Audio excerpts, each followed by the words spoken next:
Hi everyone, we hope you're doing well. We're hanging in there though honestly, we haven't been getting much sleep lately. Today, we want to answer a question we get a lot: how do we publish our audiobooks? First, we post most audiobooks on Patreon as paid content. They stay paid for a few months. After that, they become free to listen to on Patreon forever. A few weeks later, we post them on other places like YouTube, Facebook, and Twitter, X. Lately, things have been a bit slow in terms of new members.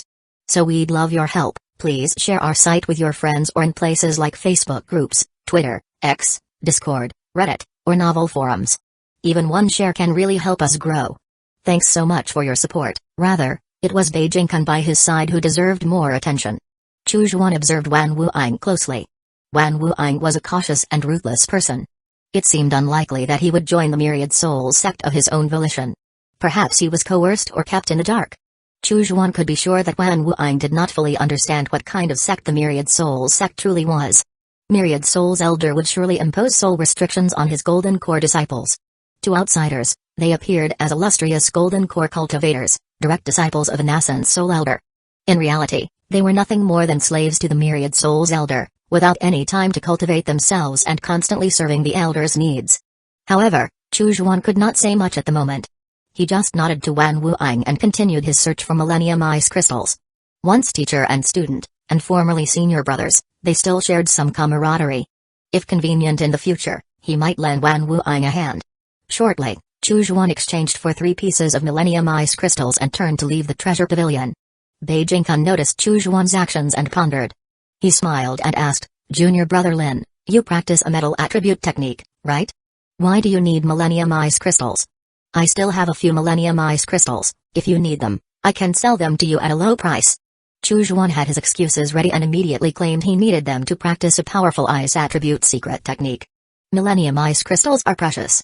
Doesn't senior brother also need them for cultivating ice attribute techniques?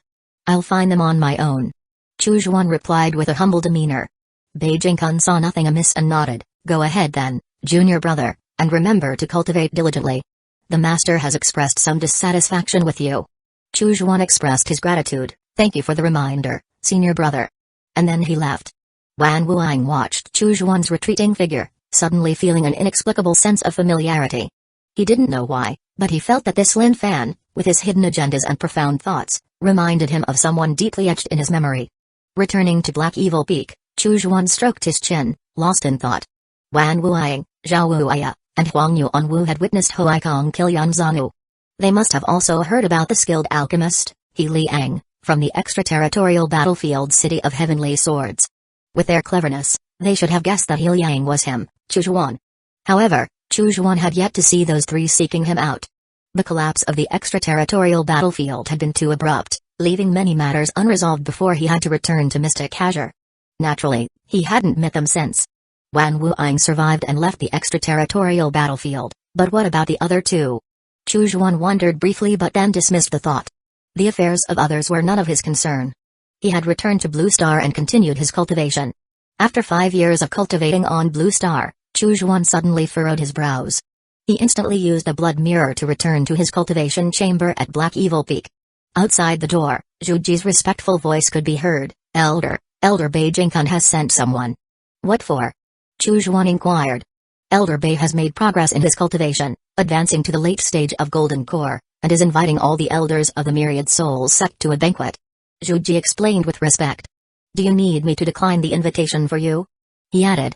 Chujuan sighed lightly but stepped out of his chamber. The discomfort of role-playing was palpable. As Lin Fan, with his character, strength, and status, he could not afford to miss such a gathering. Absenting himself without a good reason would only arouse suspicion among the other Golden Core cultivators. He had no choice but to attend. Why must the promotion happen now of all times? It's just an advancement from the 6th to the 7th level of Golden Core. Is there really a need to host a banquet for this? Chujuan grumbled internally. He prepared a modest gift, suitable for Lin Fan's status. It was not overly expensive, but it was presentable enough. Then, he made his way to Scorpio Peak, where Beijing-kun's dwelling was located. Chapter 247, Being seen as low-level invites disdain at the summit of Scorpio Peak. Beijing-kun, overflowing with excitement, raised his wine cup. "Ha ha ha. Thank you all for coming to Scorpio Peak.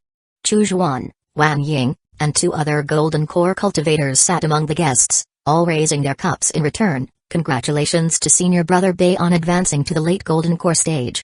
A seductively dressed female cultivator tilted back her pale neck and downed her drink in one gulp, exclaiming, "For someone as frugal as Senior Brother Bei to bring out the drunken immortal brew, I must drink a few more cups today." Bei Jingkun laughed heartily, his spirits high. "Drink, drink, drink. I am the host today. Let's enjoy ourselves to the fullest, no leaving until we're all drunk." An elderly cultivator with white hair smiled and said, "Junior Brother Bei's talent is the best among us. Advancing to the late stage of the golden core is only natural for him. Truly, it makes me envious." He, the eldest disciple under the Myriad Souls Elder, had been stuck at the 5th level of the golden core for a long time. He often had to carry out missions and rarely had time to settle down and cultivate. Now with his lifespan running out, he feared he might die at this stage. Watching Bei Jingkun, who was in the prime of his life and powerful in magic, he couldn't help feeling jealous, wishing he were the protagonist of the banquet. The seductive female cultivator suddenly said, "Why isn't third Senior Brother here? Even if he has some grievances with Senior Brother Bei, he should at least send a gift at a time like this." Bei Jingkun's smile faded slightly, and he just snorted coldly, "If he doesn't want to come, then let him be." Chu Zhuan took all this in silently, just making a few polite remarks with the others, without saying much. After all, as a mere first-level golden core cultivator, he was the weakest among all the golden core cultivators in the Myriad Souls sect. As long as he didn't draw attention to himself, nobody would notice him. However, he made a mental note of those present. The seductive woman was named Zhong Yan, a mid-level golden core cultivator and the 9th disciple of the Myriad Souls Elder, rumored to have an ambiguous relationship with the Elder. The white-haired Elder was Fu Peng, the Elder's eldest disciple. Wan Ying, now going by Wan Ying, was the 12th disciple of the Elder. There was also talk of a 3rd disciple, Cao Mo, who had a known rivalry with Bei Jingkun and had even fought him openly. He did not attend the banquet. After chatting for a while, Bei Jingkun, slightly tipsy, turned his gaze to the quiet Chu Zhuan. "Junior Brother Lin. Hick. Why hasn't your cultivation progressed at all? If this continues, the master is going to be furious." His face bore a hint of mockery. Zhong Yan and Fu Peng also smiled, but their laughter was not kind. The Myriad Souls Elder had already reprimanded Lin Fan once. If there was no room for progress, the outcome might not be very pleasant. Chu Zhuan gave an awkward smile. "My talents are modest, and despite diligent practice, I have not yet grasped the essence of the path. Do you, Senior Brother Bei, have any advice to help Junior Brother out?" he asked tentatively. Bei Jingkun seemed to sober up instantly, shaking his head repeatedly. "Well, I hardly have time for my own cultivation, so there's no chance to guide a Junior Brother. Junior Brother should just focus on his own practice," he added with a cough. His amusement was evident when he saw that Lin Fan had not made any progress, especially when he compared it to his own rapid advancement. He certainly had no intention of generously helping such a junior brother. The Myriad Souls sect was not a righteous sect, and the relationship between the Myriad Souls Elder and his disciples was not a typical mentor-disciple relationship. Everyone was essentially out for themselves, and there was little concern for the well-being of others. As the night deepened, the banquet finally concluded. Chu Zhuan returned to Black Evil Peak, his expression indifferent. Being seen as low-level invites disdain. He mused. And that, in turn, can lead to numerous troubles. Being at the first level of the Golden Core is indeed insufficient. I should strive to advance to the second level. Shaking his head, Chu Zhuan continued his closed-door cultivation and returned to Blue Star to practice. On Mystic Azure Star, in the southern wilderness, True Master Dan King had searched extensively but was left confused. The Heavenly Seal sect is long gone. He lamented. And this Heliang is even more elusive. There was indeed a Heliang in 100 Refinements sect in the past. But he fell at the hands of demonic cultivators. This Heliang from the Heavenly Seal sect seems to be a fabricated identity. True Master Dan King sighed deeply. With a heaven-shaking divine sect growing restless, he had used the excuse of patrolling Mystic Azure Star's defenses to search the southern wilderness. During this time, he also employed divination using Easy as a medium but still failed to locate Heliang's whereabouts. Could he have died on the extraterritorial battlefield? He wondered regretfully. What a pity. What a pity. Heliang, possessing a spirit suitable for alchemy, might have even surpassed Zhao Qian in talent. Finding him could have meant the creation of elixirs that might extend his life by decades. No matter, I cannot stay here too long. He resigned. But this Easy's soul is quite peculiar. Having devoured numerous living souls, it has become a ghost commander, incredibly swift. He might be worth cultivating in the future, refined into one of my own ghosts. Unable to find what he sought, true Master Dan King had no choice but to leave. 3 years had passed on Blue Star. Outside the stone chamber, Zhuji respectfully announced, "Elder Lin, the ancestor has sent a new task." The heavy stone door of the cultivation chamber thundered open as Chu Xuan strode out, his brow furrowed. It's only been a little over 3 months, why is there another task already? 3 years on Blue Star equated to just over 3 months on Mystic Azure. It hadn't even been a year since he last completed a task for the Myriad Souls Elder. According to the rules set previously, he was supposed to have a year of rest after each task. Why was the Elder sending another task so soon? His peaceful cultivation was constantly being interrupted. Zhuji whispered, "It seems a few youngsters from the righteous sects have intruded into the Yinsol mountain range. Elder Beijing-kun has spotted their traces. All other Golden Core elders are in seclusion, so the ancestor has asked you to assist Elder Bei in capturing these youngsters from the righteous sects." Chu Xuan's frown deepened. Indeed, appearing too weak on the surface also had its drawbacks. All sorts of trivial matters ended up being his responsibility. "It seems I need to take control of the Myriad Souls sect myself to avoid future troubles," he thought, although his expression revealed none of these thoughts. Slightly displeased, he commanded, "Call Wang Hu and the others over." Zhuji replied respectfully, "Apart from those who must guard our assets, all other Foundation establishment cultivators from Black Evil Peak are here. Wang Hu and the others are waiting outside." Chu Xuan nodded, "Good, well done." Wang Hu and his group were Foundation establishment cultivators from Black Evil Peak. Chu Xuan only needed to oversee the operation to capture the young cultivators from the righteous sects. The actual work would naturally fall to the Foundation establishment cultivators. Shortly afterward, Chu Xuan led Wang Hu and the others to Scorpio Peak to meet with Beijing-kun. "Ha ha ha, junior brother Lin, you finally made it." Beijing-kun greeted him with a laugh.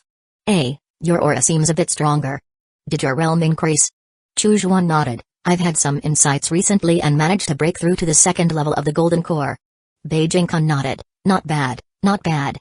While he spoke politely, it was clear he didn't take Chu Xuan seriously. Advancing from the 1st to the 2nd level of the Golden Core over so many years indicated to Beijing-kun that Chu Xuan's talents were mediocre. He didn't see Chu Xuan as his equal. "Now that your men are here, let's set off," Beijing-kun said with a sly grin. "We can't let those youngsters from the righteous sects come and go as they please." Chapter 248, Demonic Cultivators are all to be eliminated. In the Yinsol mountain range, chilling winds blew ceaselessly, and the trees resembled twisted, ghastly arms stretching up from the ground. As the wind passed, the leaves rustled loudly, resembling the faces of people. Despite it being broad daylight, the interior of the mountain range was shrouded in darkness, giving it the appearance of dusk. A group of 5 was speeding towards the edge of the Yinsol mountain range. These 5 individuals hailed from the Golden Phoenix sect of Zheng country, one of the most renowned righteous sects in the neighboring nations. In every major battle between righteous and demonic forces, the Golden Phoenix sect had been the leader, spearheading assaults against the 3 demonic sects of Wu country. Because of this, disciples of the Golden Phoenix sect generally held themselves in high regard, believing that their life's purpose was to punish the wicked, promote the good, and act heroically. They felt it would be a lifelong regret if they couldn't eliminate several demonic cultivators. These 5, driven by their conviction to punish demons, had stealthily made their way to the Yinsol mountain range. Among the 3 demonic sects of Wu country, the Corpshin sect, the Poison Gu sect, and the Myriad Souls sect, the Myriad Souls sect was recognized as the weakest.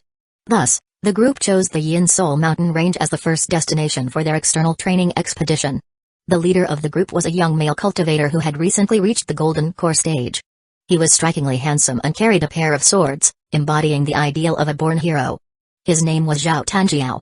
From a young age, he was identified as possessing a ultimate-grade golden spirit root and was taken as a direct disciple by a nascent soul elder of the Golden Phoenix sect when he was only 1 year old, essentially born with a golden spoon in his mouth. He had always been the apple of the nascent soul elder's eye, cherished above all others. The others in the group, Ding Yi at the late stage of Foundation establishment and Zhao Rong, Zhuang, and Ting Feng at the early stage of Foundation establishment, greatly admired Zhao Tanjiao, bordering on fanatical devotion. When they heard that Zhao Tanjiao planned to venture into the Yinsol mountain range for training, they eagerly volunteered to join him. "I never imagined the Myriad Souls sect could commit such heinous acts, using the heads of over 100,000 mortals to craft such a vile object," Zhao Rong said, looking at the object in her hand that resembled jade but was not, her face showing a look of revulsion. Zhao Tanjiao spoke calmly, "This object is known as Spirit Mechanism Jade. The demonic cultivators value it for its ability to enhance one's comprehension of cultivation techniques and scriptures when worn over long periods. That's what sparked their malicious intent. Ding Yi, filled with righteous indignation, declared, "This item must be destroyed. Such cruelly crafted things should not exist in this world." Zhao Tanjiao nodded in agreement. Indeed, it should be destroyed. However, with our current power, destroying it will be challenging. He extended his hand. "Give it to me. I'll take it back to our sect, and have my master dispose of it." Zhao Rong respectfully handed the spirit mechanism jade to Zhao Tanjiao. She then asked, "Uncle Master Zhao, are we to leave the Yin Soul mountain range now?" Zhao Tanjiao confirmed, "Indeed, we should leave. The Myriad Souls sect's response has been slow, and it would be safer to leave the Yin Soul mountain range sooner rather than later. I brought you here, it's my responsibility to ensure your safety." The 4 Foundation establishment disciples were immensely grateful, looking at Zhao Tanjiao with even greater admiration. Zhuang expressed regret. "It's a pity we couldn't personally slay any demonic sect cultivators." "Yes, indeed," sighed Tang Feng. "We came here hoping to kill 1 or 2 demonic cultivators, yet we haven't managed to fulfill that wish." Zhao Tanjiao smiled and said, "No matter, I have already scouted the area. Not far to the southeast, there's a stronghold of the Myriad Souls sect called Yinwood Villa, which is surely guarded by some demonic cultivators. I will provide support. The task of punishing the evildoers will be yours." He delegated. The 4 disciples rejoiced. "Thank you, Uncle Master Zhao." Moments later, they arrived at Yinwood Villa. True to its name, the area around the villa was abundant with yin wood, which is why the Myriad Souls sect had established a villa there and stationed several chi cultivators to oversee the mortals who chopped and planted the yin wood. Their eyes lit up, eager for the confrontation. Zhao Tanjiao instructed with a smile, "Go ahead. This villa is a property of the Myriad Souls sect. Slaughter its cultivators. But remember, the mortals are just pitiful souls. Do not become blinded by bloodlust and harm them as well." Understood. The 4 disciples, led by Ding Yi, activated their magic tools and charged forward. Zhao Tanjiao watched them depart, then quickly made his escape. Having obtained 2 pieces of spirit mechanism jade, this trip has already been highly profitable. He thought, chuckling softly. "I have a way to escape, and with these fools causing such a commotion, it's sure to draw the attention of the Myriad Souls sect's golden core cultivators. This will allow me to save a trick up my sleeve." He accelerated away from the Yin Soul mountain range. Before long, Yinwood Villa was a scene of carnage. The 4 Golden Phoenix Sex Foundation establishment cultivators retracted their magic tools, while a few mortals who had miraculously survived knelt on the ground, continuously kowtowing and pleading for their lives, their foreheads bleeding from the impact. "Didn't I tell you not to lose control? Why did you still end up harming mortals?" Tang Feng said discontentedly. Zhuang scoffed coldly. "These mortals work for the demonic sect, aren't they also accomplices, aiding the enemy? They deserve to die, there's no need to spare them." Ding Yi sighed lightly. "Although that's true, killing mortals will only increase our bad karma." Zhao Rong whispered, "We've already killed some, we might as well finish the job to prevent these few from escaping and tarnishing our Golden Phoenix Sect's reputation." Hearing this, everyone nodded in agreement. Adding to their bad karma was a minor issue. Damaging the reputation of the Golden Phoenix Sect, a paragon of righteousness, was far more serious. With a splatter of blood, the remaining few mortals met their end, their pleas for mercy unable to save their lives. As the 4 were about to leave, a sudden gust of chilling wind swept through the area, and in the blink of an eye, 3 Foundation establishment cultivators appeared. It was Wang Hu and his companions from Black Evil Peak. Zhuang, far from alarmed, was actually pleased. He immediately activated his magic tool and positioned himself for battle. "Excellent.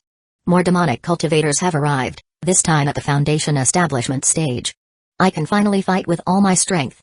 Ding Yi, however, remained vigilant, scanning the surroundings for potential sneak attacks. After all, demonic cultivators were known for their lack of martial honor, excelling in ambushes and poisoning. Seeing the carnage at Yinwood Villa, Wang Hu's expression darkened drastically.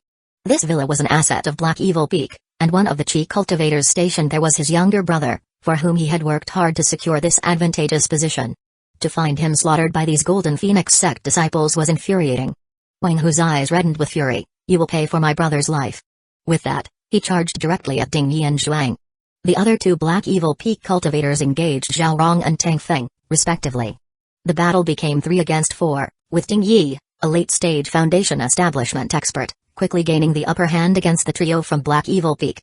Meanwhile, Bei Jingkun and Chu Zhuan were perched on a tree nearby, observing the fight. "Junior brother."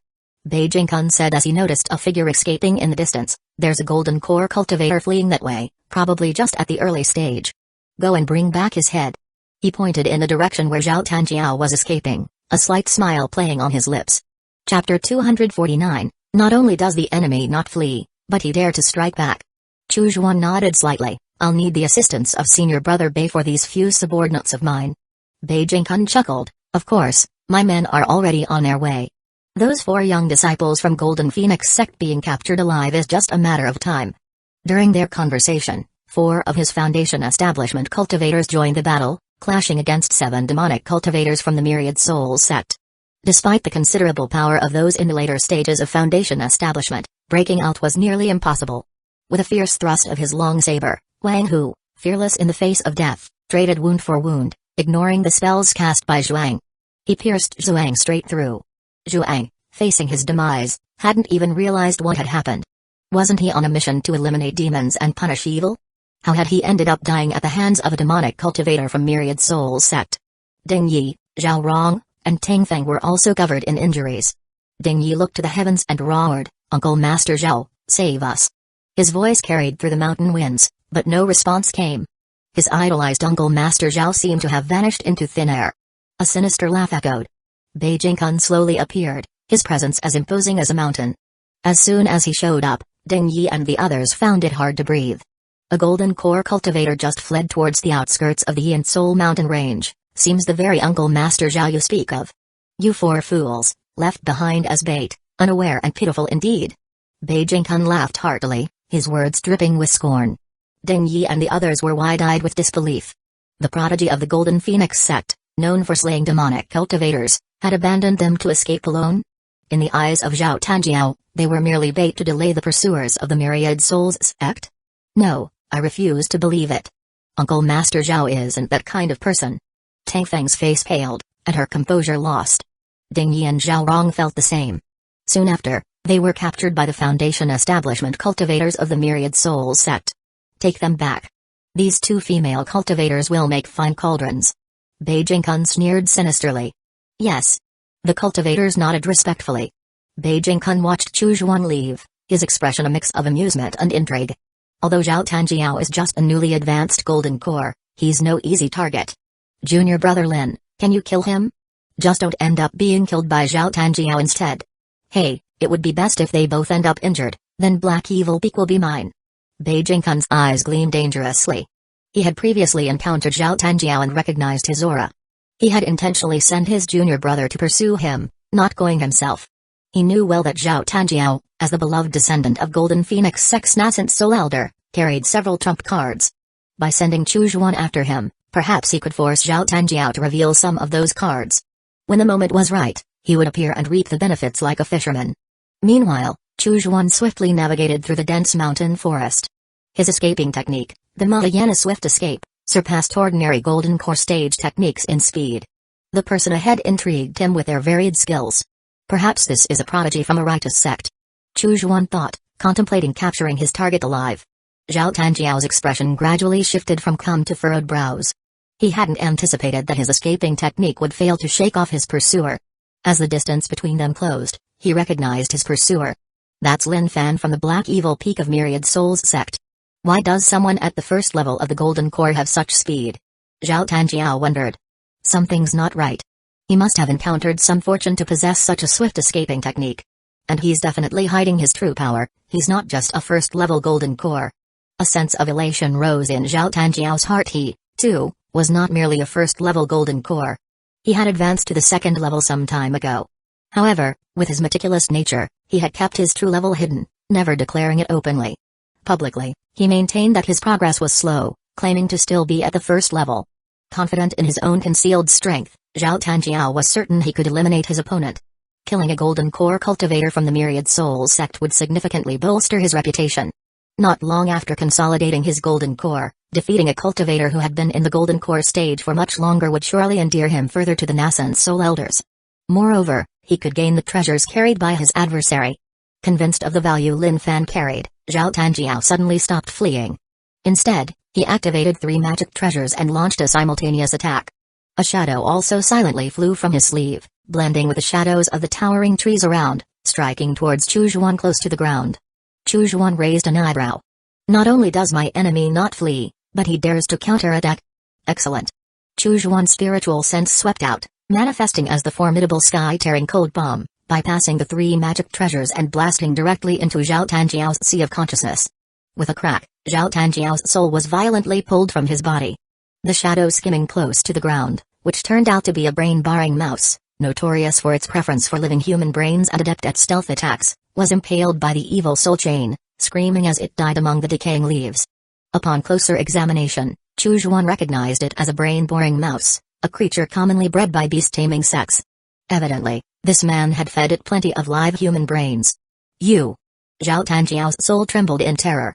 He sensed an indescribable mighty force from his opponent, a power not possible for an early-stage golden core cultivator to possess, a feeling he had only ever felt from a nascent soul ancestor.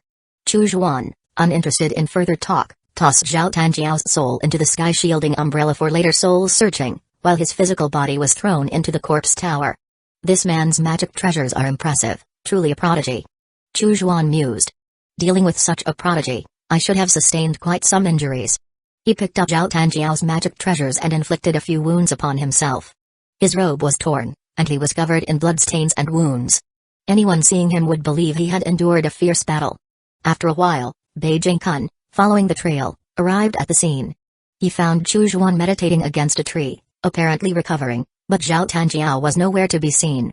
Chu Zhuan appeared injured but not gravely so. Beijing Kun approached slowly. Suddenly, Chu Zhuan spoke, "Senior brother Bei, why have you arrived so late? If you had come sooner, I might not have suffered these injuries."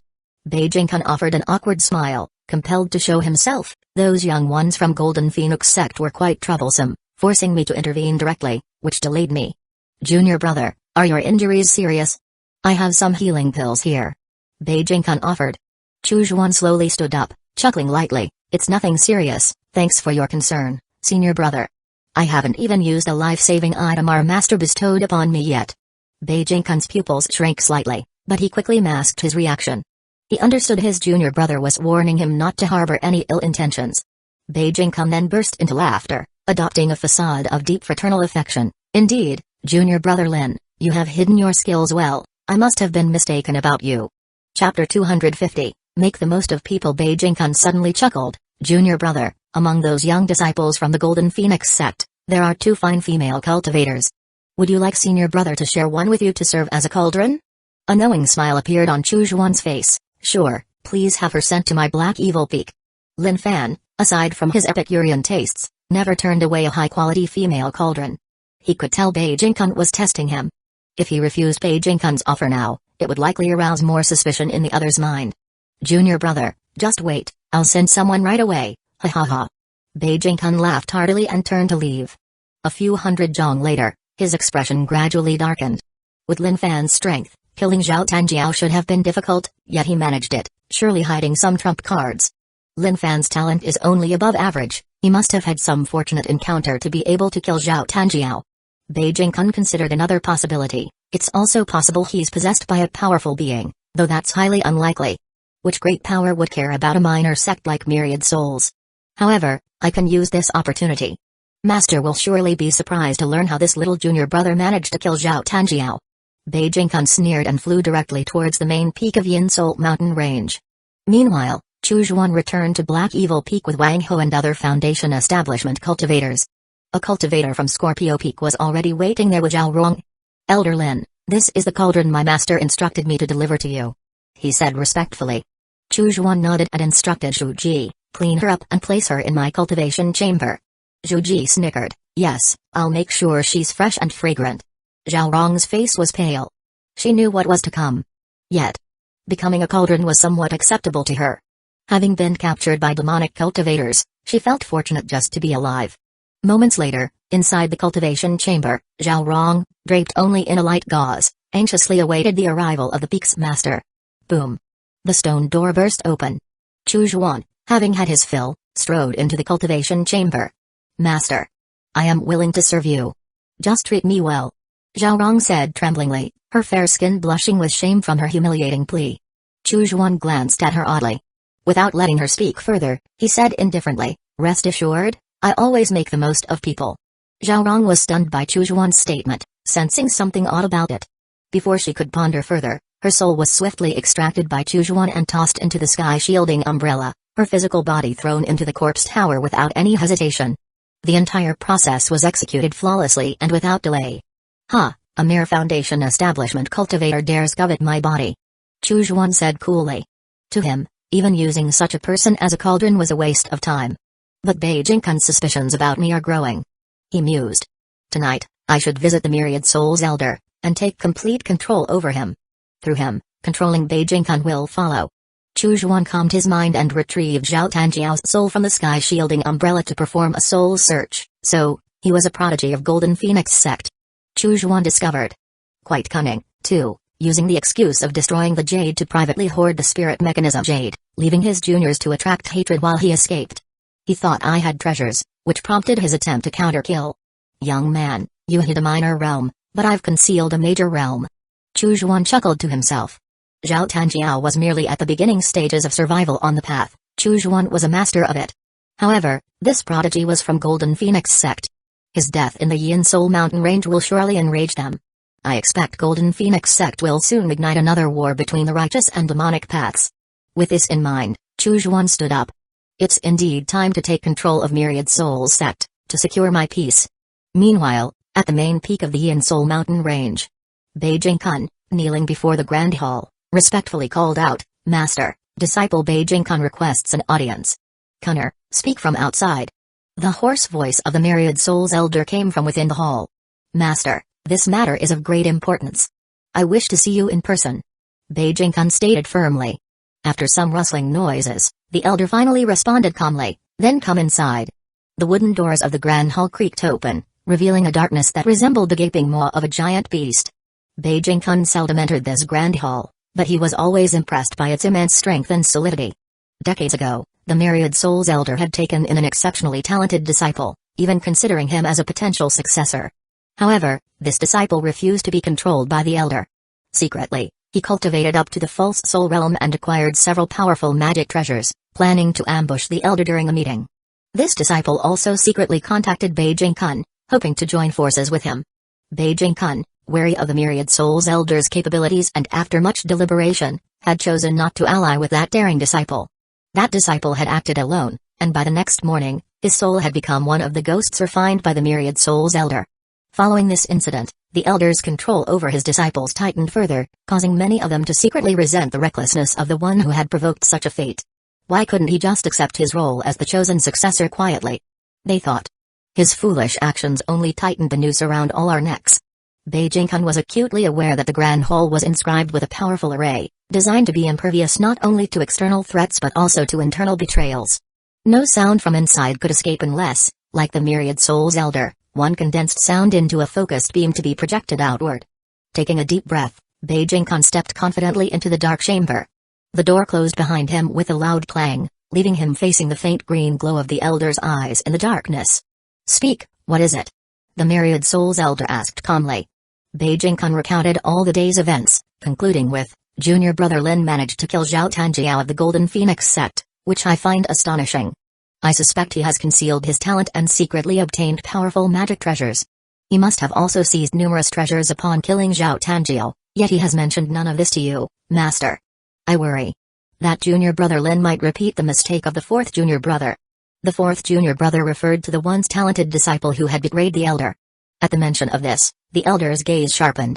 Since the betrayal, he had increasingly regarded his disciples not as individuals but as tools. Lin Fan's actions hiding his talent, concealing his level, keeping treasures secret, and killing Zhao Tanjiao without surrendering any of the spoils were pushing the boundaries of what the Myriad Soul's Elder was willing to tolerate. The Elder took a deep breath and commanded, "Go, bring Lin Fan to me." Chapter 251, Don't Bother Me Unless Necessary. Bei Jingkun's lips curled into a sneaky grin as he affirmed, "Yes." He was about to turn around when he heard a voice from outside the door. "Master. Your disciple Lin Fan seeks an audience." Bei Jingkun paused, then his face lit up with joy. Lin Fan's timing was perfect. It saved him a trip to Black Devil Peak.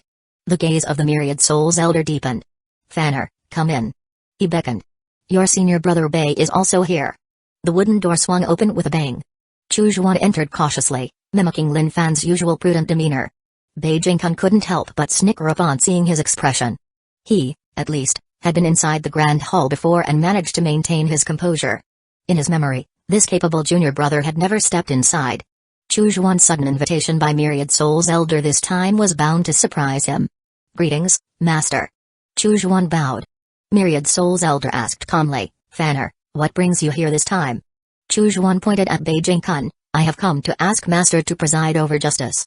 The proud Zhao Tanjiao was slain by me, yet senior brother Bei has seized my treasure.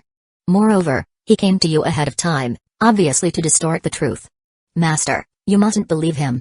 Beijing-kun's eyes widened in disbelief. He hadn't expected Chu Zhuan to accuse him of twisting the truth right off the bat. Myriad Soul's elder was momentarily taken aback. Both disciples stood their ground, looking to him for justice. In that moment of distraction, Chu Zhuan struck like thunder. 2 arms and 4 arms soared out from the sky shielding umbrella. 5 life-bound ghost artifacts hurtled towards Myriad Soul's elder, who moved like a flash, swooping down like an eagle capturing a chick, and snatched Beijing-kun single-handedly, tucking him under his arm. Beijing-kun's chest nearly caved in from the pressure. Myriad Soul's elder faced the fierce assault of 2 ghost kings, thrown into a panic. Chu Zhuan's spiritual sense, concentrated into the sky-tearing cold bomb, was particularly ferocious. It shot straight at Myriad Soul's elder. Caught off guard by this sudden attack, Myriad Soul's elder and Beijing-kun were overwhelmed.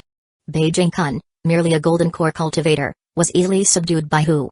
Myriad Soul's elder, attacked simultaneously by 2 ghost kings, was utterly flustered. Chu Zhuan's sudden spiritual attack left him speechless. It was overpoweringly strong, far surpassing his own capabilities.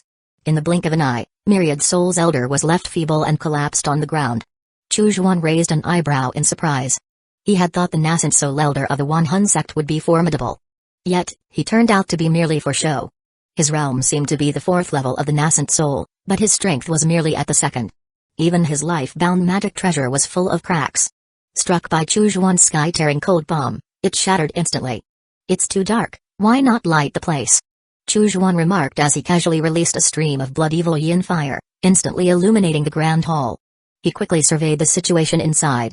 Surprisingly, the hall was impeccably clean, furnished only with a set of cold jade furniture and a bed. Myriad Soul's elder appeared emaciated and skeletal, as if a gust of wind could carry him away, lacking any semblance of the aura expected from a nascent soul cultivator. Myriad Soul's elder looked at Chu Zhuan incredulously. After a moment, he slowly knelt down. "Fellow Taoist, I am Wan Hun, please, spare my life. I will be eternally grateful." Lin Fan, no matter how powerful, could not have reached the nascent soul phase in such a short time, nor could he control 2 ghost kings and a corpse king. The only possibility was that this person was not Lin Fan but a nascent soul cultivator far superior to him. Beijing-kun's complexion turned ashen, nearly collapsing on the spot. Chu Zhuan gave a faint smile. "You're quite perceptive. Swallow this," he said as he tossed over a bee egg. Myriad Soul's elder managed the bitter smile and obeyed. He scanned his entire body with his spiritual sense but couldn't detect the bee egg at all, which made his expression turn grim. Chu Zhuan then said lightly, "The goo insect will hide in places you cannot find and will not affect your cultivation." The blood bee queen, having consumed vast amounts of nether crocodile blood and flesh, had hatched a new breed of bee. The type injected into Myriad Soul's elder was known as a hidden bee. Once inside a body, unless aided by a deity transformation stage cultivator, they were impossible to locate. At Chu Zhuan's command, the hidden bees would immediately hatch and voraciously consume the cultivator's flesh, rapidly forming thousands within the body and leaving nothing but a hollow shell. Myriad Soul's elder sighed deeply. "I understand, Master. Command as you wish." He resigned himself to his fate. "Everything as before," Chu Zhuan stated calmly. "I want to cultivate, don't bother me unless necessary." Myriad Soul's elder was startled. Is that all? He had expected his new master to demand relentless collection of various cultivation resources to satisfy a greedy desire. Was the request really so simple and straightforward? "Can you not even manage that?" Chu Zhuan looked at him coldly. Myriad Soul's elder nodded vigorously. "It can be done, it can be done. Rest assured, Master, your cultivation will not be disturbed in the slightest." Chu Zhuan continued, "Also, unless necessary, do not involve yourself in any disputes. If I need any treasures, I will send you a command." "Understood, understood." Myriad Soul's elder nodded again, a smart man grasping his new reality. Chu Zhuan strode out of the grand hall, stepping under the pristine moonlight that washed over his face. Once again, he adopted the careful and prudent demeanor of Lin Fan. The formidable presence of the nascent soul cultivator who had just suppressed everything with thunderous might seemed to vanish without a trace. The dramatic shift in aura left both Myriad Soul's elder and Beijing-kun stunned. Turning back to the hall, Chu Xuan bowed respectfully. Master, your disciple takes his leave. Myriad Soul's elder managed a wry smile. Go then. Chu Xuan cast a glance at the dazed Beijing-kun and offered a warm smile. Senior brother Bei, aren't you leaving? What are you waiting for? Jolted back to reality, Beijing-kun replied, yes. I'm leaving now. He walked out of the hall in a daze, only to find Chu Xuan had already disappeared. Reflecting on the past few years, Beijing-kun felt a shiver down his spine and involuntarily swallowed his saliva. When had Lin Fan been replaced by this nascent soul powerhouse? He probably had encountered this nascent soul cultivator long ago without realizing what had happened. I often looked down on Lin Fan, thinking his talents were mediocre. He hadn't advanced to the second level of Golden Core for so many years. I sent Lin Fan after Zhao Tanjiao, hoping to use him to exhaust Zhao's defenses and then reap the benefits myself. Thankfully, I didn't rashly approach him. Now that I think about it, a moment's impulse back then could have led to my beheading. The more Beijing-kun thought about it, the more panicked he became. After a while, he chuckled bitterly again. My celebration for advancing from the 6th to the 7th level of the Golden Core was attended by a nascent soul cultivator, who even brought a modest gift and congratulated me with humble respect. He looked up at the sparse stars. Just by that alone, I might be the first in history, huh? Chapter 252, is there any way to make them take action? After this, the Myriad Souls sect will be under my control. Chu Xuan declared with a slight smile upon returning to Black Devil Peak. He had originally planned to rest and recuperate within the Myriad Souls sect. If the elders of the sect, including the Myriad Souls elder, had not pressed him too urgently, he would have continued to mingle under the guise of Lin Fan. Now, having personally intervened and planted a goo insect in the Myriad Souls elder, it was an act of desperation. Zhao Tanjiao died in the Yin Soul Mountain Range. I hope the Golden Phoenix sect won't be furiously instigating a righteous demonic great war. Chu Xuan mused, otherwise, peace will once again elude me. He shook his head, pondering another matter. In this life, when will I truly be free and unfettered? Endless trifles assault me one after another, leaving me breathless and unable to escape. Months passed in the blink of an eye. Chu Xuan had received information about the movements of the Golden Phoenix sect from the Myriad Souls elder. The situation with the Golden Phoenix sect was: there was no movement at all. Not a stir. The disappearance of a genius like Zhao Tanjiao seemed not to have incited the rage of the nascent soul ancestors of the Golden Phoenix sect. The anticipated great war between righteous and demonic forces had also not erupted. Only a few righteous Golden Core cultivators, who had been friends with Zhao Tanjiao, stormed into the territory of the three demonic sects of Wu country, wreaked havoc, and then returned. This affair seemed to have been mysteriously suppressed. The reasons were unknown. Master, how do you view this situation? The Myriad Souls elder asked humbly. Are those righteous cultivators harboring some ill intentions? Chu Xuan pondered for a moment. Perhaps they are constrained by other matters. Have your spies keep a closer watch on the righteous side? Yes. The Myriad Souls elder nodded repeatedly. Soul Star. Since the envisioned great war between righteousness and demonism had not erupted, Chu Xuan once again turned his attention to this planet. He needed to swiftly bring Soul Star under his control and completely transform it into his personal sanctuary. His physical body remained on Blue Star, cultivating the mysterious Heavenly Eyes Soul Scroll and the 1000 Refinement Dragon Elephant technique to enhance his chi cultivation and physical realm. Simultaneously, he multitasked, managing a portion of his soul to oversee the forces he had amassed on Soul Star. Leaving aside the two Ghost Kings for now, the number of Ghost Commanders under him had already exceeded 1,000. As for the Ghost Generals, their numbers had reached over 1,000,000. This strength was already sufficient to obliterate the openly declared power of both the Slaughter faction and the Husbandry faction. However, the true capabilities of the Slaughter King and the Greedy King remained unknown. Chu Xuan immediately calmed his mind and began to review the intelligence reports sent back by Soul One and the three others. As he expected, the Slaughter faction and the Husbandry faction were at each other's throats, nearly driving each other mad. Almost every inch of Soul Star was ablaze with the fires of war. Every moment, countless souls perished. At least 1 billion specters and great specters had died, including over 1,000 specter kings. The hatred between these two factions had reached a peak during this period. Chu Xuan's subordinates seized this opportunity to strike from both sides, attacking cities of the Slaughter faction at times, and cutting off the teams of the Husbandry faction at others. They suppressed whichever side gained the upper hand, thus aiding the other, always cunningly maintaining a balance of power between the Slaughter faction and the Husbandry faction through manipulative means. Overall, given their prowess in slaughter, The Slaughter faction generally maintain the upper hand. Even so, the Slaughter King and the Greedy King showed no signs of appearing, as if the life and death struggles of their subordinates had nothing to do with them, perhaps even taking pleasure in the chaos. These two kings delaying their appearance signifies a severe lack of intelligence. Chu Xuan muttered, his brow furrowed with concern. Could these two be disciples of the Tao of Survival? Upon further reflection, Chu Xuan began to understand why the two kings had yet to make their move. Both the Slaughter faction and the Husbandry faction were internally divided into numerous factions. It was a landscape of competing peaks. The ongoing war between the two factions served to weaken the insubordinate ghost kings under them, aligning well with the interests of the two great kings.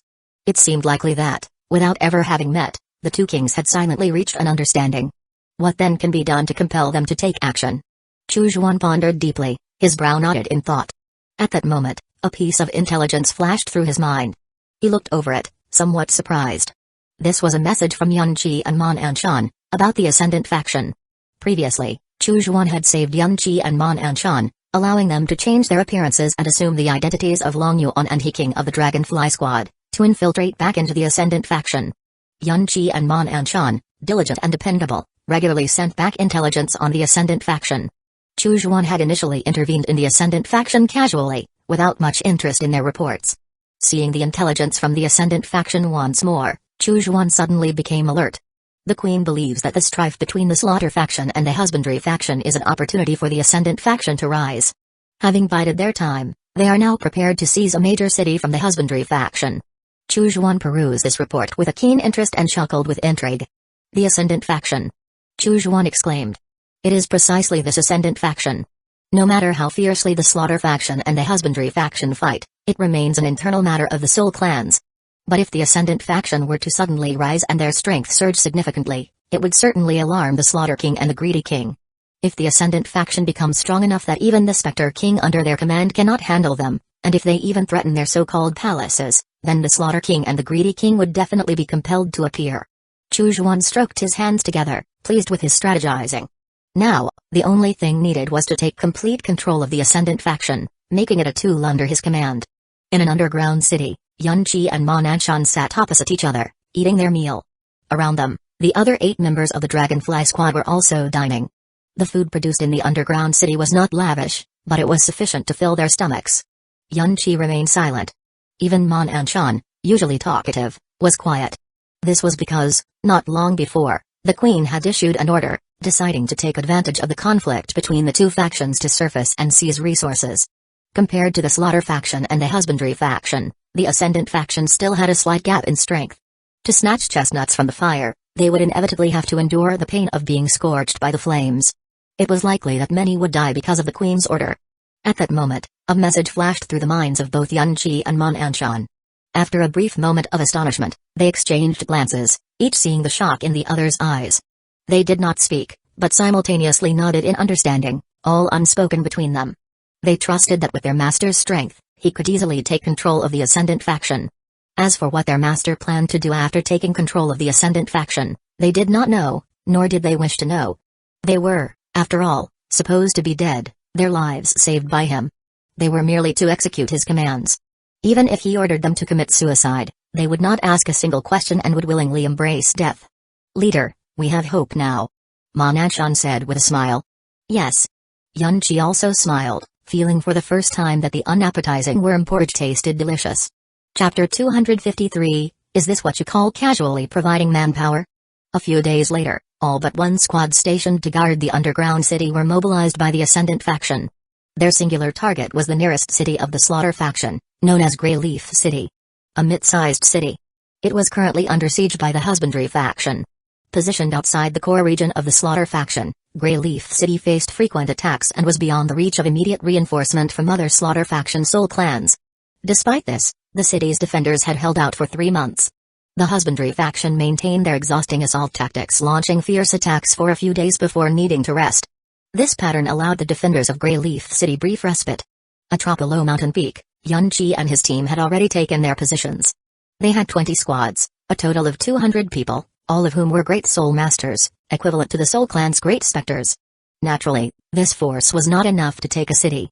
Their goal was not to occupy the city but to seize resources amidst the ongoing conflict between the Slaughter and Husbandry factions. Although the Slaughter faction delighted in killing, they also needed to nurture some soul beasts for sustenance. By capturing these soul beasts, the Ascendant faction could continue to survive a bit longer. The eastern and northern walls of Greyleaf City have already been breached by the Husbandry faction. Their main assault is now on the northern wall. Yunchi explained. We will take this opportunity to sneak in through the eastern wall. Do not engage any soul clans directly along the way, head straight for the livestock area. We need to capture the soul beasts, but also pay attention to the methods of nurturing them and the seeds of superior soul beasts. Yunchi instructed as he looked at the captains of the other 5 squads. Understood. They nodded earnestly. Ding Heng, your squad will take this direction. Yunchi directed. Baizin, your squad will lie in ambush here to counter any potential enemy forces. He continued. Yunchi surveyed the group, swiftly assigning tasks to each squad. A subtle, unusual gleam flickered through his eyes. Under the identity of Long Yuan, captain of the Dragonfly squad, he was highly trusted by the queen. His orders were followed, but that did not mean these followers would side with him if he ever opposed the queen. Some squads were staunch supporters of the queen, obeying Yunchi solely because of his favored status. Thus, Yunchi thoughtfully and kindly assigned the most dangerous tasks to these loyal squads. Other squads, harboring grievances against the queen, were given relatively safe assignments. This way, he could weed out dissenters, ensuring that when the time came to rally the Ascendant faction, its members would unite under his call. Everything he did was meticulously aimed at flawlessly executing the master's orders. How else could he demonstrate his own value? At Yunchi's command, all squads of the Ascendant faction moved stealthily toward Greyleaf City as planned. The continuous bombardment between the 2 soul clans at the northern wall sent shockwaves across the city, their soul techniques clashing and exploding in the air, audible even outside the city walls. With the Slaughter faction's forces concentrated on the northern defense, the Ascendant squads made an unimpeded entry through the eastern wall and proceeded with their assigned tasks. Their mission was highly successful. Not only did they capture a substantial number of tame soul beasts, but they also obtained several soul beast seeds for future breeding. However, just as they burst out and attempted to retreat along their original path, they found themselves surrounded.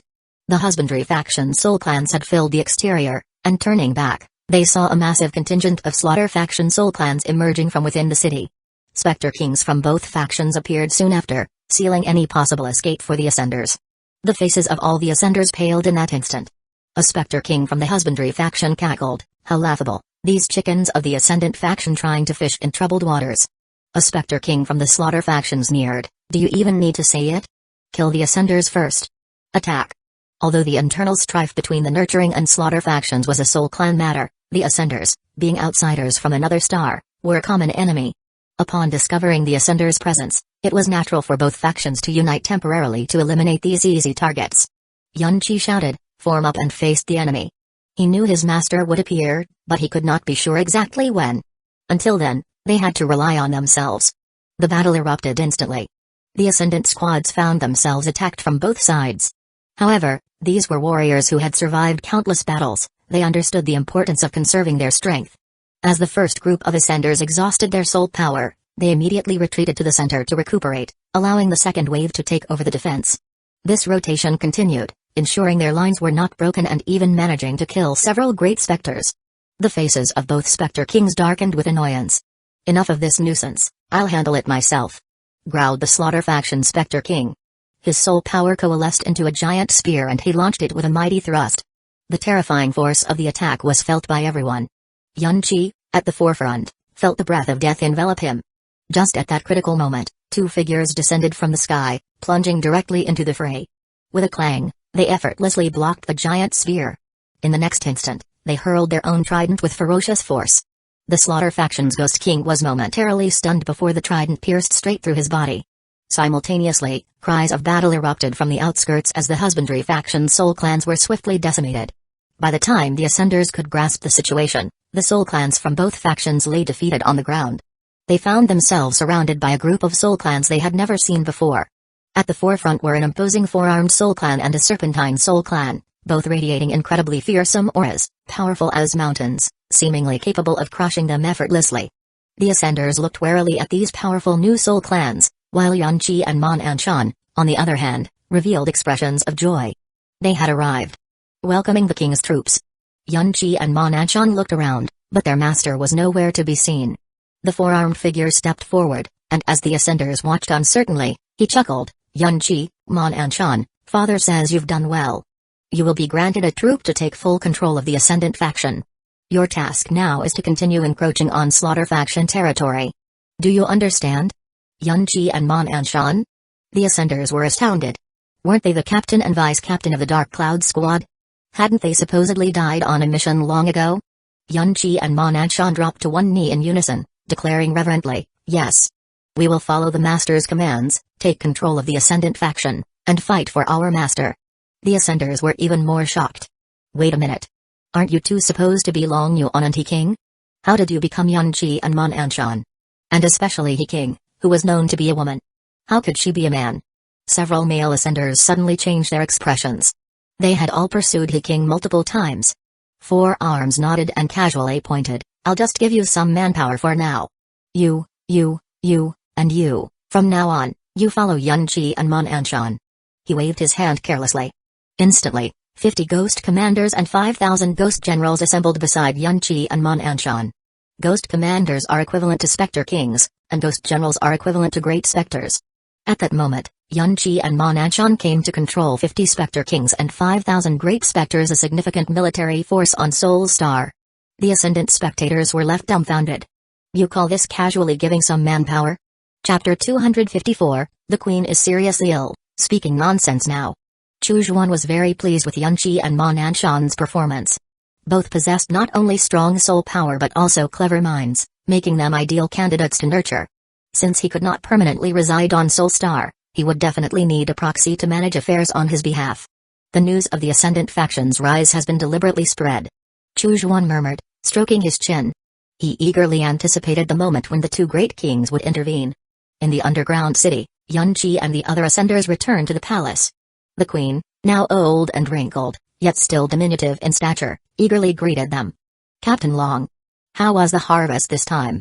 The queen asked excitedly. Yunqi knelt on one knee. The harvest was significant.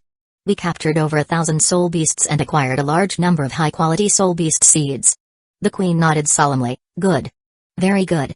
I have always said that the conflict between the Slaughter faction and the Husbandry faction is an excellent opportunity for the Ascendant faction to rise. In time, we could stand equal to these two major factions and become the third great faction on Soul Star. Just wait a little longer, and we might even defeat the Slaughter and Husbandry factions and rebuild our world. Her face flushed with excitement, and her eyes gleamed with a vision of ruling supreme.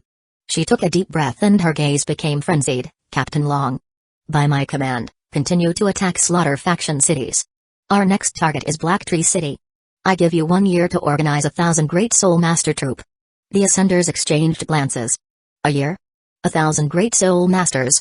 They couldn't even muster 1,000 Soul Masters in 10 years, let alone 1. Was the Queen losing her mind? After the battle at Greyleaf City, nearly all of her staunch supporters were dead. The few that remained couldn't make much of a difference. The Ascenders standing here were already weary of the Queen. Previously, they had been cautious because of her loyal supporters, but now they had a new backing. Seeing the Ascenders not responding, the Queen's expression turned sour. Why are you all hesitating? Captain Long, do you have something difficult to say? Yunqi and Mon Anshan looked up at the Queen. Yunqi calmly stated, Your Majesty, I am not Captain Long Yuan. The Queen was stunned. Long Yuan, what madness is this? If you are not Long Yuan, who else could you be? I am Yunqi, captain of the Dark Cloud Squad. Yunqi clarified. Mon Anshan grinned, and I am Mon Anshan. The very Mon Anshan who was ordered by the Queen to be executed by the Dragonfly Squad. The Queen was left speechless as Yunqi and Mon Anshan wiped away their facial disguises, revealing their true identities. The sight of those familiar faces struck terror into her heart as if she were seeing the dead rise from hell to claim her life. Yunqi stated calmly, the Queen's orders are mistaken, the Dark Cloud Squad refuses to comply. Mon Anshan followed suit, and soon, other members of the Ascendant faction echoed their sentiment, the Queen's orders are mistaken. The 100 Leaves Squad refuses to comply. The Queen's orders are mistaken. The Blackbird Squad refuses to comply. The Queen's orders are mistaken. Each declaration was like a dagger to the Queen's heart. At that moment, she felt as if the whole world was distancing itself from her. Yunqi, expressionless, declared, the Queen's mind is impaired. The Dark Cloud Squad has decided to respectfully ask the Queen to retire to her chambers to rest. Does anyone object? He asked. Mon Anshan was the first to respond, no objections. The rest of the Ascenders quickly agreed, no objections. Yunqi, looking at the queen whom he had once served so loyally, said calmly, "Please, my queen." The queen took a half step back, but then sneered, "I am still the monarch of the Ascendant faction. Don't forget, I still command a powerful force." With those words, she slammed a button under the armrest of her throne. Suddenly, the ground shook, and behind the throne, layers of figures emerged. Upon closer inspection, these were all ghosts. Yunqi and Ma Nanshan recognized many of the figures. These were the pure soul people of Soul Star, the logistics staff who had served the Ascenders. Their souls had always been under the Queen's control, and now she was unleashing them as a powerful force. The Queen cackled, "Take action. Why don't you move? Is it because these faces are familiar, and you can't bear to do it?" Yunqi clapped his hands lightly.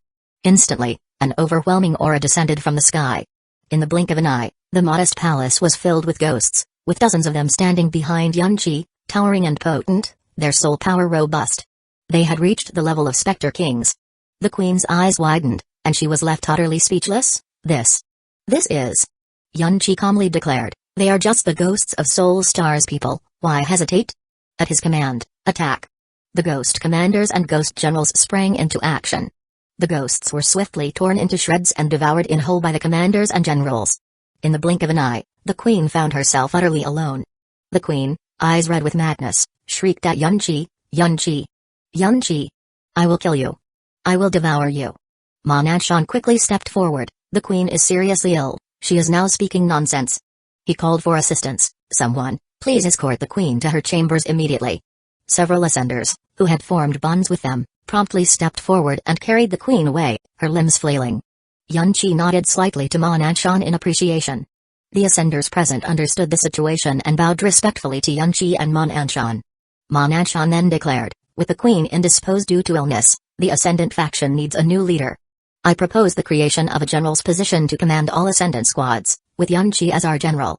Under the general, we can establish positions like vice general, flank general, and quartermaster, to be decided later by the Ascenders," he added. Yunqi nodded in agreement. "Good idea." The Ascenders exchanged glances, their eyes flickering with understanding. Each of them was a powerhouse from their respective planets, selected for their strength and determination.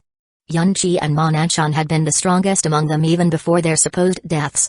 Now, having returned from the dead and effectively sidelined the Queen while commanding a powerful host of ghosts, they knew what needed to be done. In unison, the Ascenders bowed, "We acknowledge General Yun." Yunqi nodded slightly and began placing trusted individuals in various positions. The Ascendant faction also had assets outside the palace, guarded by Ascenders who were staunch supporters of the Queen. These assets needed to be reclaimed. Once the Ascendant faction was completely under control, Yunqi planned to lead the troops granted by his master in a decisive strike. Chapter 255, The Strange Land in the Realm of Soul Star. 10 years had swiftly passed. Chu Zhuan received a battle report from Yunqi and Ma Nanshan, and a smile spread across his face. Throughout these years, he had continuously infused fresh blood into the Ascendant faction, expanding its ranks. The number of ghost commanders and ghost generals had increased significantly, enhancing their strength. Whenever they attacked a city, victory was almost guaranteed by sheer force. Yet, Yunqi remained methodical and cautious, never overextending, denying the Soul Clan any chance for a counterattack. Chu Zhuan greatly appreciated such steadiness and prudence. "Excellent," he mused, "in 10 years, pushing forward unopposed, we've devoured a third of the Slaughter faction's territory and half of that held by the Husbandry faction. Now, the Ascendant faction surpasses the Husbandry faction in strength. With such prowess, we should be able to force the Slaughter King and the Greedy King to take action." Chu Zhuan chuckled, instructing them to keep monitoring for any new developments. In the Greedy King's palace, Han Shang paced anxiously in front of a massive golden gate, awaiting the king's response. After a long while, the gate cracked open slightly, and a large head peeked out. Han Shang hurried forward. "What did the Great King say?" he inquired. The king's attendant spoke arrogantly. "The Great King says, the mere Ascendant faction is but a minor itch, a trivial annoyance." Han Shang frowned deeply. "A minor itch? They've swallowed half our territory. The souls of the Slaughter faction are in complete disarray. How can the Great King remain sequestered within the palace?" The attendant, shocked, retorted, "You, a mere Spectre King, dare to criticize the Great King?" Realizing his impudence, Han Shang grew uneasy. Just then, a deep, muffled voice echoed from within the palace, and the attendant suddenly said, "The Great King summons you." Startled but solemn, Han Shang stepped through the narrow opening into the palace. Inside, the darkness was profound, obscuring his vision. He could barely make out a dark throne emitting a faint black glow, seemingly occupied by a corpulent, bloated figure. Han Shang bowed deeply. Han Shang, at your service, great king. The greedy king, without acknowledging his greeting, muttered to himself, a 7th-level Spectre King? Good, you'll serve well as my avatar abroad. How did the Ascendant faction become so formidable? Curious, I must investigate this. Without warning, a beam of black light struck Han Shang's head, causing his eyes to roll wildly. When he regained clarity, his gaze had become profoundly inscrutable. Great king, your servant takes his leave. Han Shang said with a strange chuckle. Now, he was not just Han Shang, he was Han Tan, the greedy king. Having left the greedy king's palace, Han Tan headed straight for the territories of the Ascendant faction. Before the Ascendant faction rose to power, the cities of my husbandry faction were repeatedly struck by mysterious attacks. He mused. Although Han Shang and Han Bao suggested these might have been assaults by the Slaughter faction, it seemed improbable. This implies that even before the rise of the Ascendant faction, a powerful force was already at work on Soul Star. Reflecting on the past, Moonlight City was once Yellowstone City, and before that, it was Torrential Flow City. Han Tan thought and made straight for Torrential Flow City. Soon after, he arrived at what was now Torrential Flow City, previously a small town under the Slaughter faction, mysteriously destroyed and later occupied and expanded by the Husbandry faction into a major city. Han Tan unleashed his soul power, activating a technique known as exploring mystic waves, which allowed him to detect all living creatures, spirits, and geographical features over a large area. This super-level soul technique, developed by his original form, was so advanced that neither Spectre Kings nor Soul Kings could sense its activation. What's that place? Suddenly, Han Tan noticed an abyss in the southeast that seemed to swallow all the probing waves of his technique. His interest piqued, he flew towards it immediately. As he approached, he noticed something amiss. A fog began to appear, thin at first but soon thickening to the point where he could not see his hand before his face.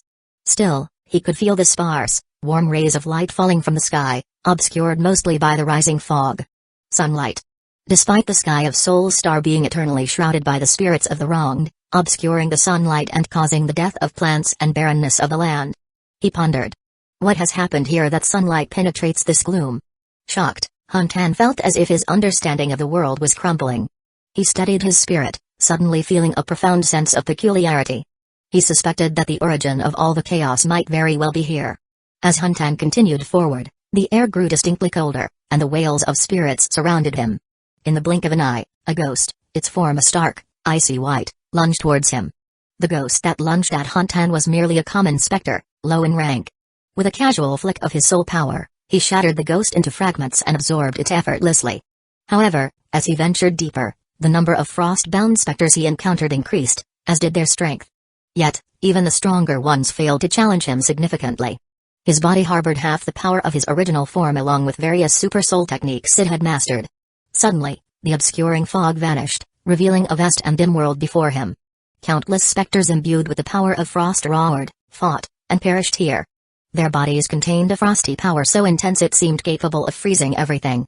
The ghosts slain in battle became nourishment for the victors, each fight making a specter stronger. Han Tan was astounded as he witnessed a specter devour others and forcibly ascend to the ranks of a great specter. A gust of wind howled as two powerful ghosts, each leading their followers, clashed in combat. The leaders were as potent as Spectre Kings. Looking around, Han Tan realized that ghosts of Spectre King caliber were not rare here but were numerous, very numerous indeed. Observing the endless battles among the specters, a strong desire to fight surged within him. He yearned to battle, to devour, to grow stronger. What place is this? Why are all these specters engaged in endless battle? And why am I also affected? Han Tan was amazed. This place could influence even him. It was important to note that the consciousness within Han Shang's body was no longer Han Shang but him, Han Tan, the greedy king, a true great Spectre King, superior to ordinary Spectre Kings. This strange land, capable of influencing even a great Spectre King, was truly bizarre. Chapter 256, The Power of the Ice Soul Ray. Upon seeing the bizarre hybrid spirit, Han Tan was astounded.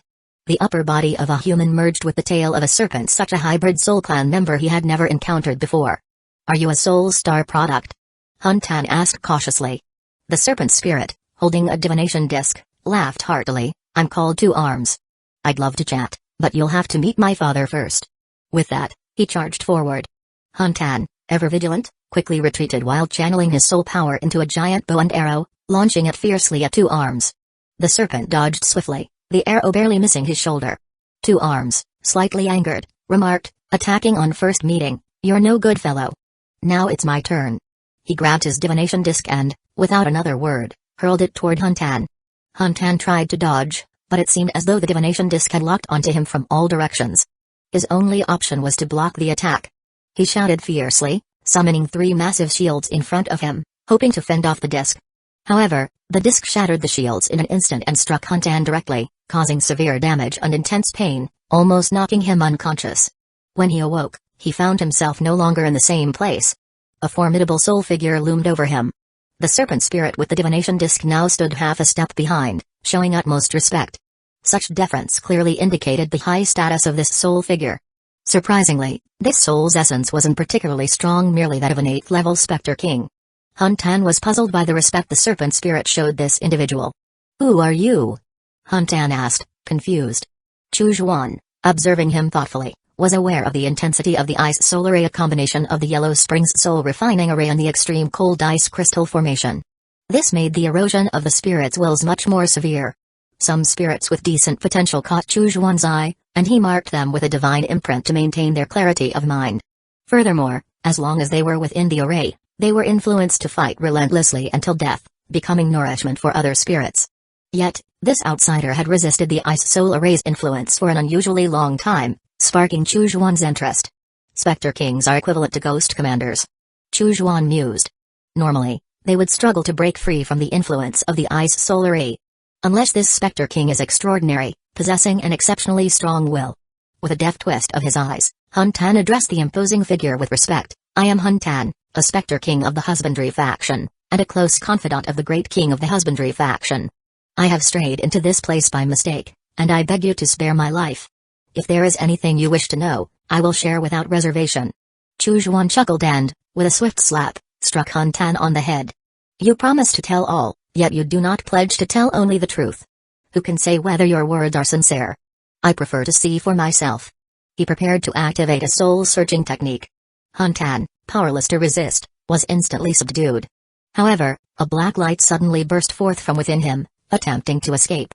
Chu Zhuan's eyes narrowed as his spiritual sense surged from the sea of his soul, forming a palm, which he launched at the fleeing black light. Despite the black light's speed, the sky-tearing cold palm was faster. In the blink of an eye, Chu Zhuan had grasped the black light in his hand, which then transformed into a grotesque, bloated human face. The face exhaled a cloud of dark mist, catching Chu Zhuan off guard and momentarily clouding his senses. Still, Chu Zhuan's soul, refined through the heavenly dew of the Tao and extraordinarily solid, quickly recovered from the confusion.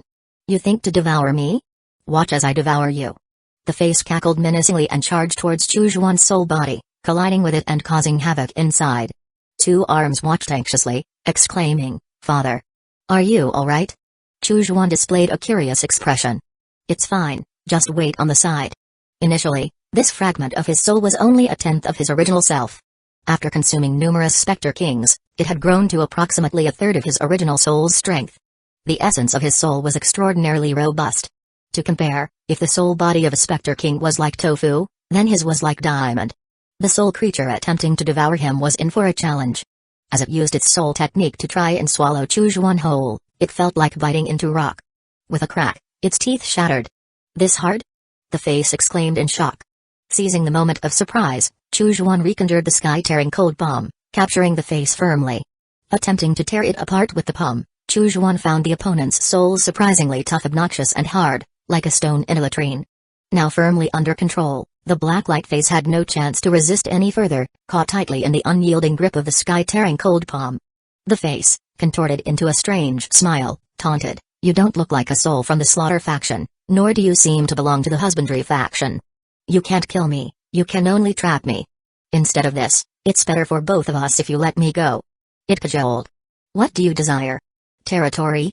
Wealth? Food? Status? Whatever you want, I can provide."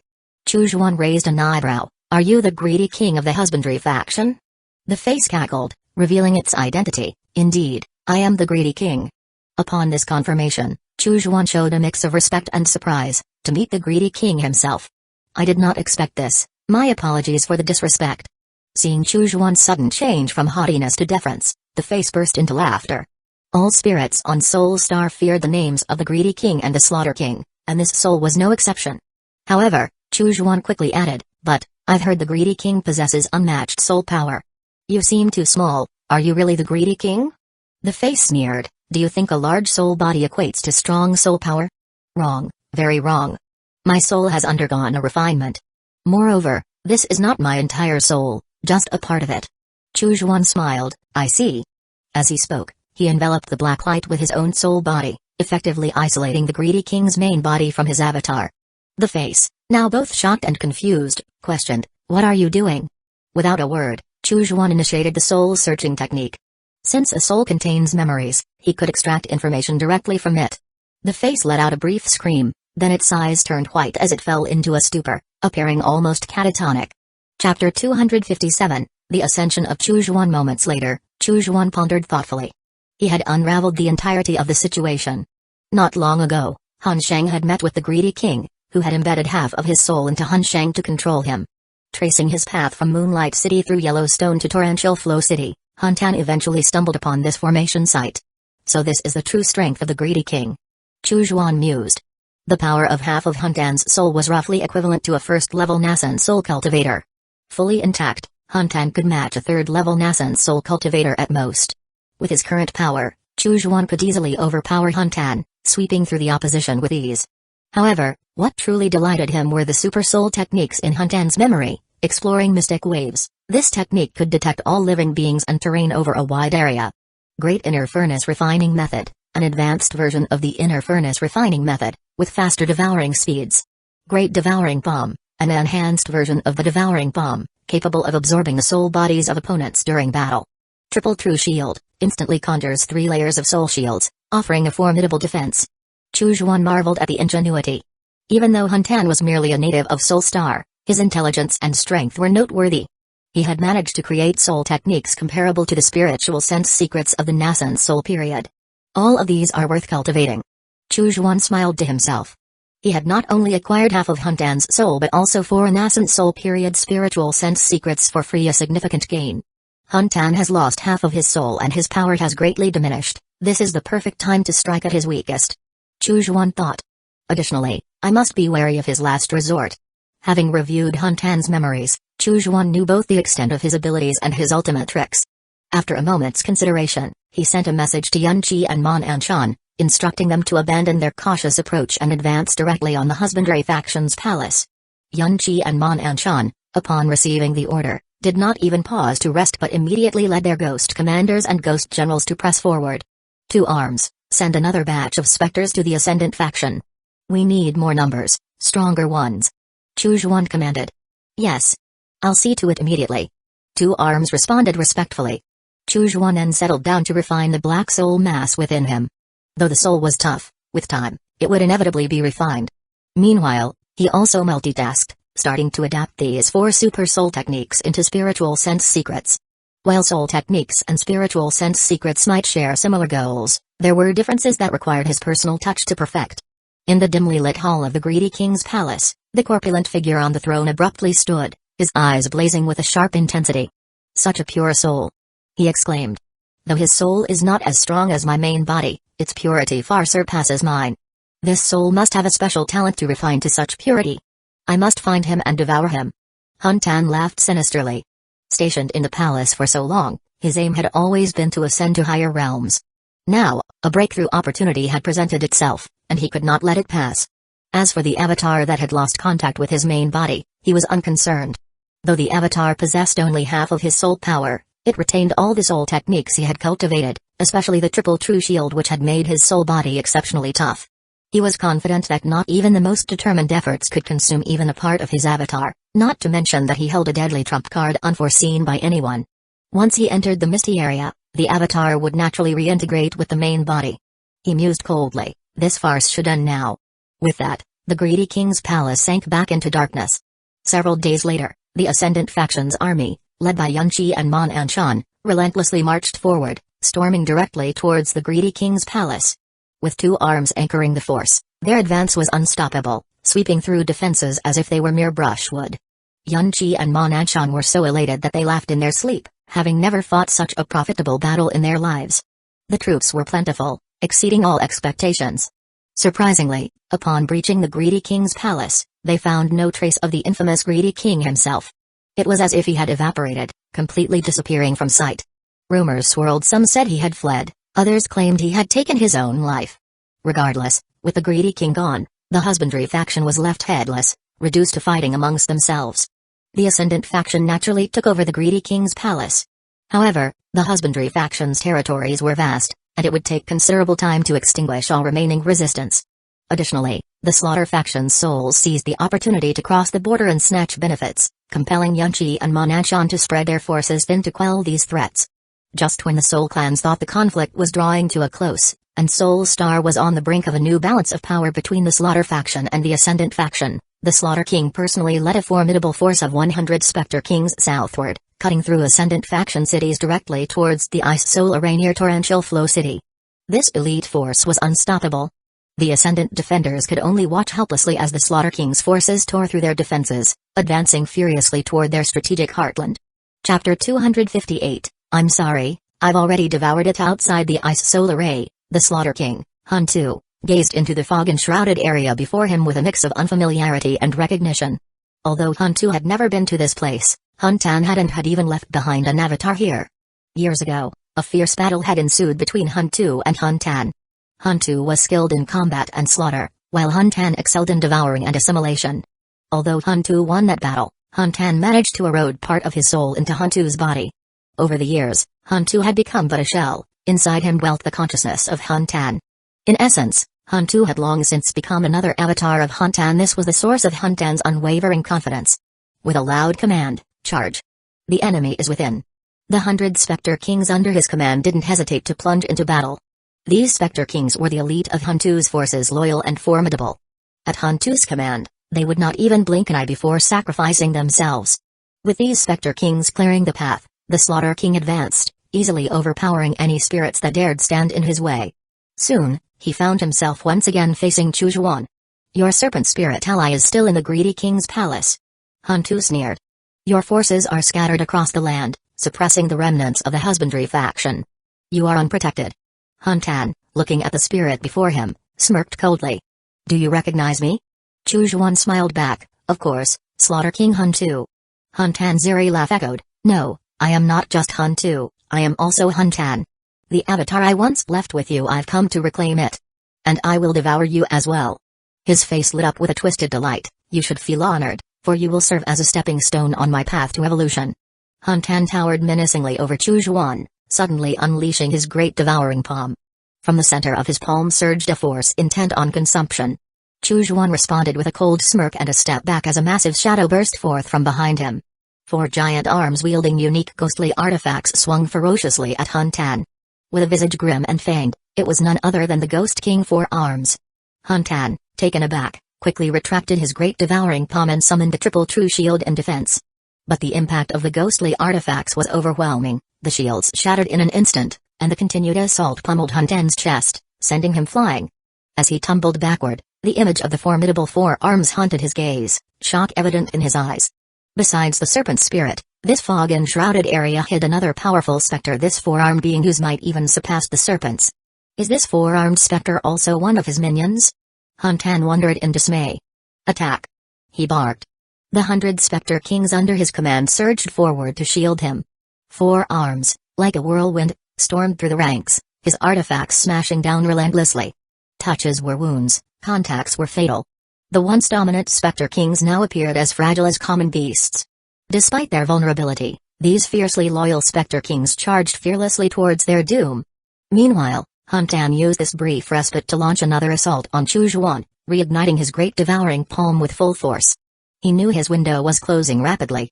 His only chance to tip the scales was to eliminate this peculiar spirit and reclaim his other half. Chujuan, wearing a cryptic smile, responded, You want to take back your half? I'm sorry, I've already devoured it. With those words, he suddenly concentrated his consciousness, and in the blink of an eye, he too manifested a great devouring palm, striking towards Huntan. Huntan's eyes widened in disbelief. The great devouring palm was his creation, a secret technique known only to him. How had this spirit learned it? The clash of the great devouring palms created a vortex of terrifying absorption power. As Huntan and Chuzhuan's palms met, their soul bodies began to rapidly transform into one another's substance. Moments later, Huntan, in horror, realized his great devouring palm couldn't match Chuzhuan's. Chuzhuan's body then shifted, his entire form morphing into a massive hand, the pinnacle of the great devouring palm. Soul and hand as one. Huntan was utterly shocked. This was the highest realm of the great devouring palm he had envisioned but never achieved despite over a century of practice. To see his stolen technique not only mastered but also surpassed by this enigmatic soul was too much for him to bear. "It's time to end this," came Chuzhuan's calm voice from within the giant hand. The next moment, the colossal palm smashed down overwhelmingly. Huntan's pupils shrunk to pinpoints as he desperately tried to flee, only to realize he couldn't escape the immense scope of the great devouring palm. With a thunderous crash, the giant hand easily captured Huntan, crushing his soul body to a dim shadow of its former self. The essence within Huntan was steadily drained and siphoned into Chuzhuan. "Please. I'll tell you whatever you want to know," Huntan pleaded weakly. Chuzhuan offered a slight smile, "Thank you, but no need." He promptly activated a soul-searching technique, swiftly rifling through Huntan's memories. It's a pity. After Huntan assimilated Huntu, the memories were lost. I had hoped to obtain Slaughter Faction's superior soul techniques from Huntu. Chuzhuan felt a tinge of regret. The Slaughter Faction specialized in the art of killing, and if he could adapt their superior soul techniques into Nascent's soul stage spiritual sense secrets, their effectiveness would be unmatched. While the great devouring palm was formidable in overpowering weaker opponents, it still fell short compared to the sky-tearing cold bomb, except in its ability to forcibly devour an opponent's consciousness during combat, a feature Chuzhuan greatly appreciated. With Huntan's demise, the morale of the Slaughter Faction's Spectre Kings plummeted. Soon, they were methodically slain by 4 arms. Interestingly, the picky 4 arms didn't consume any of the fallen, instead tossing them to the specters within the ice solaree. "You!" Chuzhuan couldn't help but laugh ruefully.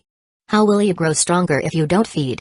With the fall of the Greedy King and the Slaughter King, large-scale conflicts on Soul Star came to an end. The remnants of the Slaughter Faction and the Husbandry Faction continued their desperate resistance in various locations, but under Chuzhuan's orders, Yunqi and Ma Nanshan led a formidable force of ghosts to quell these holdouts, ensuring it was only a matter of time before peace was restored. Following the eradication of the 2 major factions, some survivors from the underground tried to attach themselves to the Ascendant faction. Knowing their true nature, Yunqi and Ma Nanshan secretly executed these opportunists, thus securing complete control over Soul Star. Under Chuzhuan's guidance, they formed an organization called the Soul Hall, which took charge of all affairs on Soul Star. Military forces were banned in all cities, except for a powerful ghost army retained by the Soul Hall itself. The primary mission of the Soul Hall was the research and development of various soul techniques, offensive, defensive, and specialized, making any useful soul technique a subject of study. Consequently, Soul Star transformed into Chuzhuan's personal domain, serving both as a supply of ghosts and a testing ground for new soul techniques. Blue Star. Chuzhuan toyed with a piece of a blood mirror in his hand, smiling. Having fully secured control over Soul Star, he and his ghost minions, guided by his own senses, had discovered this long-sealed blood mirror in a desolate plain. At first glance, the fragment seemed like nothing more than a piece of ordinary glass. How can I integrate this fragment back into the blood mirror without any cracks or defects? Chuzhuan pondered. Without hesitation, he placed the fragment on the surface of the blood mirror. The next moment, a surge of blood light emerged, so intense that it even dazzled Chuzhuan. When his vision cleared, the fragment had vanished, and the blood mirror had grown slightly larger. The integration of the blood mirror fragment was not by setting but by merging. Just as Chuzhuan reached out to pick up the blood mirror, it suddenly flew toward his forehead. Startled, he tried to dodge, but no matter what he did, he couldn't escape it. A bone-deep pain then struck him, and Chuzhuan found himself unable to resist, falling unconscious. Chapter 259, Whoever it is, come forth. After a while, Chuzhuan finally awoke leisurely. He touched his brow and found not a single scar. Where is the blood mirror? Chuzhuan was astonished. Upon closer inspection, he discovered that the blood mirror had sunk to the bottom of his sea of consciousness. He stirred his spiritual sense and lightly touched the blood mirror. A wave of ancient, profound thoughts flooded his mind. Only then did he learn the true name of the blood mirror. Mirror of the Myriad Realms. Chuzhuan savored the name. He also discovered that with a mere thought, he could effortlessly traverse among the various planets within the Mirror of the Myriad Realms far simpler and swifter than before. Before I found this shard, it had always been external. Now, it has merged into my body of its own accord. Chuzhuan pondered, could it be that only now does the Mirror of the Myriad Realms truly recognize me as its master? His spiritual sense lightly touched the mirror of the myriad realms. Immediately, 3 scenes appeared on its surface.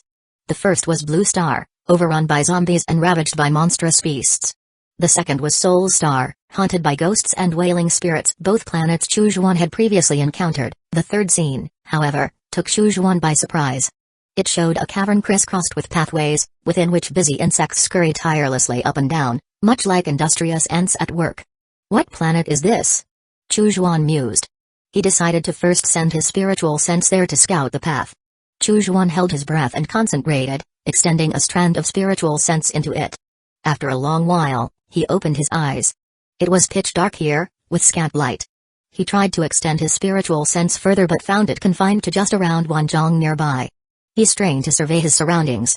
At last, some details became visible. He was in a rocky cavern. Not far from him, on a stone bed, lay a skeleton.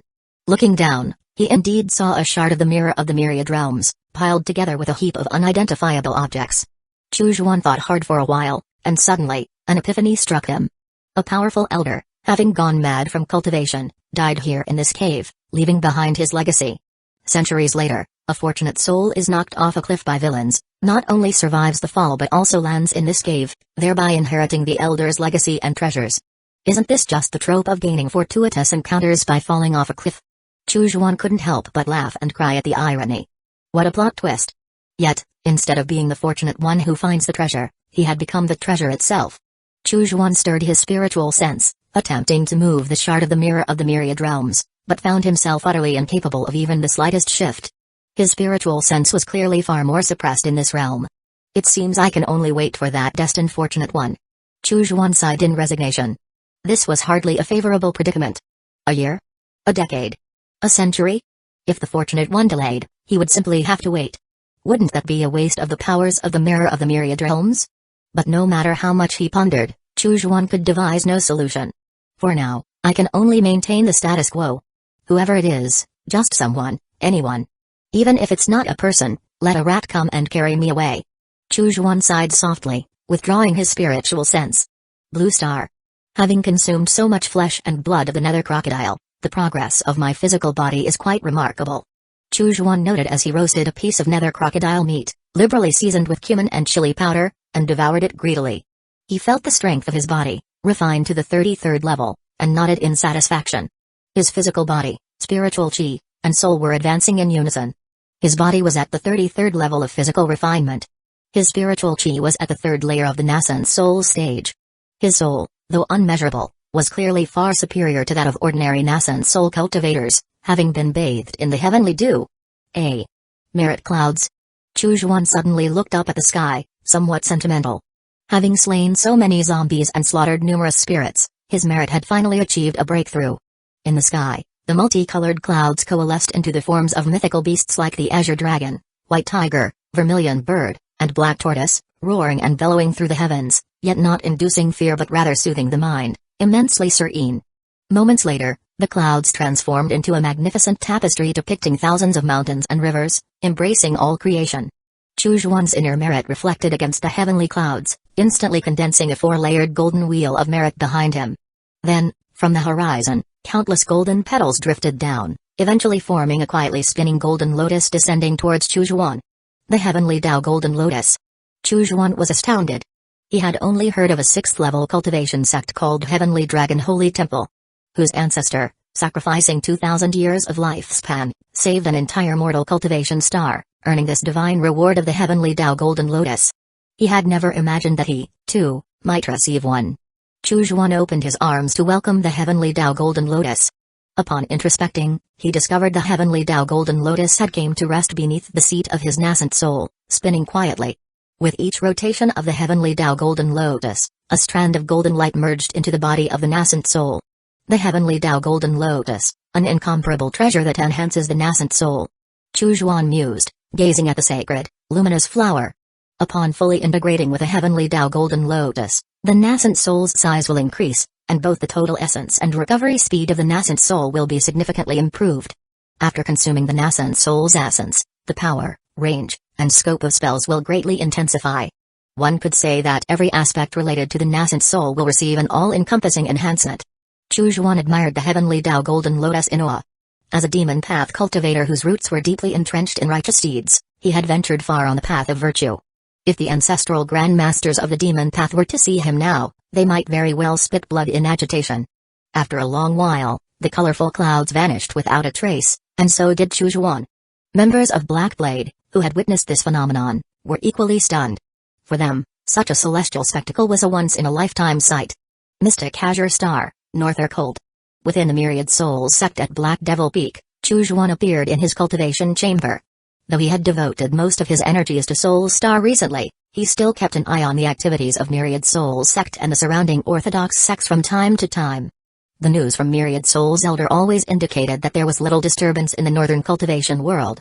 However, Chujuan felt as though a storm was brewing beneath the surface, gathering strength. He couldn't pinpoint why he felt this way. Perhaps it was a premonition given by his accrued virtue. Zhuji tapped lightly on the stone door of the cultivation chamber, saying respectfully, Elder Zhongyan and Elder Beijingkun have came to visit. Would you like to see them? Chujuan frowned. Zhongyan, the woman involved with Myriad Souls Elder? And Beijingkun too. Hadn't he told them not to disturb him? No. Chujuan shook his head. Zhuji smiled wryly. Elder Zong has already been here twice. She's still in the main hall, insisting that she won't leave unless you appear. Chujuan's frown deepened. What madness had overtaken this woman? Very well, lead me to the main hall, he said, striding out of the cultivation chamber. Chapter 260. I thought it was a major issue, but it turns out to be such a trifle. In the grand hall of Black Devil Peak, Zhong Yan sat on a rosewood chair, sipping spiritual tea, her eyebrows deeply furrowed in concern over some matter. Beijingkun, on the other hand, dared not sit nor even drink the tea, pacing back and forth instead. Zhong Yan frowned. Senior brother, stop pacing, you're making me dizzy. Sit down. Beijingkun shook his head. No, I cannot sit, I must not sit. Zhong Yan looked puzzled.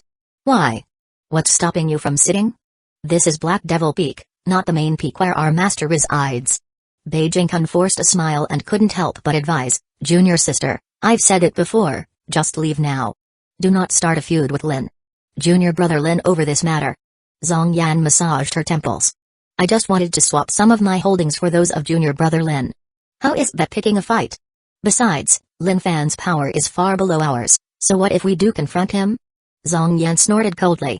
I still want to ask why, after visiting twice in person, he refuses to even see me. Does he really think I would care about any so-called fraternal bonds? At this point, a cold light flashed in Zhong Yan's eyes. Clearly, being snubbed twice had greatly irritated her. Beijingkun stood beside her, speechless. He dared not say more, for that nascent soul grandmaster had warned them not to reveal anything on that night. The only request was for them to leave him in peace. Oh, senior. I'm not deliberately disturbing your peace, I've already tried to dissuade her several times, to no avail. It's like preaching to the damned dead. Beijingkun sighed inwardly. Just then, footsteps echoed at the entrance of the hall.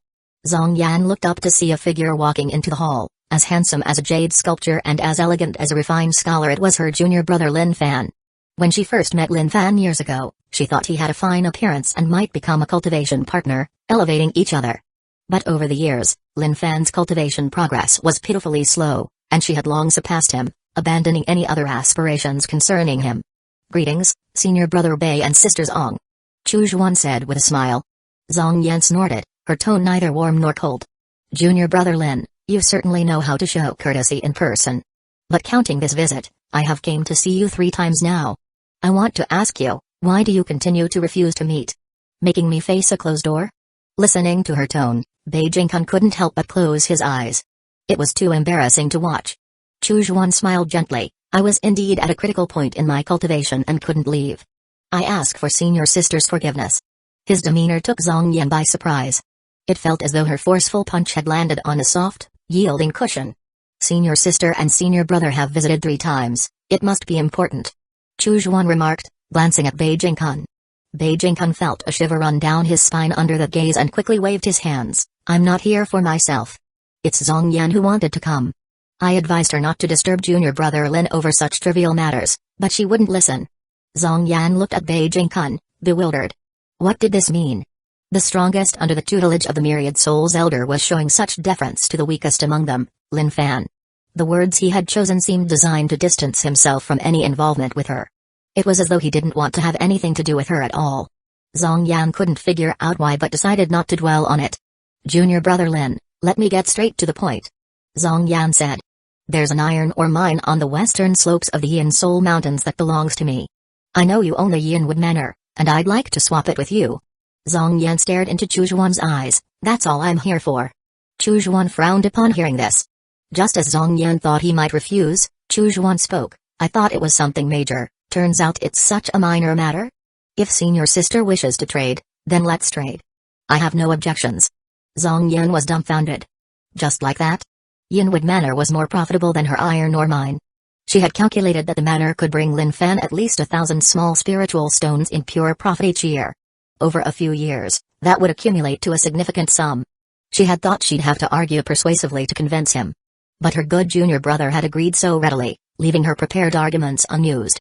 Coordinate the specifics with Zhu Ji. I need to return to my cultivation. Unless there's anything else urgent, please do not disturb me again. Chu Zhuan smiled. Zhong Yan wanted to speak, but after a moment of thought, she couldn't find the words. In the end, all she managed was a grudging him. After a pause, Beijing Kun said, Junior brother, there are some matters I'd like to discuss privately with you. Chu Zhuan nodded, of course. Zhong Yan eyed them suspiciously, but since Beijing Kun wished to speak privately, she left without further comment. Soon, only Chu Zhuan and Beijing Kun remained in the grand hall. Beijing Kun fell to one knee with a thump, speaking with reverence. Senior, I failed to dissuade Zhong Yan, allowing her to disturb your peace. I deserve to die, please punish me. He was acutely aware of the dynamics at play. This nascent soul cultivator had control over myriad souls elder, who in turn controlled them, the golden core cultivators, through restrictions. He didn't even qualify to call this nascent soul cultivator his master, only daring to address him as senior. Chu Zhuan responded calmly, no harm done, you tried your best. Beijing Kun spoke softly, I could kill her tonight. What do you think, elder? Chu Zhuan shook his head, better less trouble than more, let her live. Yes, senior indeed possesses great magnanimity. Beijing Kun nodded vigorously. Do you know why she wants to trade properties with me? Chu Zhuan suddenly asked. Beijing Kun replied in a low voice, to the west of the Yin Soul Mountains lies the original Yang sect. Recently, original Yang sect has launched several attacks on the Yin Soul Mountains, killing many, including a golden core cultivator. Original Yang sect has always been the vanguard for the Golden Phoenix sect. Whenever a major conflict between righteous and demonic forces erupts in the North Cold, it starts with these vanguards of the Golden Phoenix sect. They intentionally let some righteous cultivators die, and then Golden Phoenix sect uses the excuse of exorcising demons to ignite a war. Beijing Kun's voice grew even lower. Zhong Yan's iron mine is located on the western foothills of the Yin Soul Mountains and has already been attacked twice by the original Yang sect. Although she repelled the attacks both times, even killing several Foundation establishment cultivators from original Yang sect, she doesn't want any more trouble and plans to abandon the property. Chu Zhuan smiled wryly, so she chose me, thinking I was the weakest golden core cultivator in Myriad Souls sect. Beijing Kun gave an embarrassed smile, yes. After much thought, she picked an easy target. Moreover, she really does covet your Yinwood Manor. Chu Zhuan said indifferently, I don't want to be bothered with such trivial matters. Go and report today's events to Wan Hun, let him handle Zhong Yan. Also, keep me informed of any movements by the righteous sects immediately. Yes, I will serve you with utmost dedication, to the death. Beijing Kun nodded respectfully. Chapter 261, I only wish to cultivate, do not disturb my peace in the Golden Phoenix sect. Nascent soul ancestor Jin Zhao was conversing with a refined-looking middle-aged cultivator. The two sat opposite each other at a square table, with two steaming cups of spiritual tea between them. The refined cultivator sipped his tea continuously, showering it with praise, yet Jin Zhao did not touch his own. What is it? Does fellow Taoist Jin have any concerns? The refined cultivator asked with a smile. Jin Zhao gave a wry smile, fellow Taoist Ziman. After all, the Feather Transformation Heaven Palace is a 5th-level cultivation sect, whereas my Golden Phoenix sect is but a 4th-level one. What virtue or ability does my sect have to even dream of replacing the Feather Transformation Heaven Palace? When the higher-ups ordered me to unify the Northern Cold, I did not hesitate to start a war between righteous and demonic forces. But to replace Feather Transformation Heaven Palace? Frankly, that's a tall order. The refined cultivator was Ziman Chinking from the Majestic Sword sect. He smiled reassuringly, just take it easy, fellow Taoist Jin. The higher-ups only need an additional layer of insurance. After all, Feather Transformation Heaven Palace had a transcendent nascent soul who is suppressed by the higher-ups, and it's uncertain if they harbor any resentment. Now, with the heaven-shaking divine sect stirring, and Mystic Azure Star being closest to the heaven-shaking divine sect's Blood River Star, it's likely to be the first target. If Feather Transformation Heaven Palace were to secretly align with heaven-shaking divine sect, wouldn't that put all cultivators of Mystic Azure Star in great peril? You, fellow Taoist Jin, should be more aware of this than I. Jin Zhao sighed lightly and nodded. When the Reincarnation Divine Church clashes with the heaven-shaking divine sect, it's a battle of deities, and they, mere minions, must simply obey orders. If Mystic Azure Star's protective formation were ever breached, the entire star would be doomed, and no one could escape the consequences. Ziman Chinking continued, if Feather Transformation Heaven Palace leans towards the heaven-shaking divine sect, then your Golden Phoenix sect will become the primary sect stationed on Mystic Azure Star by the higher-ups. They will help you advance to the Transcendent Nascent Soul phase, and thereafter, Golden Phoenix sect will become a 5th-level cultivation sect. Should it turn out that Feather Transformation Heaven Palace has no connections with the heaven-shaking divine sect, and your sect accomplishes the task of unifying the Northern Cold, you will also receive a great bounty of treasures. Why not go for it? Jin Zhao, moved by the argument, nodded repeatedly. In that case, I will dedicate myself wholeheartedly to the higher-ups, he declared, bowing respectfully towards the sky. Ziman Chinking smiled, that's the spirit. And remember, let no one know of the association between my Majestic Sword sect and your sect. Jin Zhao nodded, of course, I am well aware of that. If it became known that the Golden Phoenix sect was secretly contacting the Majestic Sword sect and receiving gifts, it would spell trouble for Golden Phoenix sect. It would be akin to secretly meeting with the boss next door behind one's own employer's back, raising suspicions about potentially switching allegiances. Ziman Chinking left behind a top-grade storage bag. This contains resources provided by my Majestic Sword sect as ordered by the higher-ups, for the aid of Golden Phoenix sect. He said with a smile. Now that I have delivered the items, I shall take my leave. With a gesture of his hand, he altered his appearance. Jin Zhao was puzzled. Fellow Taoist Ziman, won't you stay at Golden Phoenix sect? Ziman Chinking laughed heartily, I am busy with my cultivation. If not for our sect leader knowing of our acquaintance and specifically sending me here, I would still be in secluded cultivation. Jin Zhao nodded, take care, fellow Taoist Ziman. Take care. Ziman Chinking nodded, quickly departing. He looked back at Golden Phoenix sect and shook his head slightly. Mystic Azure will inevitably become the first battlefield between the Reincarnation Divine Church and the Heaven-Shaking Divine Sect. Staying here is akin to courting death. I certainly won't stay behind. Reflecting on Jin Zhao's words, he chuckled and shook his head, then headed straight for Central Continent. The teleportation arrays scattered across Mystic Azure Star could only lead to a previously hazardous extraterritorial battlefield. Only after transiting through that battlefield could one travel to other cultivation stars. But since that battlefield had collapsed, all local teleportation arrays had become inactive. Only Feather Transformation Heaven Palace still possessed a teleportation array leading to a perilous extraterritorial battlefield. Ziman Chinking had used a disguise and transited twice to travel from Dawn Star to Mystic Azure Star. Those who used this teleportation array were mostly nascent soul cultivators. Holding a token from the Reincarnation Divine Church, Feather Transformation Heaven Palace dared not thoroughly check his identity. Ziman Chinking safely stepped into the teleportation array and left Mystic Azure Star completely. Blue Star. Above an ocean, Chu Zhuan suddenly stood up, his expression satisfied. Finally, I have reached the 4th layer of nascent soul.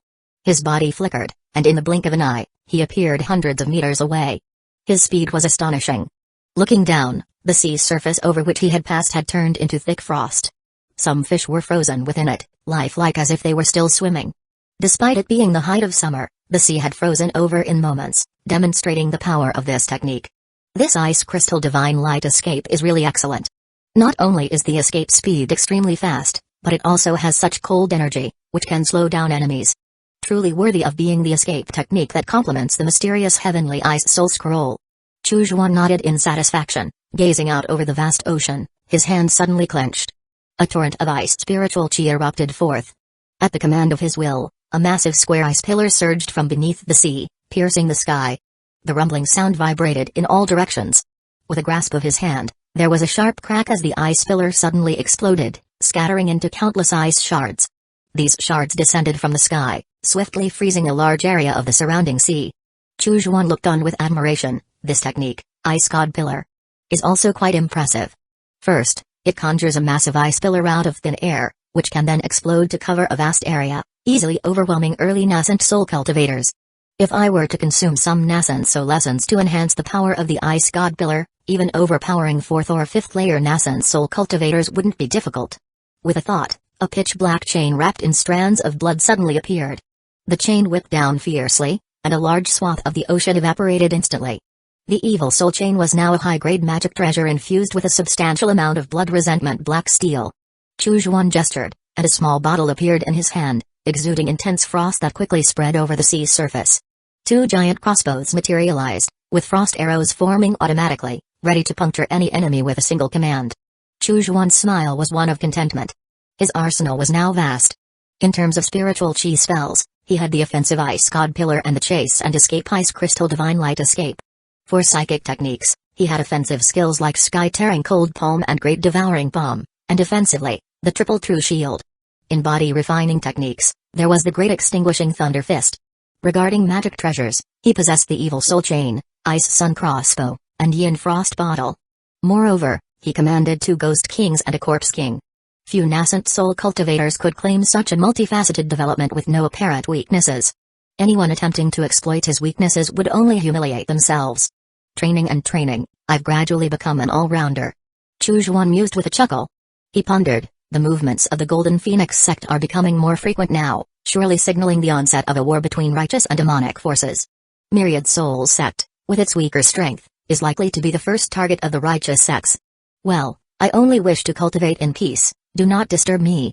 Chapter 262, Righteous Acts, known and justified a month later at the Golden Phoenix sect. Today marks the 800th birthday of Jin Zhao, the nascent soul ancestor of the Golden Phoenix sect. For this occasion, a feast was prepared, and cultivators from various sects were invited. As the leader of the righteous sects in the Northern Cold, Jin Zhao, a long-renowned nascent soul cultivator, naturally had many cultivators came to present their gifts. About 2/3 of the Northern Cold's nascent soul and golden core cultivators arrived at Golden Phoenix sect. The entire sect was enveloped in a joyous and bustling atmosphere. In the magnificent hall, a gathering of powerful individuals was underway. Elder Jin Zhao was seated at the highest place, flanked by the nascent soul ancestors of 5 major sects including Ascendant Cloud sect and Green Mountain sect. Below them sat a myriad of golden core cultivators from the cultivation community of the Northern Cold, each seated according to their respective sects, creating an impressive assembly. The table was laden with fine wines and exquisite dishes. The cultivators mingled cheerfully, but 3 seats remained conspicuously empty. These were meant for the nascent soul ancestors of the 3 sects from the Wu country. Their absence was notable, yet the other cultivators pretended not to notice, continuing their conversations. Jin Zhao glanced around the hall and subtly signaled to the false soul elder of the original Yang sect. Understanding the cue, the false soul cultivator stood up and pointed at the empty seats, raising his voice. What does it mean for the nascent soul cultivators of the 3 sects of Wu not to attend Senior Jin's 800th birthday? They don't even bother to show up. His words quickly found agreement. Indeed. They show no respect for Senior Jin. They do not respect us righteous cultivators. Those 3 demonic sects of Wu have blood on their hands. They dare not come here.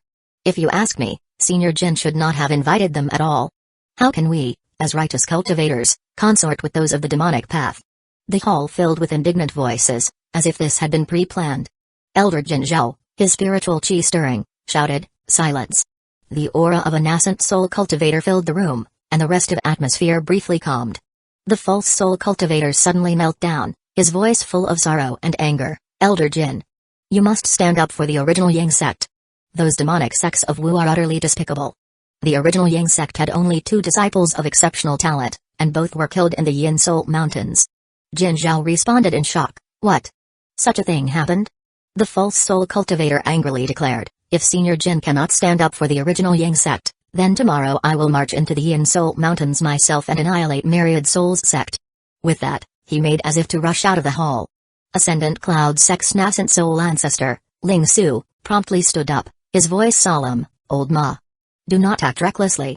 Alone, you and your sect are no match for the 3 demonic sects." Immediately, a Wohu of Green Mountain sect declared, "The Myriad Souls sect has proven itself brutally savage. After the last war between the righteous and the demonic, we spared them, mindful of heaven's mercy, imploring them to forsake the demonic path. Yet, who could have anticipated that in merely a century, they would not only escalate their atrocities but also inflict grave harm upon numerous righteous cultivators?" Owohua turned to Jin Zhao. "I heard that your disciple, Zhao Tanjiao, also perished in the Yin Soul Mountains?" Jin Zhao's eyes misted over. "Indeed. Initially, I was so enraged that I wanted to storm into the Yin Soul Mountains myself. However, reflecting on the endless cycle of vengeance, I ultimately relinquished my desire for retribution. But who would have thought that the three demonic sects of Wu would be so ferocious and malevolent, to the extent of harming the cultivators of the original Yang sect? Clearly, they have not repented.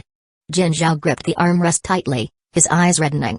Mazuri bellowed, "Please, Senior Jin, issue the command. Original Yang sect is ready to lead the charge, to storm into Wu country. We shall annihilate the three demonic sects and restore a clear and pure realm to the northern cold cultivation world." With that, he half knelt, his aura seething with murderous intent. The remaining two golden core cultivators of the original Yang sect also knelt, their expressions resolute. In the blink of an eye, a large number of cultivators knelt down as well. "Please, Senior Jin, issue the command to attack the three demonic sects." Their voices boomed like thunder, resonating through the cosmos. Ling Su and Luo Hua also stood, bowing toward Jin Zhao. "The three demonic sects of Wu remain unrepentant, it appears they cannot be redeemed. Please, fellow Taoist Jin, issue the command." Jin Zhao sighed deeply. "I had no wish to perpetuate slaughter, yet the demonic cultivator's excessive tyranny leaves us no choice." He rose abruptly, his voice resounding, "Carry out my orders, march into Wu country. Annihilate the three demonic sects within 3 years." "Yes." The cultivators responded in unison, their voices like a rumble of muffled thunder. Jin Zhao looked upon the fierce assembly of righteous cultivators, his smiled. Just as Chu Zhuan had anticipated, during the 800th birthday celebration of Jin Zhao, the nascent soul ancestor of the Golden Phoenix sect, a declaration was made to invade Wu country and annihilate the three demonic sects there. Instantaneously, the perennial war between the righteous and demonic cultivators of the northern cold cultivation realm erupted. Within days, Chu Zhuan received news that the lesser sects and schools under the Corpuscian sect and the Poison Gu sect were being attacked by the righteous sects. The three demonic sects of Wu country were, after all, outnumbered. Every century or so, the Golden Phoenix sect would initiate such a war. Each time, these smaller sects and schools would undergo a major reshuffle. However, the battles typically concluded not with the obliteration of the three demonic sects of Wu, but rather with their paying reparations through various treasures. Chu Zhuan felt that the three demonic sects of Wu were somewhat pitiable. Every 100 years, they were harvested like chives by the righteous sects. They were killed, their treasures looted, and yet they were expected to smile and sue for peace. It was truly a heart-wrenching scenario. If it truly were just for the treasures, it wouldn't matter, since none of the treasures were mine to begin with. Chu Zhuan reasoned. But this time, Golden Phoenix sect's slogan is to invade Wu country and eradicate the demonic paths, clearly aiming to completely eliminate the demonic sects. Especially Golden Phoenix sect, which is undoubtedly seeking vengeance for the death of Zhao Tanjiao. It seems I cannot escape, they will surely come looking for me. Chu Zhuan shook his head repeatedly. At that moment, the respectful voice of Zhu Ji came from outside. "Elder, the Grand Elder requests your presence at the main peak, the other elders have also been summoned." Chu Zhuan nodded and immediately took flight towards the main peak of the Yin Soul Mountains. It was obvious that the summons was about the war between the righteous and demonic forces. Upon his arrival, however, Chu Zhuan noticed two exotic beasts near the summit. One was a gigantic purple-black centipede, 100 jong in length, with narrow antennae and numerous legs that writhed in a manner most unsettling. The other was a 30-plus jong black hawk, its gaze fierce, as if it were about to prey on someone. Yet, despite their formidable appearances, such massive demonic beasts generally lacked combat effectiveness and were only suitable for transport tasks.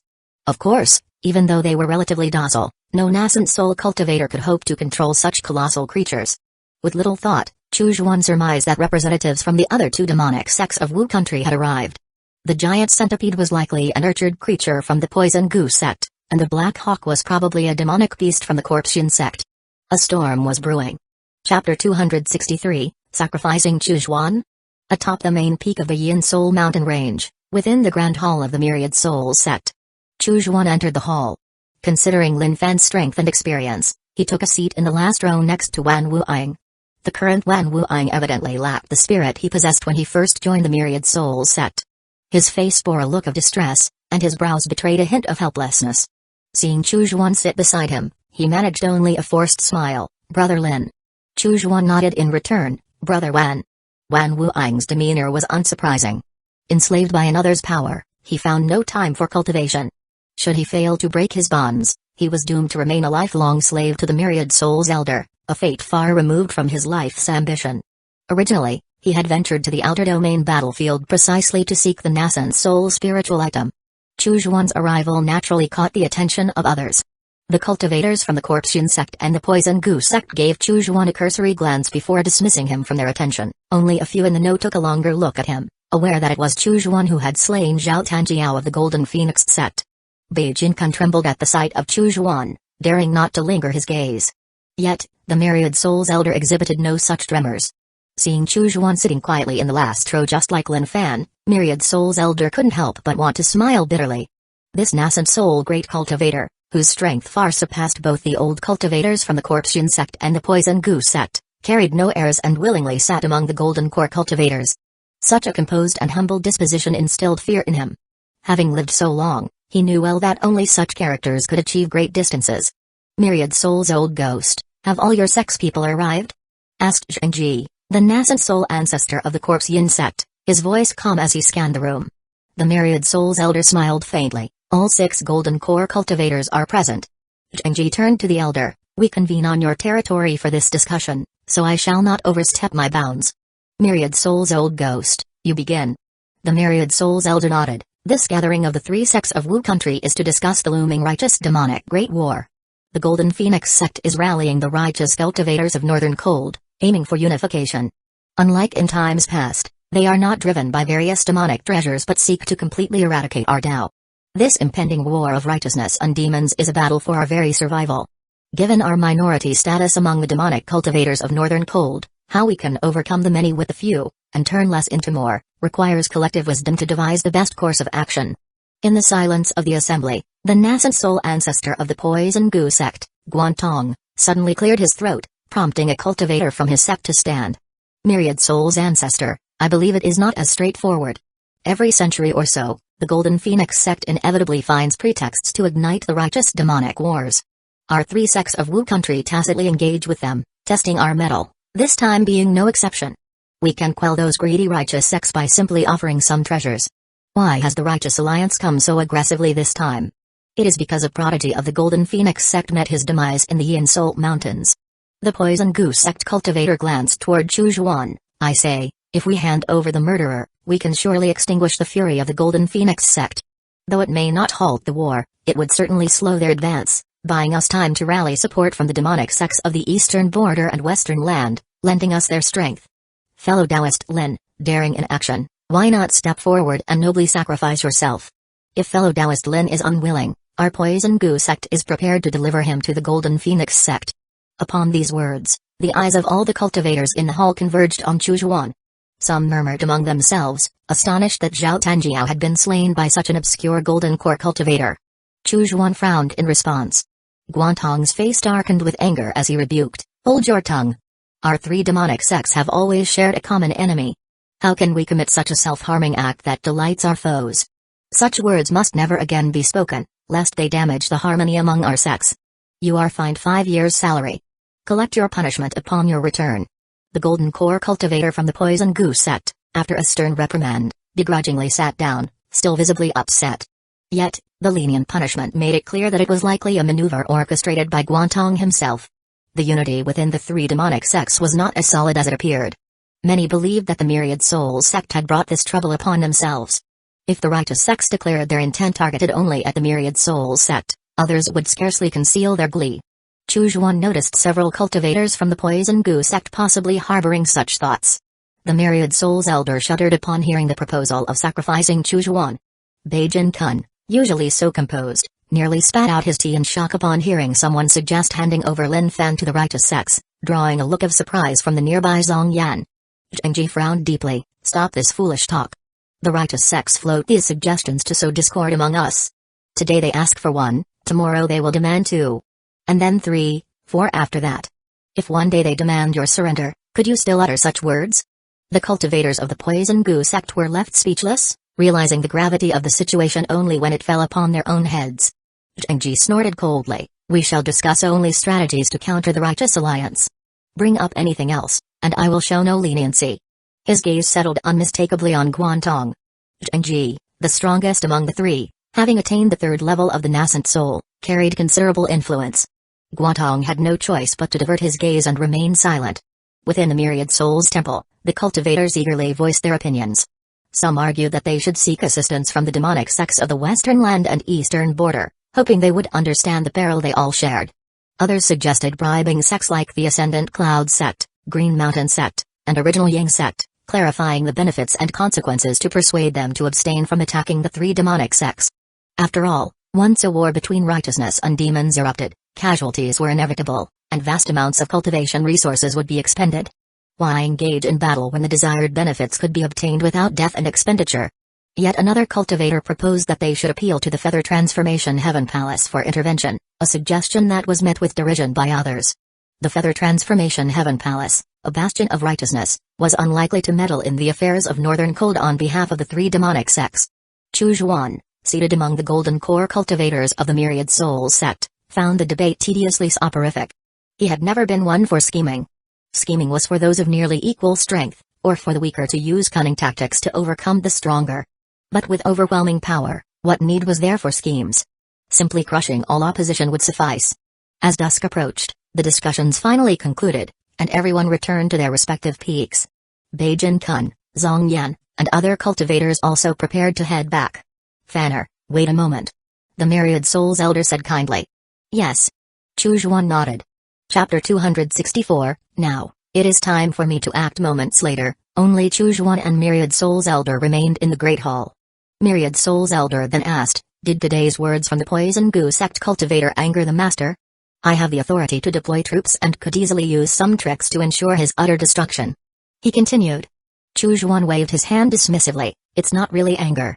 Just make sure he's more careful in his next life. Understood. Is that all you wished to discuss with me?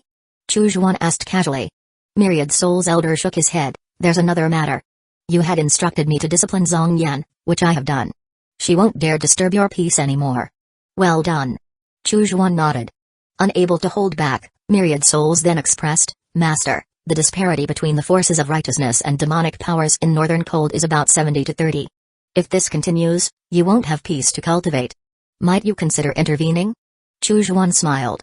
He certainly intended to intervene. With such a power imbalance, if he remained on the sidelines, he would never find peace. Sooner or later, he'd be forced to change his identity and leave. And he was too lazy to relocate. Send me all the information on those nascent soul cultivators from the righteous path. Chu Zhuan instructed nonchalantly. And every single update on the movements of the righteous demonic war as well. I shall act when it is time. Hearing this, Myriad Souls was greatly reassured and bowed deeply in gratitude. Thank you, Master. After Chu Zhuan left the hall, Myriad Souls elder finally breathed a sigh of relief. His strength far surpasses Zhengji, Guantong, and myself. With him acting, we could at least match Golden Phoenix Sect's Jinzhou. This could change the odds from 70-30 to a more manageable 60-40. Just as long as the gap isn't too vast. Myriad Souls elder felt considerably better. In the blink of an eye, 3 years passed on Mystic Azure Star. Every few days, a battle report would be delivered to Black Devil Peak, allowing Chu Zhuan to clearly understand the progress of the righteous demonic war in Northern Cold. The land was rife with war and turmoil, yet the three demonic sects of Wu country remained unvanquished. The righteous sect's proclamation of eradicating the three demonic sects within 3 years had turned into a joke. Just as I expected. Chu Zhuan mused. The righteous sects are mighty but disunited, with each sect scrambling for gains. Moreover, the righteous sects have historically ended these wars victorious, fostering arrogance among their cultivators. They believe that no matter how the battle goes, they will eventually win. Once they invaded Wu country, they immediately dispersed, attacking the Corpshin sect, Poison Goo sect, Myriad Souls sect, and various affiliated sects individually. Lacking a united front to focus their assault on a single sect, it's quite difficult for them to topple the three demonic sects of Wu country in a short time. Chu Zhuan smiled faintly, his guess about the state of affairs not far off. He hadn't expected that in just 3 years, the situation would have devolved into a series of isolated conflicts.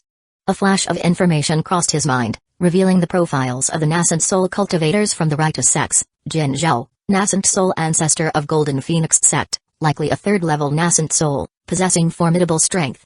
Ling Su, nascent soul ancestor of Ascendant Cloud sect, likely a second-level nascent soul. Owohua, nascent soul ancestor of Green Mountain sect, likely a second-level nascent soul. Mazuri, a false soul stage cultivator. None of them was in the middle stage of the nascent soul, making them manageable opponents for Chu Zhuan. Handling multiple adversaries at once would pose no issue, especially since these were all early-stage nascent soul cultivators, which was easy to comprehend.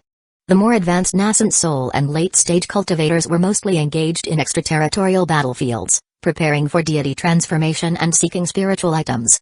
Jin Zhao and his peers, being of lower realms, saw no need to venture into perilous battlefields and chose to remain on Mystic Azure Star to guard their traditions. Chu Zhuan wasn't particularly concerned about these individuals. Despite their numbers, they posed little threat. Should he decide to take action, he only needed to find an occasion when they were gathered together to resolve them swiftly. His interest lay in the broader dynamics. Previously, in perilous battlefields, Chu Zhuan had become aware of the deep-seated conflict between the Heaven-Shaking Divine Sect and the Reincarnation Divine Church. For the coveted Tati Seed Tree, the Heaven-Shaking Divine Sect had even infiltrated the battlefields controlled by the Reincarnation Divine Church. He had heard that Mystic Azure Star was the nearest celestial body to the Heaven-Shaking Divine Sect. Should these two level 6 cultivation sects clash, Mystic Azure Star would inevitably become their primary target. If the latter scenario were to unfold, Chu Zhuan needed to prepare early. The local cultivators of Mystic Azure Star would not be able to match the status of the rulers brought by the Heaven-Shaking Divine Sect. If he was to aim for the deity transformation stage, interacting with the Heaven-Shaking Divine Sect was inevitable. Naturally, a higher status was preferable. Ideally, he would become one of the rulers from the Heaven-Shaking Divine Sect overseeing Mystic Azure Star. Chu Zhuan mused with a hint of irritation. Golden Phoenix Sect aims to unify Northern Cold, and yet Feather Transformation Heaven Palace shows no reaction. What exactly are the cultivators of Feather Transformation Heaven Palace doing? Placed in the outside world, as a nascent soul cultivator, he was regarded as a great master by others. Yet, caught in the strategic play between two level 6 cultivation sects, he was merely a pawn. Strength. It always comes down to strength. If I were a divine ascendant now, both the Reincarnation Divine Church and Heaven-Shaking Divine Sect would be courting me themselves, seeking to secure my allegiance. Why should I need to sift through minor details to trace the subtle schemes laid by these two sects? Chu Zhuan sighed lightly. The longer one survived in this survival of the fittest cultivation world, the clearer the importance of strength became. Another half-year passed. Chu Zhuan received fresh intelligence brought by the Myriad Souls Elder Sect. It turned out that it wasn't just Northern Cold, the eastern border, Western Land, and the Southern Wilderness had also witnessed large-scale sect conflicts. The Southern Wilderness moved fastest, with a sect called Southern Wilderness Palace rising from the ruins of sects like the 100 Refinement Sect and the Heaven Burning Sect. It had rapidly swallowed smaller sects, unifying the Southern Wilderness. In the eastern border and Western Land, the various sects were still locked in fierce battles, and the situation remained unclear. Clearly, a massive unseen hand was manipulating the grand chessboard of Mystic Azure. Jin Zhao has finally resorted to drastic measures, executing 2 disobedient Golden Core cultivators in front of all the cultivators. Reported the intelligence. Such actions will undoubtedly unify the righteous path, galvanizing them to decisively crush the 3 demonic sects of Wu country. After reading today's battle report, Chu Zhuan was contemplative. In truth, Jin Zhao could have employed such severe measures from the beginning, using swift and harsh actions to suppress the other righteous sects, thoroughly imposing his will, and quickly invading Wu country to annihilate the 3 demonic traditions. However, employing such tactics too soon would have deprived many cultivators of their deserved spoils, leaving him with few genuine supporters. Now, 3.5 years later, every moderately powerful righteous cultivator had garnered significant gains. Targeting 2 individuals with little backing now served perfectly as a warning to others. It's finally time for me to take action. Chu Zhuan slowly rose to his feet, his robe stirring as if touched by an unseen breeze. His gaze, deep and distant, seemed to pierce through the void, looking directly towards the gate of Golden Phoenix Sect. Chapter 265, I will ascend to dominate Northern Cold by stepping over you. Fallen Phoenix Mountain, within the domain of the Corpshin Sect, had previously been the territory of its affiliated Fallen Phoenix Sect. 5 days ago, it had been seized by the Golden Phoenix Sect, whose power dwarfed that of the Fallen Phoenix Sect like the moon outshines the glowworm. The Golden Core ancestor of the Fallen Phoenix Sect died valiantly in battle, and the majority of its disciples perished in this conflict. Despite multiple attempts at reinforcement by the Corpshin Sect, the disparity in strength was too great, and they could only watch as the Fallen Phoenix Sect was annihilated. This mountain peak had now become a temporary base for the cultivators of the Golden Phoenix Sect. Jin Zhao stood in a pavilion at the summit of Fallen Phoenix Mountain, looking confidently towards the gate of the Corpshin Sect with Ling Su, Luohua, and Mazra at his side. He laughed heartily. I know all of you are wondering why we went to such lengths to conquer this Fallen Phoenix Mountain.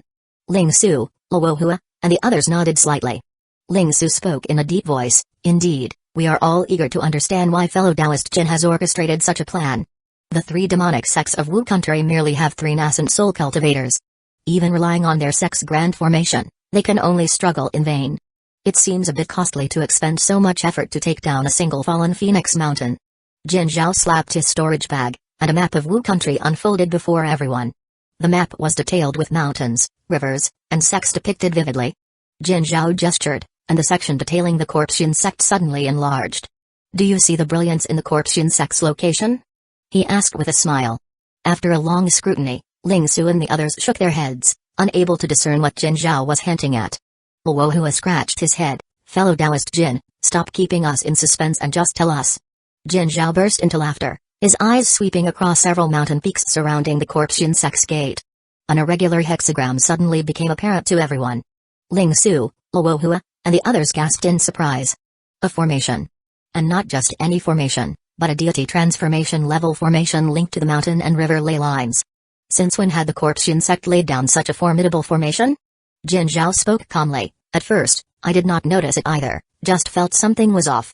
Sometimes, the Corpsean sect even seemed to deliberately allow us to attack. But the sects on these 6 mountain peaks are among the strongest under the Corpsean sect's command. Especially during the attack on Fallen Phoenix Mountain, the resistance we encountered was unprecedented. That's what made me suspicious. Luckily, I glanced at the map, and that's when I finally noticed something peculiar." Jin Zhao calmly stated, "If I'm not mistaken, this formation is designed as a trap the enemy type. If we attack the Corpsean sect's gate, Zhengji will surely activate the formation and catch us off guard. A deity transformation phase formation linked to the mountain and river ley lines. Even if we survive, it will be by the slimmest of margins, and will be severely wounded." Upon hearing this, Ling Su and the others broke out in a cold sweat. Indeed. If they proceeded as planned and breached the Corpsean sect's gate, they would be falling right into their trap. Ling Su respectfully said, "We are fortunate that fellow Taoist Jin was vigilant and noticed the Corpsean sect's cunning plot." Jin Zhao merely smiled casually. "It's merely fortune, just fortune." It was not merely fortune. The storage bag that Ziman Shanking had given him contained not only a vast amount of spirit stones, elixirs, and talismans but also a hint about the Corpsean sect's deity transformation phase formation. It was this hint that allowed him to discern the Corpsean sect's strategy. Jin Zhao lightly tapped on the peaks that made up the formation, his voice brimming with confidence. "What we need to do now is to dismantle the sects on these mountain peaks one by one. Only by completely disrupting this deity transformation phase formation can we safely assault the Corpsean sect." Ling Su nodded emphatically. "Exactly. Once the Corpsean sect, the leader of the 3 demonic sects, is eliminated, the Poison Goo sect and Myriad Souls sect will be mere sitting ducks, easily crushed." Luohua laughed heartily. "Perhaps the Poison Goo sect and Myriad Souls sect will surrender on the spot once the Corpsean sect is razed to the ground." Mazuri and the others burst into laughter, not taking the 3 demonic sects of Wu country seriously at all. It seemed as if unifying northern cold and sweeping through Wu country was merely a matter of time. Jin Zhao joined in the laughter, but a coldness lingered in his eyes. Especially when he looked at Ling Su and Luohua, his gaze was as sharp as a blade. The downfall of the 3 demonic sects of Wu country was imminent. After that, it would be time to turn the blade inward. The Ascendant Cloud sect, Green Mountain sect, and other such sects would be the first targets he would strike. Laugh, he thought. "I will ascend to dominate northern cold by stepping over you." Visions of his future triumph filled Jin Zhao's mind. Suddenly, Luohua coughed a few times. Cough, cough. "The mountain breeze is quite chilly, perhaps we should head back." Ling Su nodded. "With age, we can't compare to the younger generation anymore, and I too feel the weather turning a bit too cold." Jin Zhao gave a soft exclamation of surprise. Cold weather? That was not something nascent soul cultivators should normally feel. Unless they were in an environment formed by extremely cold spiritual objects, nascent soul cultivators rarely felt cold. At that moment, a faint laughter echoed through the air. "Oh? You claim to be adept in formations? Can you discern the array I have laid out across Fallen Phoenix Mountain?" Jin Zhao, Ling Su, and the others suddenly paled. They whipped around towards the source of the voice. Yet there was no one to be seen. Jin Zhao's gaze settled on the entrance of the pavilion. To his horror, he found the 2 guards there frozen into ice sculptures. Without hesitation, Jin Zhao, Ling Su, and the others activated their defensive spells. In the blink of an eye, shields, armor, and walls of vines formed around them. Jin Zhao, Ling Su, Luohua, and the others looked around warily, deeply apprehensive. Who could it be to approach them this closely? I. Suddenly, a pained voice came from nearby. Upon closer inspection, they saw ice crystals slowly growing from Mazuri's throat. The ice formed into a tree. It was translucent and beautifully sinister. Ling Su immediately tried to cast a spell to heat Mazuri and melt the ice. But Jin Zhao abruptly pulled him back. "Don't touch him, he's already doomed." Owohua was frantic. "No. We must try to save him." He reached out to pull him, only to find that Mazuri's arm crumbled like tofu, disintegrating into icy debris with a gentle tug. Crash.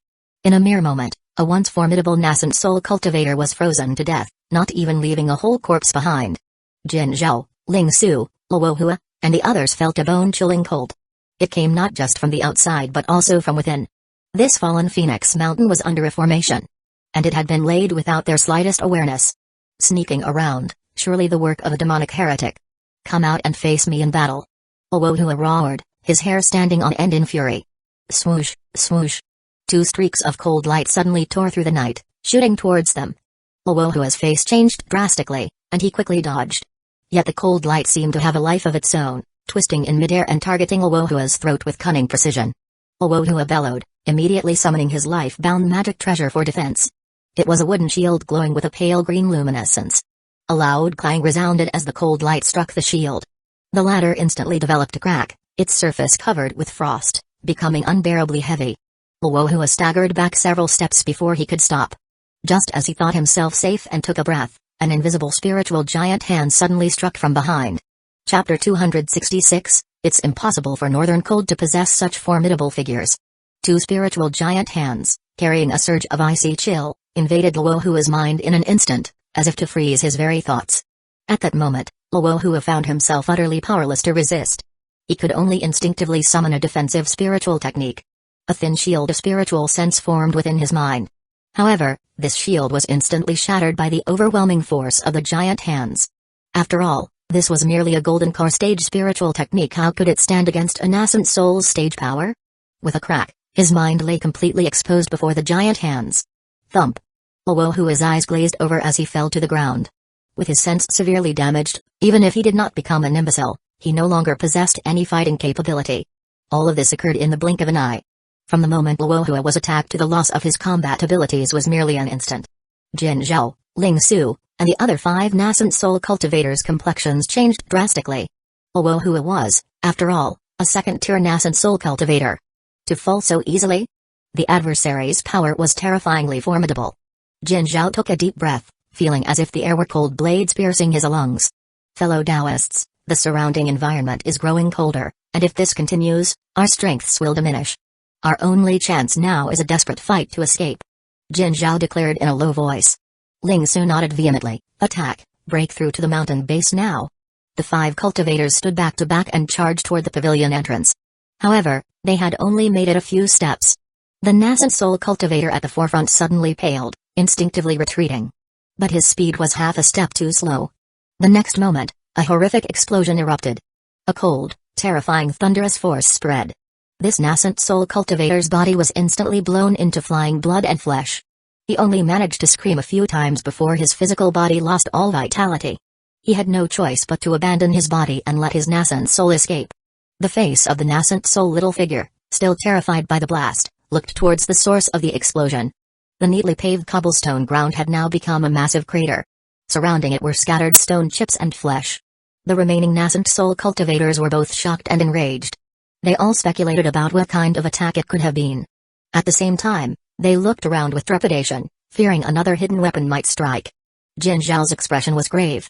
If I'm not mistaken, those were Yin Thunder Seeds. Ling Su was taken aback. Yin Thunder Seeds? I recall that those are techniques used by Golden Core demon cultivators. Just Golden Core techniques. How could they harm nascent soul cultivators? Jin Zhao gave a wry smile. A single Yin Thunder Seed indeed can't hurt us, but hundreds exploding simultaneously might just manage to. However, the lethality we just witnessed suggests the presence of at least 10,000 Yin Thunder Seeds. Ling Su and the others were speechless. 10,000 Yin Thunder Seeds? How much would Yin Thunder need to refine so many? Yin Thunder is formed only by the confluence of Thunder spiritual Qi and Yin evil Qi. Within the Northern Cold region, such sinister locations are exceedingly rare. Almost all are under the control of righteous sects like the Golden Phoenix sect. How could someone refine 10,000 Yin Thunder Seeds? 10,000 Yin Thunder Seeds might be this person's limit. If we break out separately, we can surely escape. One nascent soul cultivator growled. With that, He charged towards the left. A light chuckle came from the night. You guessed wrong. Boom, boom, boom. A vast number of yin thunder seeds exploded all at once. That nascent soul cultivator suffered even more horrendously, his body shattered beyond recognition, his nascent soul extinguished amidst the explosions. Why seek death? It's a pity to lose a good nascent soul like that. A voice came through the night again, this time tinged with a hint of reluctance. This voice instilled fear in Ling Su and the others. Pity? This person was not lamenting the death of a nascent soul cultivator. They were merely regretting the loss of resources. Clearly, in their eyes, these nascent soul cultivators were nothing more than mobile cultivation resources. Seizing the moment, Jin Zhao silently retrieved a mirror from his storage bag. He suddenly expelled a breath of nascent soul essence, casting a spell into the mirror. The mirror immediately emitted layers of white light, dispelling much of the surrounding darkness. Shield me. This treasure is called the reflecting mirror, and it can reveal the whereabouts of that person. Jin Zhao whispered. Hearing this, Ling Su and the others quickly positioned themselves in front of Jin Zhao. Jin Zhao lifted the mirror and scanned the surroundings. Sure enough, a faint shadow appeared not far away. The shadow, caught by the reflecting mirror's light, panicked and tried to dodge. However, the light from the mirror had a tracking effect. No matter how the shadow attempted to evade, its outline was tinged with light, always faintly visible. For a nascent soul cultivator, such a degree of illumination was more than sufficient. Attack! Destroy this sneaky demon! Ling Su and the others roared in fury, expelling the essence of their nascent souls to amplify their spells. Spells of fierce fire, violent wind, and pelting hail hurtled towards the shadow. Boom, boom, boom. The spells crashed down. The houses and the ground in that area were battered beyond recognition, and even the mountain peak was nearly torn apart. The sneaky demon has finally been caught. I used my most powerful spell just now, this person is undoubtedly dead. Let's go, see what this fellow is all about. The nascent soul cultivators breathed a sigh of relief. The ferocious onslaught of spells towards that shadow had drained much of their spiritual chi. They needed to catch their breath to recover. Jin Zhao, observing the devastation nearby, felt a nagging sense of unease. Was what the reflecting mirror showed truly the enemy? The adversary had lurked for a long time, struck with lightning speed, killing one and heavily injuring two. How could they die so easily by their hands? With this thought, Jin Zhao secretly prepared his spells, vigilant for any potential enemies. As expected, 5 dark shadows suddenly emerged from the night, launching an assault towards the backs of Ling Su and his 2 companions. Besides Ling Su, who instinctively dodged, alerted by a strong premonition, the other 2 didn't even realize the danger behind them. By the time they reacted, 5 life-bound spectral weapons had already smashed into their consciousness. Thump, thump. 2 lifeless bodies fell from mid-air, hitting the ground with a thud. Jin Zhao felt a chill in his heart. 2 ghost kings. 1 corpse king. Such a lineup was exceedingly formidable. What could possibly be the origin of such forces? It was impossible for Northern Cold to have such powerful figures. At that moment, he suddenly felt a chill down his spine. Chapter 267, After you die, I will take care of your wife and children. Jin Zhao, without a moment to spare, hastily summoned a massive tortoise shield to protect his back, while his body was cloaked in a shimmering phantom armor of golden light. The next instant, a fist large as a cauldron thundered against the phantom armor, its force akin to raging thunder. The terrifying power instantly shattered the defensive spell. The fist, undiminished in its fury, smashed through the tortoise shield and struck Jin Zhao squarely in the back. Boom. Jin Zhao felt as if he had been hit by an ancient giant elephant. His body was hurled dozens of zhang, crashing through several buildings before coming to a halt. He lay buried under debris and broken bricks. He tried to speak. But as soon as he opened his mouth, he vomited blood copiously, mixed with fragments of his shattered organs. Body cultivator. Jin Zhao was profoundly shaken. Body cultivators were rare but not unheard of. In his youth, he too had dreamt of the path of body cultivation.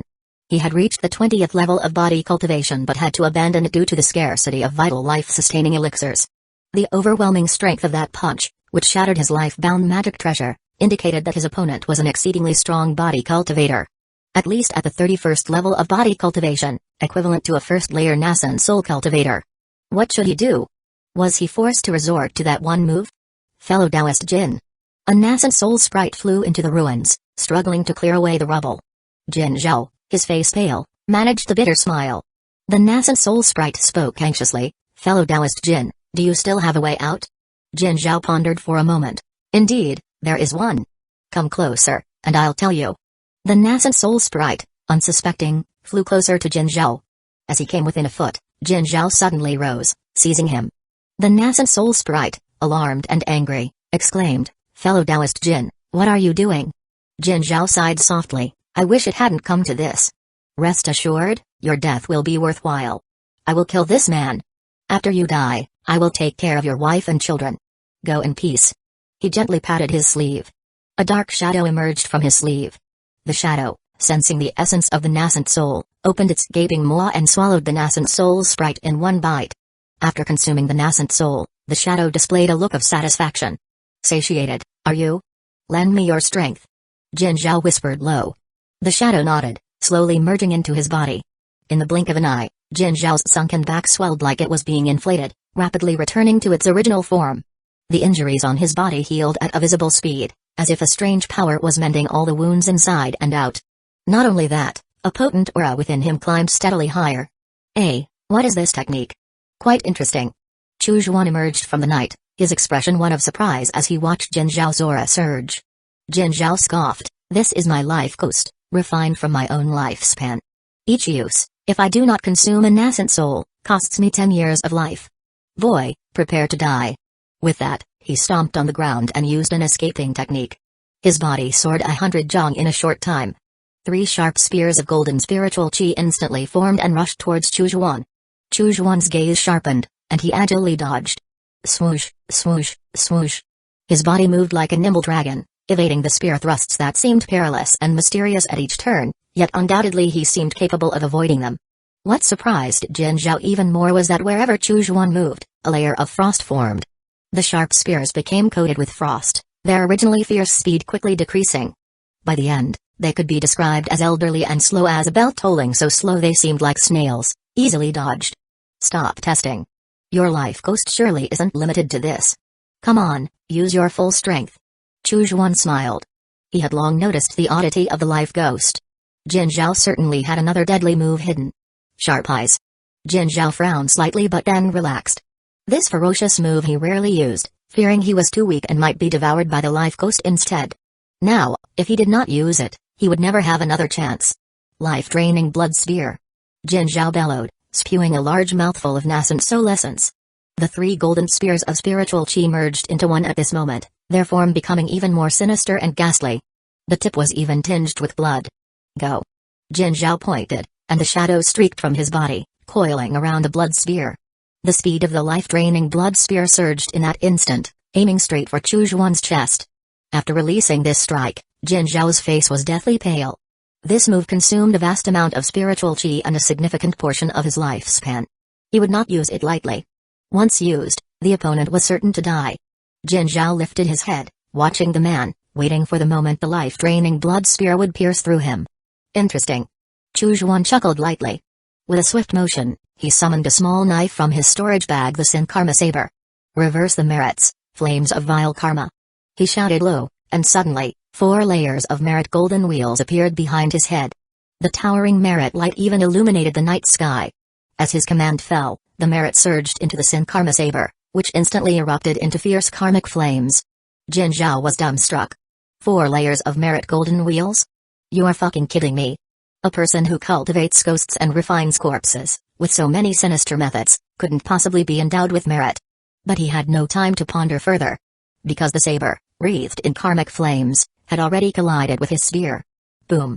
A violent explosion erupted, shattering the blood spear into countless pieces. The life ghost screamed and was instantly burned to ash by the karmic fire. The Sin Karma Saber, unimpeded and now even faster, pierced through Jin Zhao's chest in the next moment. Jin Zhao's eyes widened in disbelief. "You!" He instinctively tried to escape by ejecting his nascent soul and using a teleportation technique. However, Hueco sneered coldly, activating the chain that had been waiting for a long time. The nascent soul sprite was tightly bound, unable to flee.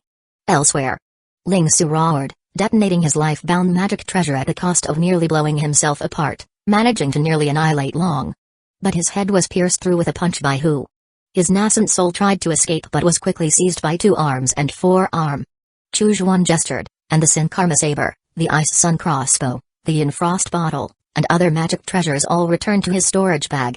The corpses and nascent souls of the nascent soul cultivators were sent respectively to the corpse tower and the sky shielding umbrella. "Master, Long is dead," Hu reported, holding the fragments of Long's heroic remains, Somewhat regretfully. Chu Juan sighed lightly, not particularly regretful. Long had always been rebellious and disobedient. His death was rather timely, freeing up a spot to refine a better corpse puppet. Collect the things, let's go.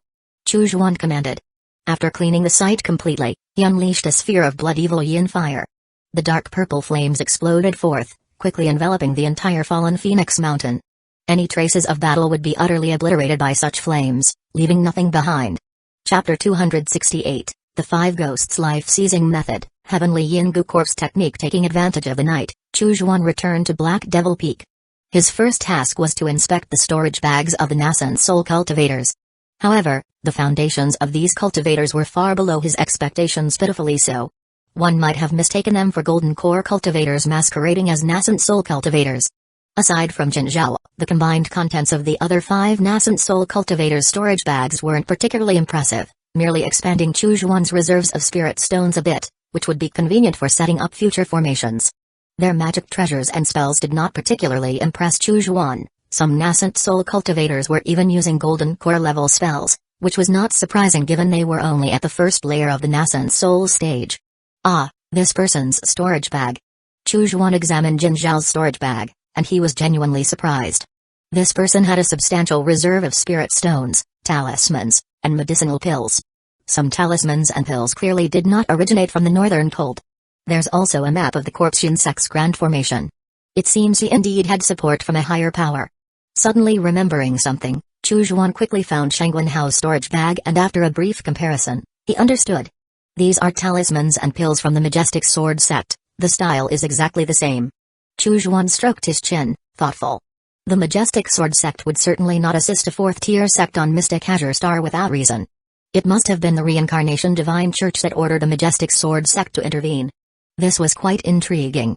The Feather Transformation Heaven Palace was the overlord of Mystic Azure Star and closer to the Golden Phoenix sect. Why didn't the Reincarnation Divine Church order them to assist the Golden Phoenix sect but instead directed the Majestic Sword sect to help?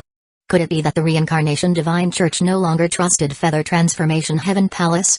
Feather Transformation Heaven Palace's Spirit Feather True Person was once single-handedly suppressed by an astral projection ancestor from the Reincarnation Divine Church. Perhaps because of this, Feather Transformation Heaven Palace might harbor resentment towards the Reincarnation Divine Church. Recalling a past incident, Chu Juan suddenly saw things more clearly. The Northern Cold, Southern Wilderness, Eastern Border, and Western Land all had sects intervening to enforce unity, likely at the behest of the Reincarnation Divine Church. He had yet to see any movements from the Heaven-Shaking Divine Church. However, Chu Juan felt that the Heaven-Shaking Divine Church would probably directly approach Feather Transformation Heaven Palace. With this, the situation became clear. I disrupted the Northern Cold's unified front. This matter will surely attract the attention of certain individuals. Presumably, someone will soon come knocking, right? Chu Juan chuckled lightly. The Heaven-Shaking Divine Sect would certainly not miss this opportunity. This 5 Ghosts life-seizing method is quite remarkable. It uses one's lifespan to refine life ghosts, which not only enhance the power of spells but also allow the life ghosts to plunder others' lifespan to nourish oneself. He found a jade slip containing the technique in the corner of Jin Zhao's storage bag and nodded in satisfaction. It's time to refine a corpse puppet. Jin Zhao practiced body refining techniques in his lifetime, which are perfect for creating a corpse puppet. Chu Juan retrieved Jin Zhao's corpse from the corpse preservation tower. In his earlier days of modest cultivation, he used living bodies for corpse refinement. Such practices imbued deep resentments, and the resulting corpse puppets were naturally more formidable. But now, as a nascent soul great cultivator, he no longer needed to use living bodies. Jin Zhao's corpse was an excellent material for corpse refinement. Now, I have quite a few corpse refining techniques at hand, and there's no shortage of nascent soul cultivators' corpses. It's the perfect time to choose a unique method and experiment.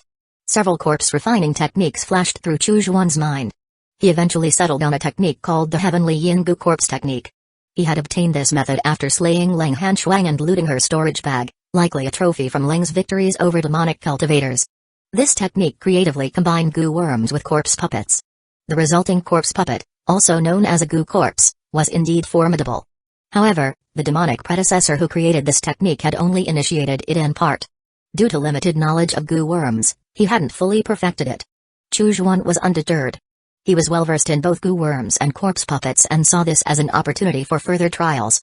With plenty of nascent soul corpses available, even a few failures were acceptable. But a successful creation of a goo corpse was what truly excited him. Unwittingly, I find myself as enthused as when I was buried in my studies of esoteric arts at the Infinite Sect. Chujuan chuckled softly, then connected with the mirror through his thoughts and returned to the blue star, burying himself in the study of the heavenly yin goo corpse technique. Several days later, the disappearance of nascent soul cultivators like Jin Zhou, Ling Su, and Luohua was finally noticed by the righteous sects. Golden core cultivators frantically sent messages to their masters. These messages, however, vanished like stones sinking into the ocean, without any response. Nascent soul cultivators were like stabilizing pins in the sea. They also represented the pinnacle of combat power. Once the nascent soul cultivators were gone, collapse was only a matter of time. On the side of the three demonic sects of the Wu country, Zhengji, Guantong, and Wanhun also noticed the anomalies and began to launch probing attacks. They worried whether the Righteous Alliance was playing a novel strategy, focusing on a disappearance. Just waiting for them to take the bait. Chujuan paid little heed to the aggressive advances of the three demonic sects. In any case, it was only a matter of time before he could flatten them. He was still focused on refining the goo corpse. The first two goo corpses he attempted to create had failed. Either the goo worms devoured the corpse puppet, or the compatibility between the goo worms and the corpse puppet was so poor that the powerful physical body of the corpse puppet ended up killing the goo worms. A perfect fusion of goo worms and corpse puppet had yet to occur. No good. Chujuan sighed softly. The goo worms he possessed now were almost obsolete. The blood bee queen was still decent. Its offspring soldier bees, poison bees, fire bees, and hidden bees were somewhat useful. As for the blood steel wire, chi seed, and thought nurturer, their provided enhancements were now minimal. If there was no transformation, they would inevitably be phased out in the future. The path of goo worms is not superficial. Chujuan gave a wry smile. His previous thoughts had indeed been somewhat arrogant. The heavenly yin goo corpse technique, which even a demonic cultivator in the deity transformation stage had not been able to fully improve, how could he perfect it? Enough, I shall use the Vajra corpse refining technique to refine Jin Zhao into a corpse puppet for now. Chujuan followed the previous procedures, quickly preparing the corpse refining elixir, and then submerged Jin Zhao's corpse in it. His earlier experiments with the heavenly yin goo corpse technique had used the corpses of other nascent soul cultivators. Jin Zhao's body was particularly robust and rare, which was why he had kept it. Chujuan's thoughts shifted, and he extended his spiritual sense into the third world. As expected, he was still inside that dimly lit cave dwelling. During this period, he had often cast his gaze there, but unfortunately, as years went by day after day, the fated lucky one had never arrived. Huh? What's that noise? Chujuan suddenly heard a rustling sound. He projected his spiritual sense and looked toward the nearby area. There he startlingly discovered a peculiarly shaped creature. This creature was no bigger than a potato, had 6 slender legs, was covered in a reddish-brown hard shell, yet it also bore gray fur and a slender tail. It looked remarkably like a cockamouse. Chujuan was astounded. The little thing was quite uniquely formed. Chujuan was actually pleased. His calls had finally been answered. Little fellow, come here, there's something tasty for you. Chujuan extended his spiritual sense, trying his best to produce some sounds. Chapter 269, Doomsday for the Cockamouse. Unfortunately, Chujuan's spiritual sense was heavily suppressed here. Even though his spiritual sense was exceptionally strong, he could not teleport objects through the air. Creating any sound was also exceedingly difficult. Over this period, Chujuan had periodically focused his spiritual sense here, partly with the intention of tempering it. The suppression of spiritual sense in this place was, in fact, a form of refinement. Over time, his spiritual sense would become increasingly resilient. There weren't many methods for tempering spiritual sense, and even fewer were safe. Chujuan always knew how to seize opportunities. After a while, the creature resembling a cockamouse remained distant from the shards of the mirror. It merely wandered around the area and then disappeared from Chujuan's spiritual range. Damn it! Chujuan cursed under his breath. This had been a rare opportunity. To date, his understanding of this world was still nil. After a good while longer, the cockamouse did not reappear. Chujuan resigned himself to quietly tempering his spiritual sense. 1 day, 2 days, 3 days. The day and night cycles here were surely different from those on Blue Star. Chujuan's concept of day and night was based on Blue Star's cycle. He noticed that every few days, the cockamouse would come out to roam for a while. It seemed to be patrolling its territory. Once, he even spotted 2 cockamouse appearing together. Chujuan surmised that this cave must be the domain of a group of cockamouse. Nearby, there was likely a nest of cockamouse. Their repeated appearances were solely in search of food. Let's wait a bit longer. Chu Xuan sighed resignedly, casting aside his distractions to continue tempering his spiritual sense. On Mystic Azure Star, in the northern cold, atop a high mountain, a figure clad in black overlooked the collapsing battlefront of the Righteous Alliance, a slight smile playing on his lips. Interesting, I thought the northern cold had no more moves to play, but these nascent soul cultivators disappeared overnight. Without a doubt, the three demon sects of Wu country will soon unite the northern cold. The man in black nodded in satisfaction. Of the three demon sects, the Corpshin sect is the strongest, followed by the Poison Gu sect, and the weakest is the Myriad Souls sect. His mind was filled with information about Jin Zhao, Zheng Ji, Guantong, Wan Hun, and others. Jin Zhao, Ling Su, Luo Hua, and the others disappearing overnight must mean they have perished. Whoever killed these 6 early-stage nascent soul cultivators must be at least a mid-stage nascent soul. And surely a mid-stage nascent soul cultivator of considerable strength. Zheng Ji and the others might have hidden their true powers. I must visit them personally to ascertain the truth. That mid-stage nascent soul cultivator is certainly worth recruiting. After pondering for a moment, the man in black vanished in the blink of an eye. Several days later, Chu Xuan received a message from the Myriad Souls Elder. A mysterious nascent soul cultivator had visited, gifting numerous nascent soul stage pills and talismans, yet he demanded nothing in return. He left as freely as he had arrived. He also mentioned that this stranger had appeared at both the Corpshin sect and the Poison Gu sect, delivering similar gifts without any demands. This behavior baffled Zheng Ji, Guantong, and the Myriad Souls Elder. Every gift that came without a price was secretly marked with 1. These pills and talismans were useful to them, yet they dared not use them. Free lunches didn't exist in their world, a lesson well understood by nascent soul cultivators. Intrigued by this news, Chu Xuan felt a spark of interest. His network of information was broader than that of the Myriad Souls and the others. After some thought, he could guess the identity of this person. Golden Phoenix sect is backed by the Majestic Sword sect, which in turn is supported by the Reincarnation Divine Church. It's the Reincarnation Divine Church supporting Golden Phoenix sect to unify Northern Cold. Now that the Righteous Alliance in Northern Cold is crumbling, it's only a matter of time before the demonic paths unify the region. The one seeking me out now is likely from the heaven-shaking Divine sect. They're probably trying to figure out who eliminated the nascent soul cultivators of the Righteous Alliance. Chu Xuan chuckled lightly. He couldn't remain hidden forever. However, it was not the time to step into the limelight. Whoever he is, let him be troubled. I still have my own battle of wits and bravery with the cockamouse. Chu Xuan refocused on that unknown world. He worked hard to temper his spiritual sense, striving to make any noise he could to attract the attention of the cockamouse. There it is again. Chu Xuan heard the rustling sound and was instantly delighted. He urgently tried to stir his spiritual sense, managing to make the shards of the mirror shake slightly. Clang. The sound, particularly jarring in the quiet cave, startled the cockamouse into hiding. Chu Xuan was not surprised. He continued to wait patiently. After a while, the two cockamouse cautiously approached to inspect the situation with the mirror shards. From Chu Xuan's perspective, he could clearly see their fur and hard shells. He could only describe them as uniquely ugly. Moments later, one of the cockamouse picked up a shard of the mirror and scampered toward a dark corner. Chu Xuan was thrilled. Finally, they've picked me up. Swoosh. The cockamouse was fast. It agilely moved among the broken stones and quickly entered a dimly lit nest. As it delved deeper, more and more cockamouse appeared around it. Wait a moment. Chu Xuan sensed something amiss. Continuing like this, he would only delve deeper into a sunless plight. Surrounded entirely by cockamouse. A miscalculation. Chu Xuan immediately vibrated his spiritual sense, trying to shake the mirror shard from the stubborn grip of the cockamouse. However, the creature clamped its teeth tightly. No matter how Chu Xuan vibrated, even as its incisors wobbled, the mouse refused to let go. After a while, the cockamouse tossed the mirror shard into a pile of debris and then turned to leave. Chu Xuan surveyed his surroundings. Everywhere were rotting garbage and unknown metallic minerals, along with some shimmering small objects.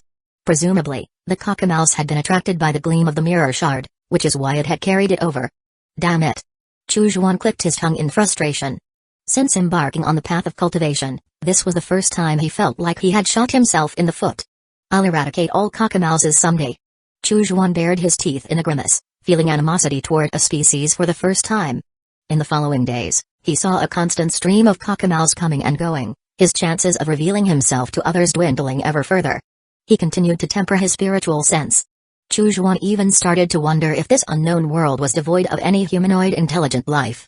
Just as Chu Xuan was about to reluctantly withdraw, a deafening rumble echoed. Crash. Rocks were suddenly smashed apart. The cockamouse's nest was exposed to the sunlight. The cockamouse immediately scattered in all directions. A monstrous insect with a fierce appearance extended its mouth parts, greedily devouring, sweeping the area clean of cockamouse. The cave where the pile of debris containing the mirror shard was located also became exposed. A large hand reached in. A voice filled with surprise followed, but to Chu Juan, it sounded no different from birdsong, completely unintelligible. He couldn't understand a single word. Regardless, Chu Juan was overjoyed. Damn it, he had finally encountered living beings. Chapter 270, I'm your golden ticket. With the aid of the light, Chu Juan could clearly see the appearance of the speaker. It was a fair-skinned, somewhat short adolescent dressed in brown leather attire. His vital areas were protected by hard gray shells. On his waist hung a small basket woven from vines, filled with a few cockamouse. The creature indulging in a feast appeared to be a centipede, albeit much larger and more menacing than any ordinary centipede. Chu Juan watched as the young boy rummaged through the pile of debris in the cockamouse's cave. Each time he pulled something out, he let out sounds of surprise until his finger touched the mirror shard and was pricked, causing him to retract his hand with a yelp of surprise. The feasting centipede, alerted by the noise, hurried over to the boy's side. Chu Juan's heart skipped a beat as he observed the situation with the mirror shard.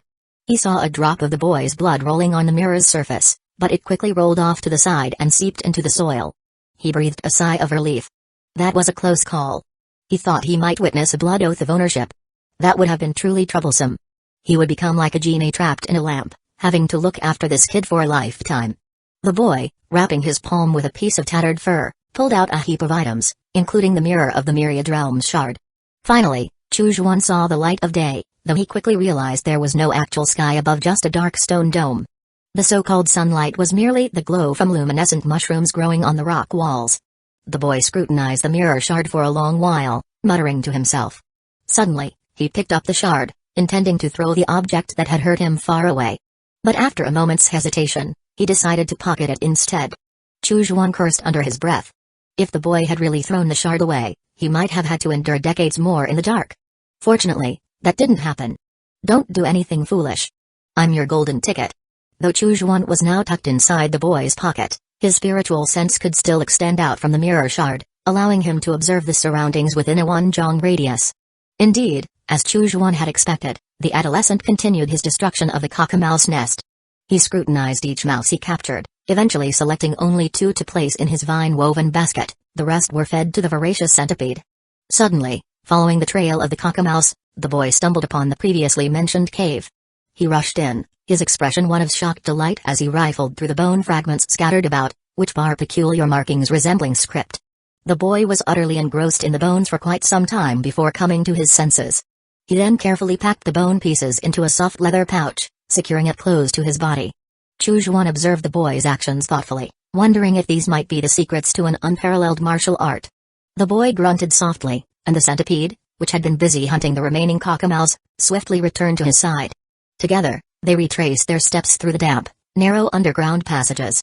After twists and turns, they finally emerged into a larger cave, prompting Chu Juan to wonder about the supposed sunlight he had anticipated. Where is the sun? Chu Juan was perplexed. From one cave to another, from a smaller one to a larger one, was this a world of caves? As they moved forward, the path became much smoother, and even torches quietly burning along the sides appeared. After a while, as human voices grew louder and the boy quickened his pace, a small settlement emerged before Chu Juan. The villagers bustled about, busy with their tasks. Although the boy appeared short in stature, compared to many others in the village, he seemed relatively tall. Chu Juan surmised that the inhabitants here might naturally be smaller. Soon, the boy returned to a house built of red bricks, an uncommon sight in this village where most homes were rudimentary stone structures. However, with limited information at hand, Chu Juan felt it was best to observe and wait for events to unfold. The boy had already locked the door and secured the windows with a copper rod behind the door. Once these precautions were taken, he removed the bone fragments and held them like treasures, reading intently. His excitement occasionally made him jump a little, muttering cryptic syllables under his breath. Chu Juan, despite not understanding the language of this world, listened patiently. As a nascent soul cultivator, he knew that with enough exposure, he could gradually begin to understand the language. Over the course of 10 days living with the boy, Chu Juan observed his daily routine, attending classes in the tribe's communal area by day and studying the bone fragments at night. The boy sustained himself on bland meat porridge and water from a jar.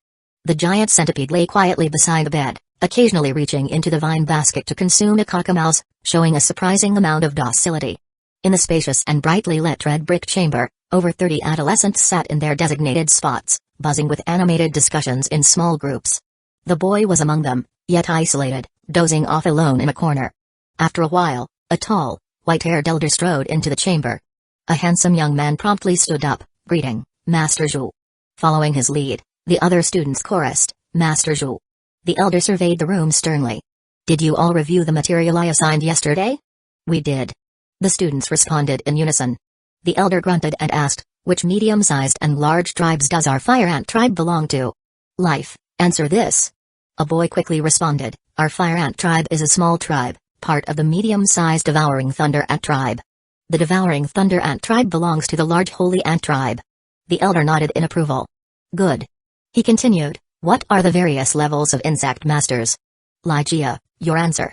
A girl timidly stood up and said, the ranks of insect masters are named after minerals. The lowest is bronze level, followed by silver, gold, platinum, and diamond. Each level is further divided into low, medium, and high tiers. Above diamond level is the unique title of honored insect master, bestowed only upon those long-renowned and highly accomplished, by royal decree. Chapter 271, This old man must lend a hand. The elder nodded with satisfaction. Very good, you remember clearly. With a blush, Lygia smiled sheepishly before sitting down. The elder surveyed the room and continued, in 10 days, you shall all open your insect orifices. Who can tell me the function of these insect orifices? His gaze landed on a drowsy youth in the corner, and he couldn't help but show a stern expression. Zhao Huo. Answer this. The youth snapped to attention, standing up straight. He stammered, unsure of what the elder had asked. The surrounding youths looked on with amusement. Chu Zhuan, face-palmed inside the cloth bag on his chest. Staying up all night pondering the scriptures left by the ancestors, and now caught dozing off by the teacher. That day, the youth who broke the nest of roaches and rats and retrieved the fragments of the mirror was named Zhao Huo. During this time, Chu Zhuan listened to Zhao Huo's monologues and gradually came to understand the language and script of this world. Only then could he comprehend the conversations between the elder and the youths. A handsome young man sneered, Zhao Huo, you can't even answer such a simple question? I think you shouldn't sit with us anymore, you're embarrassing. The elder frowned, Lai Yong, have you forgotten what I said on the first day of class? Do not speak ill of your clansmen. The young man was unapologetic but apologized to the elder. Lai Yong is aware of his mistake. The elder turned again to Zhao Huo, his expression severe but his voice reminding, Zhao Huo, let me ask you once more. What is the function of the insect orifices? Zhao Huo finally caught on and hurriedly said, the insect orifices are innate talents we are born with. The more insect orifices one has, the more Yao insects one can tame. One must have at least one insect orifice to qualify as an insect master. The elder snorted coldly, his face a mix of frustration and disappointment. Good that you know. The chief sent me to impart lessons in the hopes that the sons of the fire ant tribe would cultivate diligently and achieve greatness. Zhao Huo, if I catch you sleeping in class again, don't bother coming back. Zhao Huo shivered, nodding repeatedly, Master Zhu, I understand my error. The elder shifted his gaze away and continued, what Zhao Huo just mentioned is only half right. Over the years, only half of those who turn 15 manage to open their insect orifices. Those who have opened their insect orifices establish a soul contract with the Yao insects, ensuring the insects will never betray them. Without an insect orifice, one can still tame Yao insects, but they might betray their master in the future. The elder added, some without insect orifices also seek to form soul contracts with Yao insects, ultimately leading to a perverse path of becoming one with the insects. You must never follow in their footsteps. Yes. The youths responded in unison. The elder cleared his throat. Today's lecture is on the strengths and weaknesses of the fire ants, a crucial lesson that will greatly aid you in future battles. Listen well. At dusk, the class concluded. The youths dispersed from the classroom. Flanked by several peers, Lai Yong passed by Zhao Huo, giving him a sidelong glance and speaking indifferently, those who belittle themselves will inevitably be belittled by others. Zhao Huo, how can you aspire to become an insect master if you indulge in such self-neglect and sleep through class? Do not tarnish the renown your father once held. The other youths snickered as well. No one had ever dared to doze off during class. Anyone bold enough to do so would typically be expelled from the classroom by the elder on the spot. If it weren't for Zhao Huo's father being a silver insect master, Master Zhu wouldn't have spared him any face and would have already driven him out of the classroom. Indeed, but Zhao Huo's father, Zhao Yan, has been missing for many years. I think he no longer deserves such favorable treatment. Zhao Huo alone resides in a red brick house. Does he deserve it? The youths murmured about Zhao Huo, making sure he could overhear them. Zhao Huo clenched his fists, remaining silent, and slowly walked home. Once home, he collapsed onto his bed. Moments later, he retrieved a red carapace from beneath his pillow and gazed at it for a long time. Father. Can I truly inherit your talent and open an insect orifice? To possess 3 insect orifices is to be a child of heaven, a height I dare not even hope for. Even 2 orifices are a mark of genius, beyond my aspirations. I only hope to open 1 orifice and not disgrace your name. I have yet to avenge you. I must become an insect master. A fierce determination burned in Zhao Huo's eyes. But the fire of determination flickered out after mere moments. The number of orifices one can open is predestined. Father told me when I was young that my talent was mediocre at best, predicting that half an orifice might be my limit. Ah. It is fate. I should continue studying the great earthworm cultivation method left by the ancient elder. He sighed softly, gently stroked the giant insect's head beside him, fed it a cockamouse, and continued reading the bone script. Chu Zhuan heard Zhao Huo's self-pitying mutter and shook his head. If one cannot believe in oneself, how can others be expected to believe? He pondered his observations of this time, reflecting on this cave world where wild and poisonous bugs were known as Yao insects. This world had small, medium, and large tribes, and tribal nations, forming a hierarchy of power. There was a hierarchy of insect masters from bronze to diamond and even titled ranks. He was certain that this cave world must also possess a highly developed system for cultivating Yao insects. If he could gain access to it, perhaps he could make great strides in the art of Gu cultivation. But Zhao Huo is too weak. Accessing this world's knowledge on cultivating Yao insects through him is still very challenging. This old man must lend a hand. Chu Zhuan smiled helplessly. Insect orifices are the qualifications for an insect master's cultivation. The more orifices one has, the more Yao insects one can control, the faster these insects enhance, and in turn, the more they nourish the insect master. At first glance, this concept resembles the spiritual roots of cultivators. Yet upon closer reflection, it's markedly different. Unlike the somewhat ethereal spiritual roots, it more closely resembles a special organ developed through a cultivator's acquired practices. Take, for example, the tome of bloodworms inside Chu Zhuan's body, specifically condensed for nurturing Gu insects. Could it be that the organs condensed by cultivators through their techniques are equivalent to the innate talents of these people? If so, imparting the tome of bloodworms to Zhao Huo might indeed be useful. Chu Zhuan immediately began to adapt the tome of bloodworms according to the physiological structure of humans in this world. He had already scanned Zhao Huo's body with his spiritual sense. He discovered that the people of this cave world had physical structures different from those of ordinary humans on Mystic Azure, Blue Star, and the soul beings of Soul Star. Appropriate modifications were necessary. Otherwise, the technique would be useless. It might even produce adverse effects. The tome of bloodworms is merely a foundation establishment stage technique. Thus, it only took him a day to successfully modify it. Chapter 272, a technique more suited for cave dwellers' constitutions. Alright, this is a technique more suited for the constitution of cave dwellers, start cultivating it diligently. Chu Zhuan said with a nod of satisfaction. He activated his spiritual sense, causing the fragments of the mirror to tremble. At that moment, Zhao Huo was perusing bone scripts. Suddenly, he felt something vibrating in his embrace. He hurriedly opened it to find that it was the mirror shard making a noise. This thing. I had planned to polish it up and sell it for some money. Could there be something unusual about it? Zhao Huo looked bewildered. Chu Zhuan was speechless upon hearing this. So, you brought the mirror shard back just to make some money? Words are appearing on it? Zhao Huo, puzzled, was about to set the mirror shard down. Suddenly, he noticed lines of text emerging on it. The orifice opening scripture. Zhao Huo read carefully, greatly astonished. This thing could actually open an insect orifice. Although it was only one, it was still extraordinary. Zhao Huo had never heard of such a miraculous book existing in the world. The cultivation method left by the ancient elder concerns the gray earthworm. The gray earthworm is easy to obtain, and if truly cultivated, it could become a significant aid to me. But this orifice opening scripture seems far more useful. Zhao Huo hesitated between the two. Seeing his indecisive expression, Chu Zhuan couldn't help but shake his head internally. Hesitation does not befit a cultivator. The gray earthworm is what the cave dwellers call those insect-like creatures resembling cockamouse. Compared to the gray earthworm cultivation method, isn't the choice obvious? The orifice opening scripture is far more important.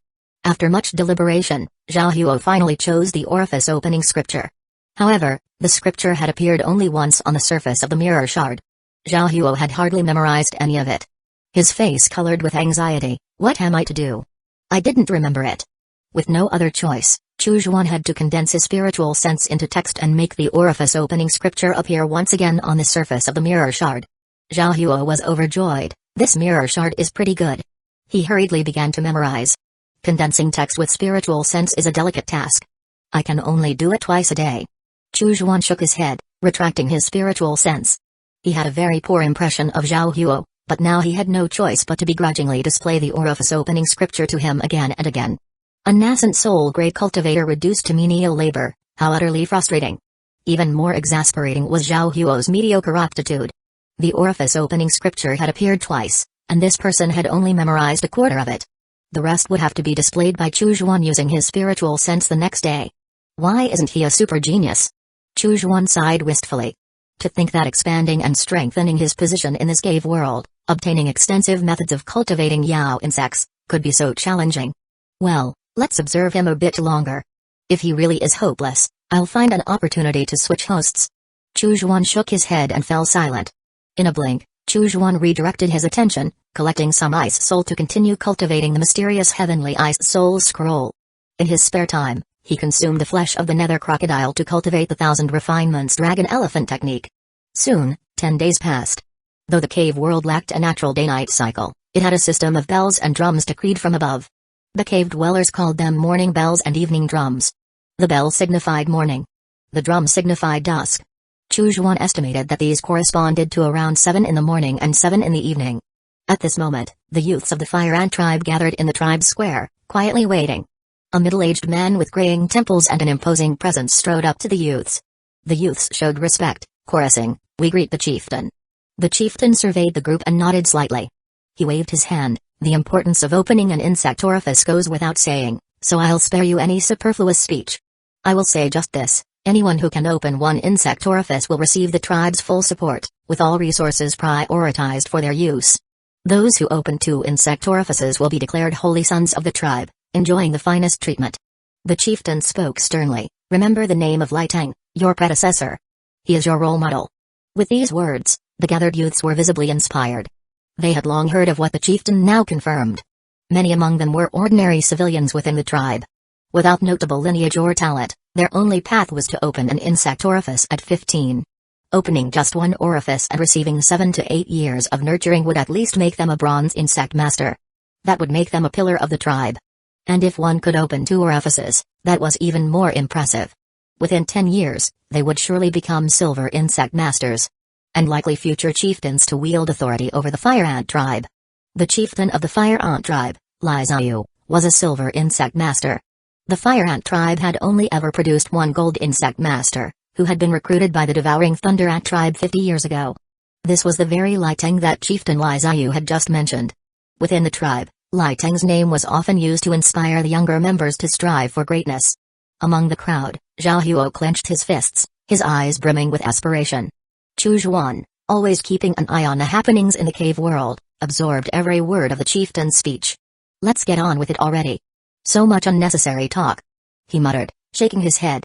Lai Xiu took a deep breath and announced loudly, "Bring forth the Fire Ant bronze statue." No sooner had he spoken than 4 robust men appeared, carrying a massive bronze statue. The statue, over 3 meters in length and half a meter high, depicted a fierce and terrifying giant ant. Flames seemed to emerge from the ant's feet and its mouth spewed fire, lending it a lifelike appearance. Chu Zhuan gazed thoughtfully at the Fire Ant bronze statue. It was too close for him to discern its internal structure from his perspective, but he could tell that the statue was quite unusual. It appeared to contain the essence or spirit of a Yao insect.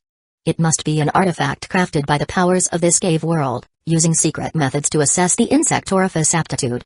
Chu Zhuan surmised. At that moment, Lai Xiu called out, "Those who are to open their insect orifices, come forward one by one and place your palm on the surface of the statue." After speaking, he stepped aside to join the tribe's elders. He signaled to the 6th elder, a slightly younger-looking figure among them, who stepped forward and stood beside the statue. "Yes." The youths responded solemnly and quickly formed a line. The first youth approached, taking a deep breath before hesitantly pressing his palm against the statue. The Fire Ant bronze statue flickered several times.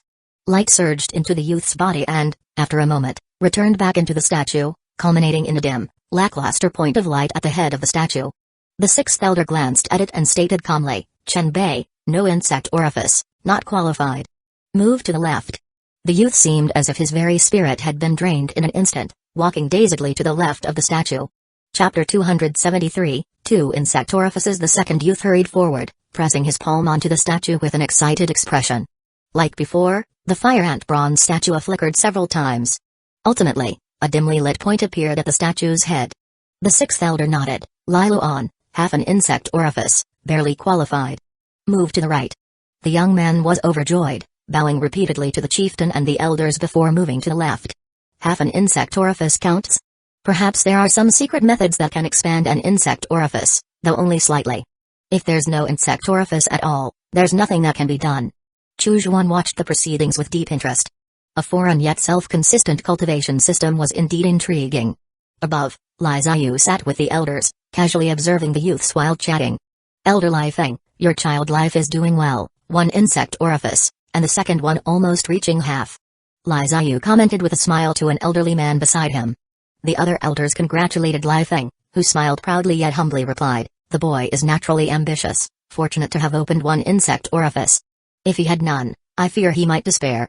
He added, "I think Elder Lai Wu's Lai Yong is very likely to open two insect orifices."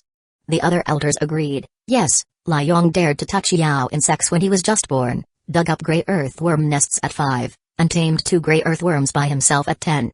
He's bound to open 2 insect orifices. Besides Lai Wu's Lai Yong, the chieftain's Lai Jia also shows incredible talent at such a young age. Ah, let's hope there are several children with 2 insect orifices this time. It's been 10 years since we last saw one."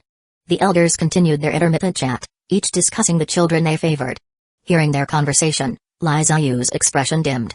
Yes, the fire ant tribe hadn't seen a child with 2 insect orifices for 10 consecutive years. If this trend continues, the tribe might face a leadership gap. The surrounding smaller tribes were already eyeing the fertile cave territories controlled by the fire ant tribe with covetous intent. Should the fire ant tribe show any sign of weakness, these tribes would undoubtedly press their advantage. After a while, an excited shout erupted from the crowd. The sixth elder exclaimed, "Lai Yong, 2 insect orifices. Plus half an orifice.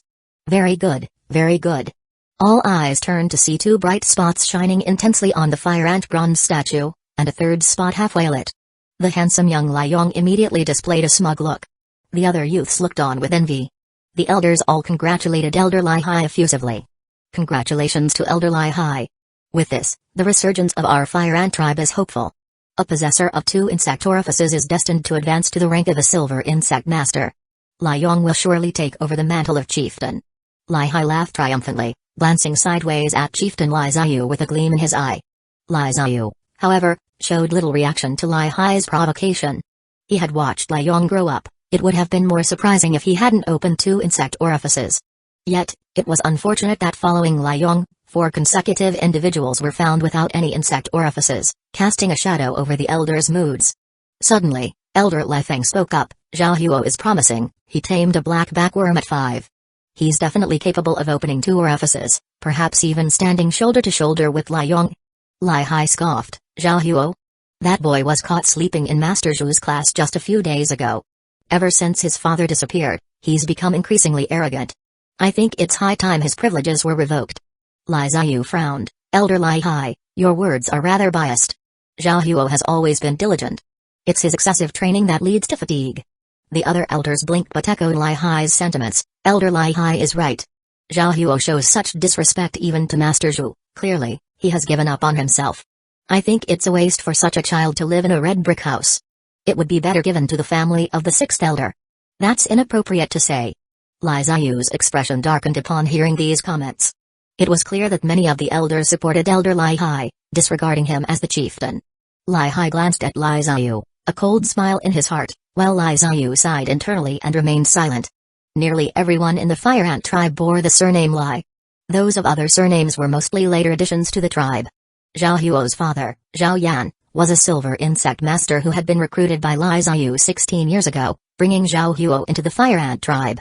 Zhao Yan, a loner by nature and not good at making friends, had not only failed to make friends within the tribe but had also offended many.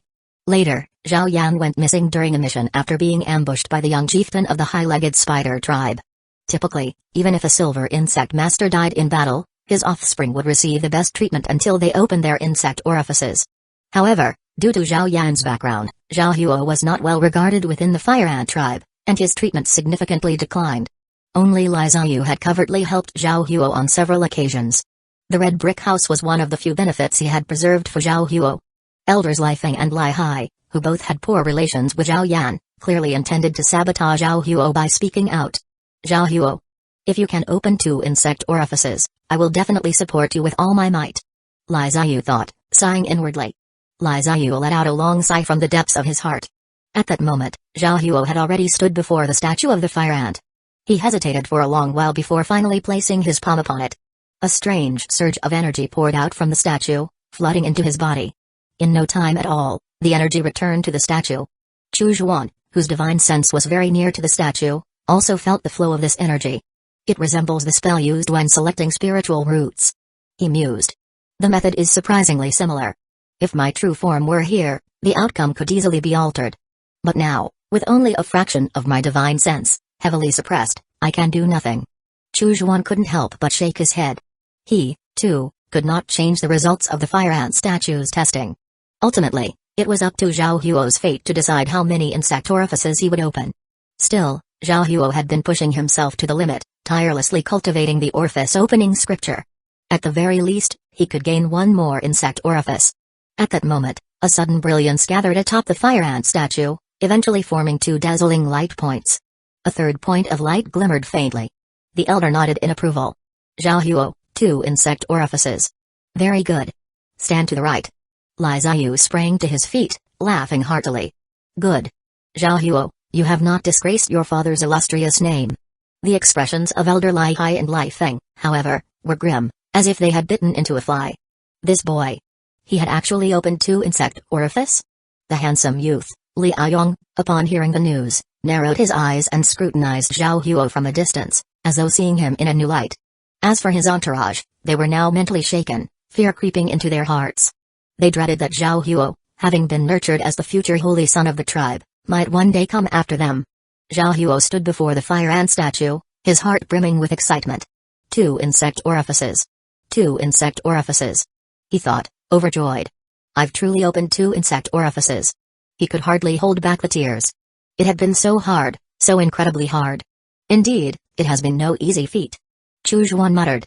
If this brat had failed to open the 2nd insect orifice, all my efforts would have been in vain. He clicked his tongue in appreciation. Chapter 274, Don't carry the name of my Black Devil Peak outdoors. After Zhao Huo successfully opened 2 insect orifices, he immediately received substantial support from the fire ant tribe. The treatment for someone with 2 insect orifices was nearly equivalent to that of a silver insect master. However, since Zhao Huo already resided in a red brick house, he didn't need to relocate. Chieftain Lai Ziyu personally selected several capable women to prepare Zhao Huo's daily meals and attend to his domestic needs, ensuring his basic living expenses were fully covered by the tribe. Thus, Zhao Huo no longer needed to hunt gray earthworms for money or consume the poorly flavored meat porridge. He could now dedicate more time to cultivation. Additionally, Master Zhu held daily classes for the youths who had opened their insect orifices, imparting various kinds of knowledge. Chu Zhuan watched Zhao Huo getting on the right track and nodded in satisfaction. Zhao Huo had become the tribe's cherished holy son, and his status had risen dramatically. He would undoubtedly gain access to more methods of cultivating Yao insects in the future, which was of utmost interest to Chu Zhuan. This gray earthworm cultivation method is too simplistic for my needs. Chu Zhuan thought, dismissing the technique that he had mastered in just 5 days. Gray earthworms, the most common and numerous iron-level Yao insects in the cave world, had a very low upper limit. In a large nest, among tens of thousands of gray earthworms, at most one might reach the bronze level, with the rest remaining at the iron level. However, the cultivation method allowed for elevating the gray earthworms from the lowest iron level up to the silver level. Yao insects began at the iron level and could ascend to bronze, silver, gold, and higher levels. In the vast cave world, iron-level Yao insects were the most abundant and weakest. Even taming iron-level Yao insects wouldn't significantly enhance one's power, leading to the dismissal of the Iron Insect Master rank by cultivators. Chu Zhuan had not yet encountered higher-level Yao insects and thus couldn't assess their true capabilities. However, it was evident that a small tribe's chieftain possessing the strength of a silver insect master indicated that silver-level Yao insects were not rare. Zhao Huo's first Yao insect is an iron-level black backworm. Chu Zhuan noted. With his 2 insect orifices, he will definitely be able to form a contract with another insect, likely a fire ant, which shares characteristics with the fire bee. If I could obtain the fire ant cultivation method, it might actually be of some use to me. Seeing Zhao Huo deep in blissful sleep, Chu Zhuan withdrew his attention. As Chu Zhuan emerged from his cultivation chamber with a swift stride, Zhu Ji, who had been waiting outside, promptly rose to greet him. Elder. You have finally finished your retreat. Chu Zhuan nodded slightly. Prepare some food. Yes. Right away. Zhu Ji responded respectfully and hurried off. Moments later, a long table laden with 60 exquisite dishes was set before Chu Zhuan, showcasing Zhu Ji's culinary talent with a spread that included both hot and cold, meat and vegetarian options. As Chu Zhuan feasted heartily, he inquired about the current affairs in Northern Cold. Zhu Ji, animated with excitement, replied, while you were in seclusion, our Wu Kingdom's 3 sects have been completely victorious. For some unknown reason, all the nascent soul cultivators of the righteous sects have mysteriously disappeared, leaving their golden core cultivators no match for us. Just a few days ago, our 3 nascent soul ancestors jointly shattered the grand formation of the Golden Phoenix sect. It won't be long before we cleanse all the righteous Dao in Northern Cold. Grinning, Zhu Ji added, at that point, Northern Cold will be under the complete control of our 3 sects. Chu Zhuan, picking up a thin slice of translucent meat, continued eating and asked, how are my senior brothers and sisters faring now? They're all busy plundering treasures outside. It's been a long time since any of them returned. Zhu Ji hurriedly replied. I heard that Elder Kalmo and Elder Beijingkun have amassed the most loot, living quite luxuriously. Zhu Ji looked up tentatively. Elder, why don't you go out and see some treasures too? Isn't this the perfect time to wipe them out? So many righteous cultivators would make excellent vessels for soul extraction. Chu Zhuan chuckled lightly. I'd rather not get involved in that mess. It's better to avoid conflicts with my fellow seniors. By the way, did any of the disciples from Black Devil Peak go out? He asked. Zhu Ji gave a troubled smile and eventually nodded. Yes, Wang Hu and a few others couldn't hold back and went out together to grab some treasures. Chu Zhuan said indifferently, it doesn't matter, just as long as they don't carry the name of Black Devil Peak outdoors. He deliberately avoided competing for spoils to avoid unnecessary trouble. Less is more, and if his subordinates brought trouble his way by slaughtering indiscriminately under the name of Black Devil Peak, he would deal with both the trouble and the troublemakers decisively. Rest assured, you have always taught Wang Hu and the others this way, they naturally wouldn't act under the name of Black Devil Peak. Zhu Ji assured, nodding. Chu Zhuan said nothing more but continued to eat while perusing messages from myriad souls about the ongoing conflicts in Northern Cold. The unification of Northern Cold seemed merely a matter of time, and so far, nothing seemed amiss. In the still of the night, a shadowy figure approached the Yin Soul mountain range, arriving at the foot of Black Devil Peak. She gazed at the ominously dark mountain with a venomous glint in her eyes. Extending her hand, she drew a cultivator's soul from the large soul banner she carried. Is that Lin Fan on Black Devil Peak? She inquired of the quivering soul. Yes, he has been in seclusion there for a long time, not stepping out even once. The soul responded fearfully. Good. The woman sneered coldly and crushed the cultivator's soul between her fingers. She swiftly approached the entrance to Black Devil Peak.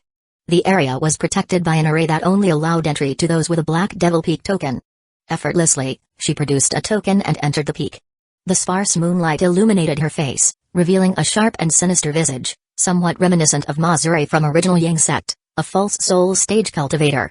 This woman was Ma Fiayu, a nascent soul cultivator of the Ma family who had reached the nascent soul stage 200 years ago and was recruited by the Feather Transformation Heaven Palace.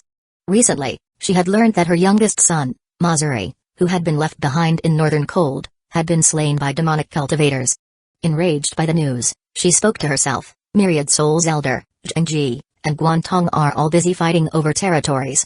The mountain gates of the 3 demonic sects of the Wu Kingdom are terribly unguarded. Lin Fan. I'll start with you.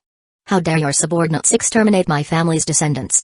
I will massacre Black Devil Peak, capture your soul, and make it accompany my descendant in death. After slaughtering Black Devil Peak, I will destroy the myriad souls sect next. I want Zhengji and the others to realize there are some people you cannot provoke. There are some people you cannot kill. Her aura surged instantly, reaching the 3rd level of the nascent soul stage. Chapter 275, You Want to Leave? The overwhelming nascent soul aura descended upon Black Devil Peak like a mountainous presence. The patrolling cultivators immediately fell to their knees, the very thought of resistance slipping away from them. As Mafia passed by, a mere flick of her fingers caused the heads of these cultivators to burst instantly as if crushed by an invisible, mighty hand. Wherever she went, a trail of dismembered bodies followed. Not a single cultivator survived. Yet, someone, in their dying moments, managed to sound the alarm. The loud clanging of the bell echoed piercingly through Black Devil Peak, waking every sleeping cultivator and mortal on the mountain. Though Lin Fan was known as the least impressive among the Golden Core disciples under the Elder of the Myriad Souls sect, Black Devil Peak housed over 100 cultivators, including Foundation Establishment and Chi Refining cultivators. Including the mortals serving these cultivators, the population reached at least 5,000. A man and a woman clutching a child were attempting to flee when they burst out of their dwelling, only to see the sinister figure of a woman standing before them. Behind her, two headless corpses lay in a pool of blood that stained the stone path red. The man and woman turned ashen and immediately fell to their knees, begging for mercy. "Immortal, please spare us. We are but ordinary mortals." Mafia sneered. "Mortals? Mortals serving the demon are not innocents, they are deserving of death." With a single grasp, the man and woman were horrifically crushed together by an indescribable force, instantly turning into a grotesque mash of flesh and bone, unrecognizable as human. Even their bones were pulverized.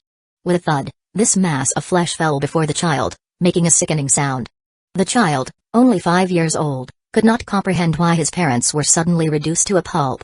Tears streamed down his face as he began to wail. Mafia, seeing the child's loud cries, frowned in annoyance. "Crying? I despise crying the most." With a fierce slap, the child, who had been crying just a moment ago, was now smashed into the stone pavement, perfectly flush with the ground. "Kill! Kill! Kill!" Mafia's cold laughter echoed as her form, ghost-like, surged forward with devastating speed. With a mere wave of her hand, the ground seemed to rupture as an entire area of mortals' dwellings collapsed, burying those inside under rubble and debris before they could even think to escape. At the summit's grand hall, Zhuji, roused by the thunderous noise, sleepily stumbled out of bed. As he pushed open the door, he was met with the sight of a woman bathed in moonlight slowly approaching. Despite being alone, her presence was suffocating, like the immense pressure of an ocean weighing down upon him. Instinctively filled with dread, Zhuji didn't hesitate to crush a talisman stone, a protective measure given to him by Chujuan. "Who are you? How dare you barge into the grand hall of Black Devil Peak?" Zhuji managed to shout, gasping for air. Mafia sneered. "A mere Foundation Establishment cultivator dares to roar at an nascent soul?" She unleashed her aura forcefully. With a thud, Zhuji was forced to his knees, not by choice but overwhelmed by the vast gap in their power. He screamed in agony as the intense pressure was so great that his thigh bones shattered through his knees, embedding deeply into the floor of the grand hall. Blood quickly pooled around him. Mafia's expression remained indifferent. Such an unpleasant scream. With a slight lift of her hand, she violently squeezed. With a grotesque sound, Zhuji's head burst, just like those of the other cultivators on Black Devil Peak, and his screams abruptly ceased. Mafia strode towards the cultivation chamber. The chamber's door, thick and carved with arrays, would have been a formidable barrier to any Golden Core cultivator. But to a nascent soul like her, it was as fragile as tofu. With a single palm strike, she blasted the stone door apart, shattering the array engraved upon it. As the dust settled, she was confronted not with the interior of the chamber but a swirling, dense fog that seemed almost alive with hidden lethality. Mafia frowned. "Another array? Who layers an array within an array? This Lin Fan, does his paranoia know no bounds?" Without hesitation, she launched a powerful palm strike, conjuring a giant twinned-formed hand that slammed into the roiling fog. Her attack, meant to dispel the mist, felt like it had hit cotton, her force completely neutralized. Mafia let out a light gasp, bewildered by the ineffectiveness of her repeated palm strikes into the swirling fog. Despite her continuous assault, the mist swallowed all her efforts like drops of water in the sea. After a short while, sweat began to bead on her forehead. Something was amiss. She had hammered the array with 20 powerful strikes, depleting 2/3 of her spiritual chi, yet the fog showed no signs of dissipating. Even the finest Golden Core period array should not withstand more than a few hits from a nascent soul cultivator like herself unless, Mafia realized with a jolt, this is a nascent soul period array? But that's impossible. How could a mere Golden Core early stage cultivator possess a nascent soul period array? Mafia's mind raced with confusion and suspicion. She decided to retreat. "Killed my people, destroyed my home, and now you want to leave?"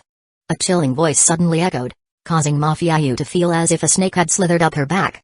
Her hair stood on end. Without a second thought, She instinctively activated a defensive spell. Wind Wall.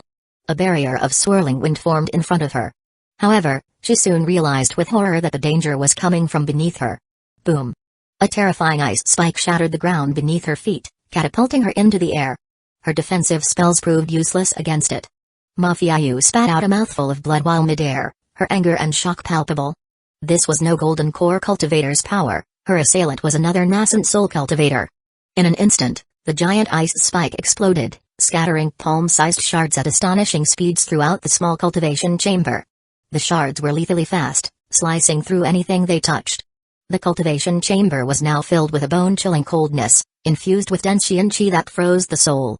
The wounds Mafiayu sustained were penetrated by icy spiritual chi, weaving through her flesh like burrowing maggots, making her body stiff and numb. Die. The icy voice came again from within the mist. Suddenly, two beams of cold light shot out from the fog, aiming straight for Mafiayu's forehead and heart. For the first time, Mafiayu felt the genuine threat of death. She screamed, not hesitating to eject her nascent soul, and even burned her nascent soul's essence to teleport instantaneously, desperate to escape. A sinister chuckle sounded from the mist. You cannot escape. Whoosh. A figure darted out with incredible speed, catching up to the fleeing nascent soul in an instant. A large hand grasped it tightly. At that moment, Mafiayu experienced true despair. Chapter 276. If Chujuan says he must kill, then he must kill. Emerging from the cultivation chamber, Chujuan was met with the sight of corpses strewn across Black Devil Peak, his expression turning exceedingly grim. He had never anticipated such an event. A nascent soul cultivator, abandoning all decency, had sneaked into Yin Soul Mountain Range, planning to exploit the absence of Myriad Soul's elder, who was out claiming territories, to massacre the entire sect, starting with Black Devil Peak where he resided. What had he done to deserve this? Chujuan clenched his fists and, in a fit of rage, burst Mafiayu's head. Such audacity! How was he supposed to continue pretending to be Lin Fan under these circumstances? Black Devil Peak slaughtered top to bottom. How is a mere early-stage Golden Core cultivator like me supposed to escape the assassination of a nascent soul cultivator? He pondered. If things get too tricky, I'll just say I was in closed-door cultivation, actually out gaining experience, and only returned to find Black Devil Peak in such a tragic state. Chujuan sighed deeply. All he wanted was to cultivate in peace. Why must trouble always find its way to him? He lowered his head, directing his attention to the nascent soul in his palm, and began the soul-searching technique. Let's see why you decided to target my Black Devil Peak. Moments later, Chujuan massaged his temples and withdrew his gaze, murmuring, as I suspected. Zhong Yan and her subordinates, blinded by her age, slaughtered the Ma family's mortal kin and even claimed to be from Myriad Soul's sex Black Devil Peak. Wang Hu and the others, foolishly joining Zhong Yan in her looting, ended up being exploited. No wonder Mafiayu rushed here from Feather Transformation Heaven Palace for vengeance. His expression was icy. Previously, Zhong Yan had mismanaged Black Devil Peak's assets, exchanging goods for inferior. He had tolerated it to avoid blowing his cover. After all, the assets at Yinwood Estate didn't interest him. But now, his people had not only killed, but they had also placed the blame squarely on him, attracting a nascent soul-level massacre. Immediately, Chujuan contacted Myriad Souls, instructing him to bring Zhong Yan back. He then sat down cross-legged and began to meticulously comb through Mafiayu's memories. Coming from Feather Transformation Heaven Palace, her mind might contain valuable intelligence. After the demise of Spirit Feather True Master, Zhao Kai, his principal disciple, took the reins of Feather Transformation Heaven Palace. I had assumed these people would harbor resentment towards the Reincarnation Divine Church. Surprisingly, their support for it only intensified. Chujuan scoffed as he read. Their revered master had been slain by the higher sect, yet not only did they bear no grudge, but their devotion seemed to have deepened. Upon reflection, this was understandable. If the higher sect could dispatch their master, they certainly held power over them as well. Their increased devotion was likely a show of loyalty, a bid to secure their own safety. Chujuan mused thoughtfully. Zhao Kai represents the faction of the Loyalists, and Mafiayu is one of its nascent soul cultivators. However, within Feather Transformation Heaven Palace, there are other nascent soul cultivators who have long been at odds with Zhao Kai. Ah, and there's a familiar face. Wei Ji. Chujuan chuckled softly. He began to understand. No wonder Feather Transformation Heaven Palace had remained reclusive within Central Continent. They were torn between supporting the Reincarnation Divine Church and the Heaven-Shaking Divine Sect. Whether it's the Reincarnation Divine Church or Heaven-Shaking Divine Sect, effectively ruling over Mystic Azure Star requires the support of a powerful faction. For both parties, Feather Transformation Heaven Palace is evidently the prime candidate. They have likely both tried to sway the palace with threats and temptations. It's only natural for there to be divisions within its ranks due to this. Chu Juan lightly tapped the steps, his thoughts flowing. Given that Feather Transformation Heaven Palace had not fully aligned with either side, it suggested that they might intervene to balance the forces across various regions. After all, even though the Reincarnation Divine Church and Heaven-Shaping Divine Sect are powerful 6th-level cultivation sects, their reach is limited. On Mystic Azure Star, Feather Transformation Heaven Palace holds undeniable sway. If it suits their interests, they advance; if not, they suppress. Keeping my identity hidden was indeed wise. Chu Juan nodded to himself. With the demonic sects of Northern Cold currently in prominence, they might draw the wary eye of Feather Transformation Heaven Palace. Chu Juan shook his head. For the time being, it was best to continue keeping a low profile. There was no rush to act until the situation became clearer. At midnight, two figures appeared side by side in the sky. It was Myriad Souls and Zhong Yan. Zhong Yan clung to Myriad Souls Elder's waist, her breath fragrant like orchids. Yet Myriad Souls Elder remained unmoved. "Master, why have you summoned me back so suddenly?" Zhong Yan inquired. "Beijing Kun, He Peng, and Wan Ying are all out there seizing treasures. If I delay, I'll miss out on much. Could it be that Master intends to compensate me?" Zhong Yan giggled. Myriad Souls Elder pointed ahead. "We're here." Zhong Yan looked forward, startled. "Black Devil Peak? Why come to Black Devil Peak? Wait, why does this place reek so strongly of blood?" Zhong Yan was utterly astonished. What has happened at Black Devil Peak?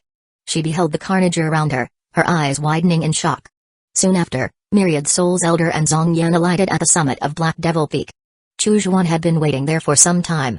"Junior brother Lin, what has happened here? Could it be that the remnants of the righteous path have invaded?" Zhong Yan asked, puzzled.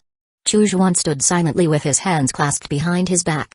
Myriad Souls Elder spoke respectfully, "Master, I have brought her back.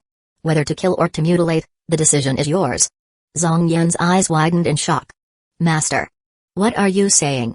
Did you just call him Master?" Chu Juan responded indifferently, "Zhong Yan, it's one thing to seize treasures, but it's quite another to commit murder under the name of Black Devil Peak. I was meant to remain uninvolved, but today's events are entirely your doing." Zhong Yan swallowed hard, recalling Beijing Kun's expression during their last transaction and considering Myriad Souls Elder's reference to Lin Fan. It suddenly dawned on her that Lin Fan might not be the same Lin Fan he used to be. With a nervous laugh, Zhong Yan said, "Junior brother, I didn't mean to. Please forgive your sister this once. I'll kneel for you." As she spoke, she knelt without hesitation. Chu Juan glanced at her sideways. "I had no intention of killing you, sparing your life might have been useful. Now it seems, you'd better be on your way. Myriad Souls Elder, she's yours." With that, he turned his back, not sparing them another glance. Myriad Souls Elder sighed deeply, looking at Zhong Yan with a tinge of regret. But ultimately, he nodded, yes. Ever since the day nascent soul cultivators like Jin Zhao, Ling Su, and Luohua had mysteriously disappeared, Myriad Souls' fear of Chu Juan had peaked. He had thought Chu Juan's prowess was enough to contend only with Jin Zhao, merely shifting the odds from 70-30 to 60-40. But it turned out to be a clean sweep. Myriad Souls realized he would never escape Chu Juan's control in this lifetime. He had actually quite enjoyed Zhong Yan's verbal finesse. But now, if Chu Juan said she must be killed, then he must kill. There was no second option. Chapter 277, I was only being polite. Zhong Yan's pupils suddenly contracted. "Master. Do not listen to him. Spare my life. Master, from now on I will avoid trouble, Master." Before she could finish, Myriad Souls Elder's spiritual consciousness condensed into a long needle and ruthlessly stabbed into her sea of consciousness. Then he stirred fiercely. In the blink of an eye, a golden core cultivator perished. To her death, Zhong Yan could not understand why Lin Fan, who appeared harmless and easily bullied, had become the master of Myriad Souls Elder. At Lin Fan's command, she had to die. Without even a sliver of room for negotiation. Myriad Souls Elder knelt down halfway, speaking softly, "Master, I did not expect Zhong Yan to be so arrogant, causing such trouble for you. It is a great mistake, please punish me." Chu Juan said indifferently, "You are not at fault, it is only that good words fail to persuade a doomed soul." Myriad Souls Elder asked, "May I ask, Master, do you plan to reveal yourself or continue to hide your identity?" Chu Juan responded calmly, "The situation is unclear, and the state of affairs is uncertain." Myriad Souls Elder immediately understood Chu Juan's intent. "I understand, I will cover up today's events for you." Chu Zhuan nodded. Good that you understand. Myriad Soul's elder's eyes showed reverence as he turned to leave. Chu Zhuan watched his departing figure, his expression as calm as an ancient well. How Myriad Soul's elder would cover up today's events did not concern him. After all, there were always ways to keep others from suspecting. It's just a pity, no one will make me exquisite delicacies anymore. Seeing that Zhu Ji had also been decapitated, Chu Zhuan could not help but sigh softly. This man was still loyal, he should not become fodder for a corpse puppet. Let's give him a proper burial. With a casual gesture, corpse puppets and ghosts flew out, moving bodies and cleaning bloodstains on the Black Devil Peak. Soon, Black Devil Peak appeared rejuvenated. Yet, those who had died could not return. More than 10 days passed. Myriad Soul's elder specially brought some foundation establishment and chi refining cultivators to Black Devil Peak, and also moved many mortals there. Black Devil Peak had become lively once again. Chu Zhuan was indifferent to all this. However, to fit the identity of Lin Fan, these were necessary covers. Myriad Soul's elder was thoughtful, and he was glad for the peace. On this day, Myriad Soul's elder sent a new message to Chu Zhuan. Upon hearing Myriad Soul's elder's report, Chu Zhuan couldn't help but raise an eyebrow. Now that the Northern Cold had been unified, naturally, the division of the spoils was on the agenda. Just this morning, Zhengji, Guantong, and Myriad Soul's elder were in the Grand Hall of the Corpse Shin sect discussing how to divide the lands of Northern Cold. Given the strength of the three sects with the Corpse Shin sect being the strongest, the Poison Gu sect the second, and Myriad Soul's sect the weakest, the division proposed by Zhengji, although slightly favoring the Corpse Shin sect, was reluctantly acceptable to both Guantong and Myriad Soul's elder. However, during the meeting, Guantong proposed taking advantage of the Feather Transformation Heaven Palace's current weakened state to try and seize some of the lands of Central Continent and to observe the reaction of the Feather Transformation Heaven Palace. Central Continent, known for its spiritual richness and abundant resources, had always been coveted by all sects. Yet, the Feather Transformation Heaven Palace, as the ruler of Mystic Azure Star, had stood unchallenged in the Central Continent ever since it defeated the Nether Dao sect. Now, the palace resembled a wounded lion, and everyone was eager to see just how severe its injuries were. Guantong's suggestion was immediately vetoed by Zhengji and Myriad Soul's elder. Neither wished to complicate matters further. Guantong, driven by his greed, could not reach an agreement with the others and left in a huff. Myriad Soul's elder's message to Chu Zhuan was regarding this matter. The Poison Goose sect is far too greedy, he commented. He even dares to covet Central Continent. Chu Zhuan pondered for a moment and then chuckled lightly. His greed is indeed a good thing. It gives us a chance to assess the current situation of the Feather Transformation Heaven Palace. Chu Zhuan noted this but did not take it too seriously. Instead, he turned his attention back to the cave world because Zhao Huo was about to acquire the fire ant cultivation method. In the cave world, Zhao Huo, dressed in silken garments interwoven with golden material both light and suitable for all seasons, a vast improvement over his rough insect hide clothing, was served by 2 healthy attendants. After his morning routine and breakfast, he awaited at home. Today, the chieftain would take him and other youths who had opened their insect orifice to receive the wisdom of insects. After this, he would gain the fire ant cultivation method and be given a fire ant egg of his own, his second Yao insect. Named after the fire ants. The fire ant cultivation method was undoubtedly the best. Refined through countless practices by insect masters, it was nearly flawless. Of course, the fire ant tribe had other insect cultivation methods as well, such as the black-backed centipede method, among others. Knock, knock, knock. The sound of knocking echoed. Is Holy Son Zhao Huo here? I am Chen Peng, an aide to the chieftain. Zhao Huo sprang to his feet, exclaiming excitedly, I am here. I am ready. The robust attendants who had been waiting by his side immediately opened the door. A middle-aged man stood outside. Seeing Zhao Huo's visibly joyous demeanor, he couldn't help but shake his head slightly. Should someone destined for great deeds so readily display their emotions on their face?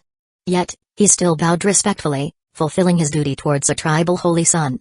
Holy son, please follow me. Chen Peng said in a grave tone. Very well. Lead the way, please. Zhao Huo nodded. Before leaving, he gently patted his chest. Hidden within a layer of his garment, in a soft leather pouch, was a shard of a mirror. Without the orifice opening scripture that appeared on this mirror shard, he could never have opened his second insect orifice, nor would he have become a tribal holy son enjoying such privileges. He dared not tell anyone about this, keeping it close to his body. Moments later, Zhao Huo arrived at the tribal grand hall.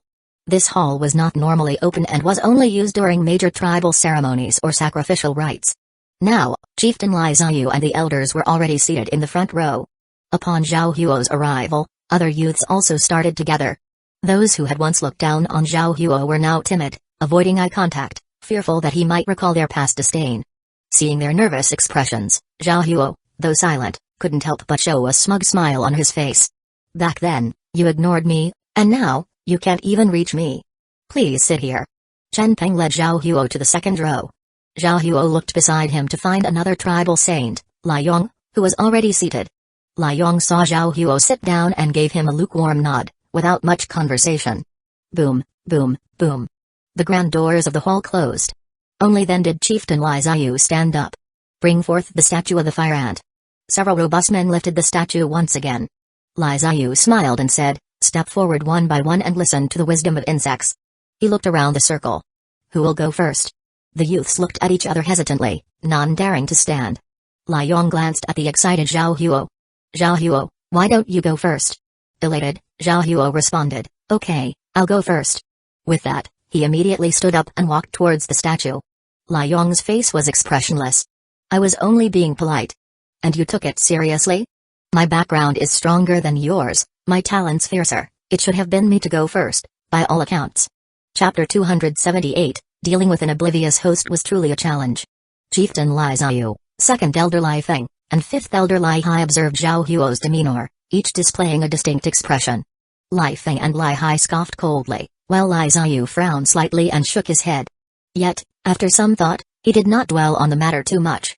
After all, it was the nature of the young not to be astute or perceptive of hidden meanings. At that moment, Zhao Huo had already approached the fire ant statue. He bowed deeply to Lai Ziyu and the others before placing his hand on the statue. Lai Ziyu smiled faintly, at least the boy had manners. The instant Zhao Huo's palm touched the fire ant statue, a glimmer of spiritual light surged from within, traveling up his arm and into his mind. Zhao Huo felt as though a multitude of insect-like whispers filled his head. Accompanied by these sounds, a torrent of text rushed in, causing an intense pain in his head. Thus, the fire ant cultivation method was completely instilled into Zhao Huo's mind. Chu Zhuan, observing from afar, nodded slightly. This method of directly imprinting knowledge into the mind was evidently quicker and more memorable than studying from bone scripts. Such techniques existed in the world of cultivation as well. However, the drawback was also clear: it could lead to rigid thinking. The fire ant cultivation method received by Zhao Huo and others all stemmed from a talented predecessor, presumably the legendary golden insect master, Lai Tang. Lai Tang's insights might not represent everyone's experience. Some might have developed unique insights that could have taken the fire ant cultivation method in a different direction. Such potential insights might be completely stifled by this mode of transmission. Go back and rest. Lai Ziyu waved his hand, and two robust attendants came forward to help Zhao Huo back to his seat. After Zhao Huo's return, Lai Yong immediately stepped forward to receive the wisdom of insects. Despite facing the same pain, Lai Yong's resolve was evidently stronger than Zhao Huo's. He gritted his teeth and endured without assistance, walking back to his seat on his own. Lai Ziyu looked at him approvingly and nodded, well done.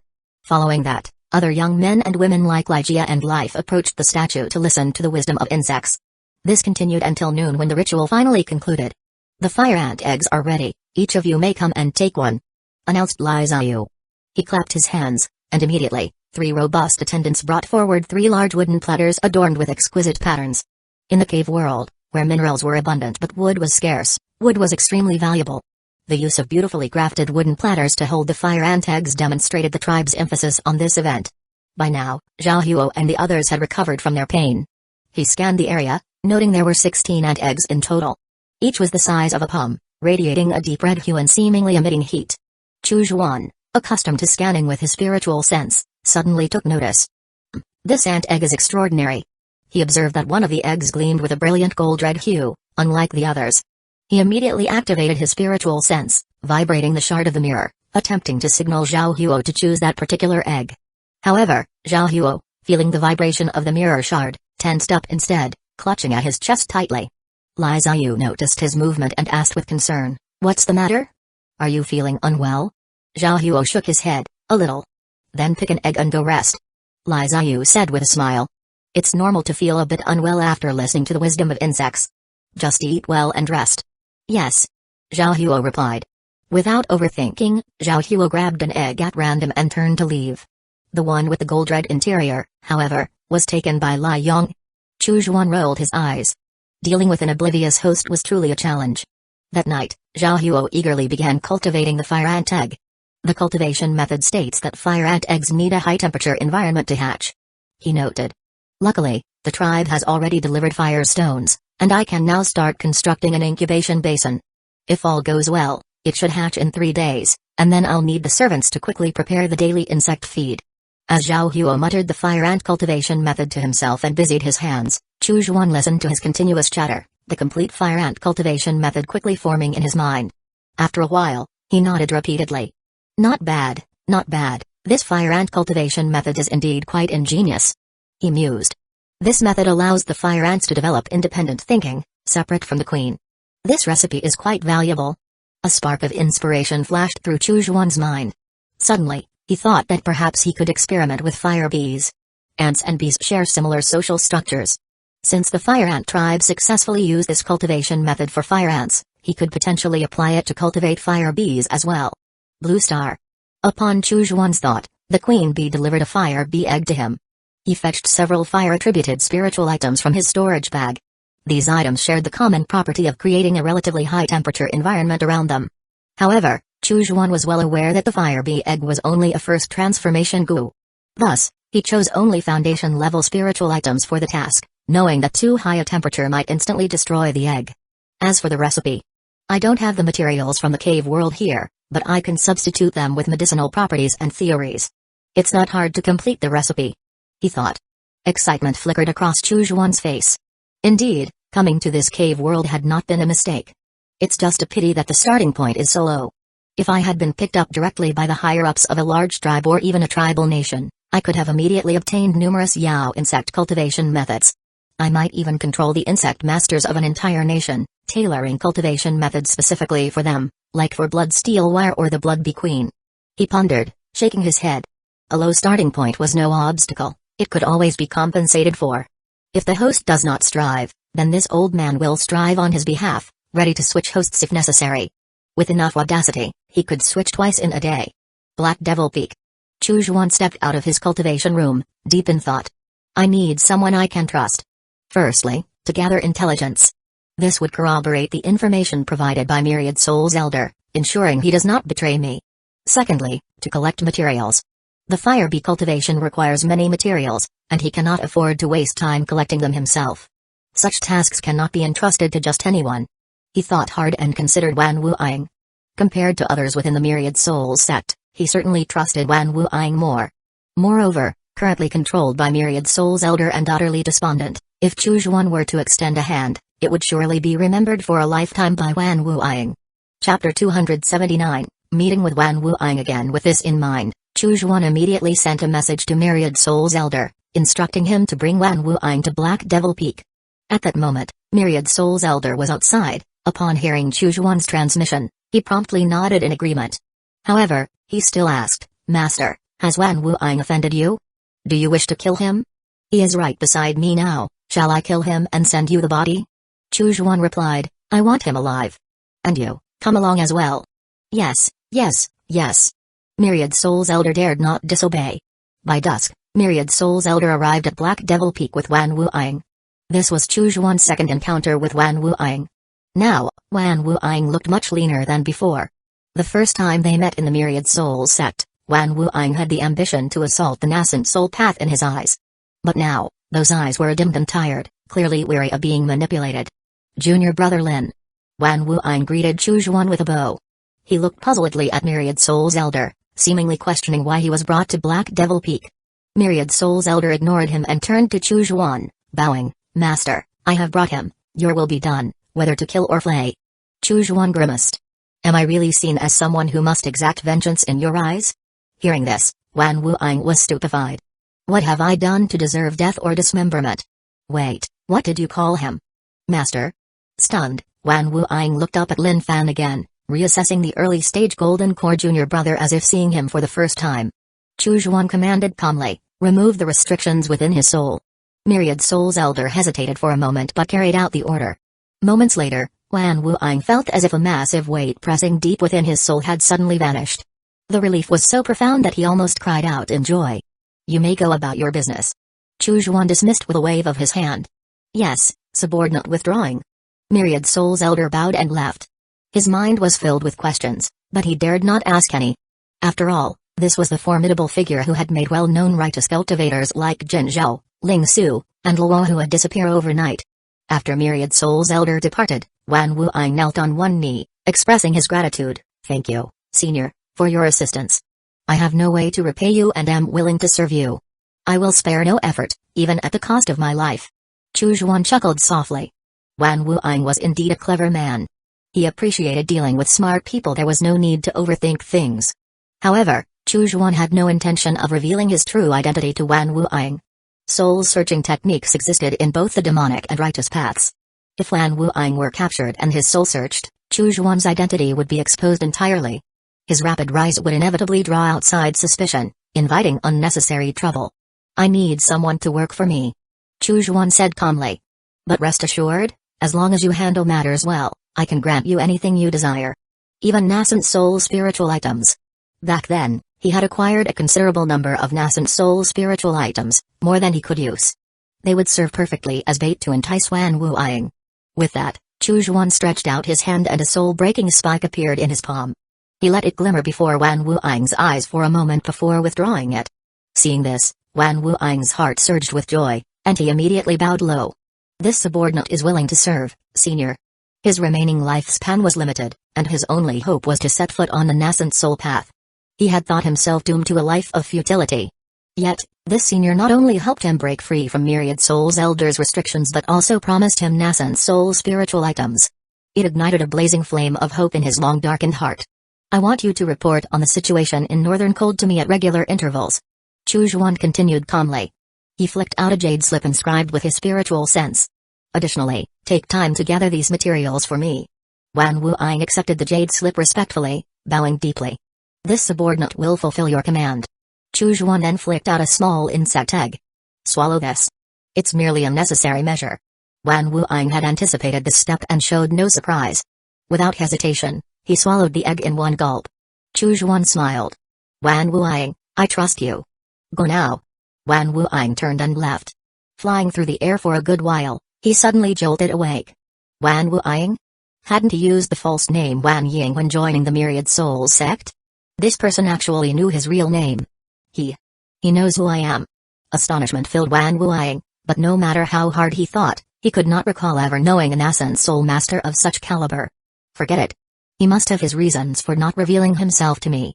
I'll just serve him well. As long as I can obtain nascent soul spiritual items. Wan Wuang threw back his head and laughed aloud, a sense of liberation rising from deep within his heart.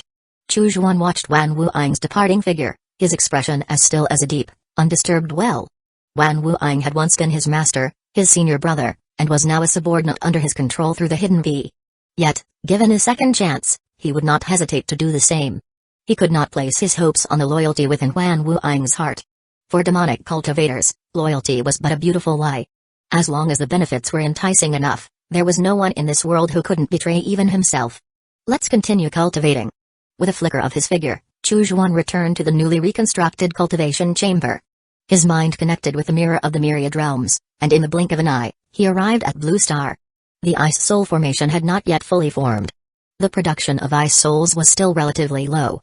Even with his earth-grade ice spirit root and ice soul spiritual body, his cultivation speed for the mysterious heavenly ice soul scroll was not particularly fast.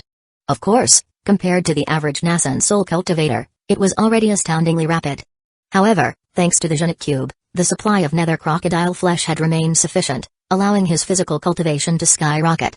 He had now reached the peak of the 34th level of body refinement. He estimated that with a bit more effort and meat consumption, he could break through to the 35th level within 5 years. Blue Star, 5 years later. Chu Zhuan's physical cultivation smoothly broke through to the 35th level. On Blue Star, a casual punch from him could now trigger a minor earthquake, shattering hills into dust.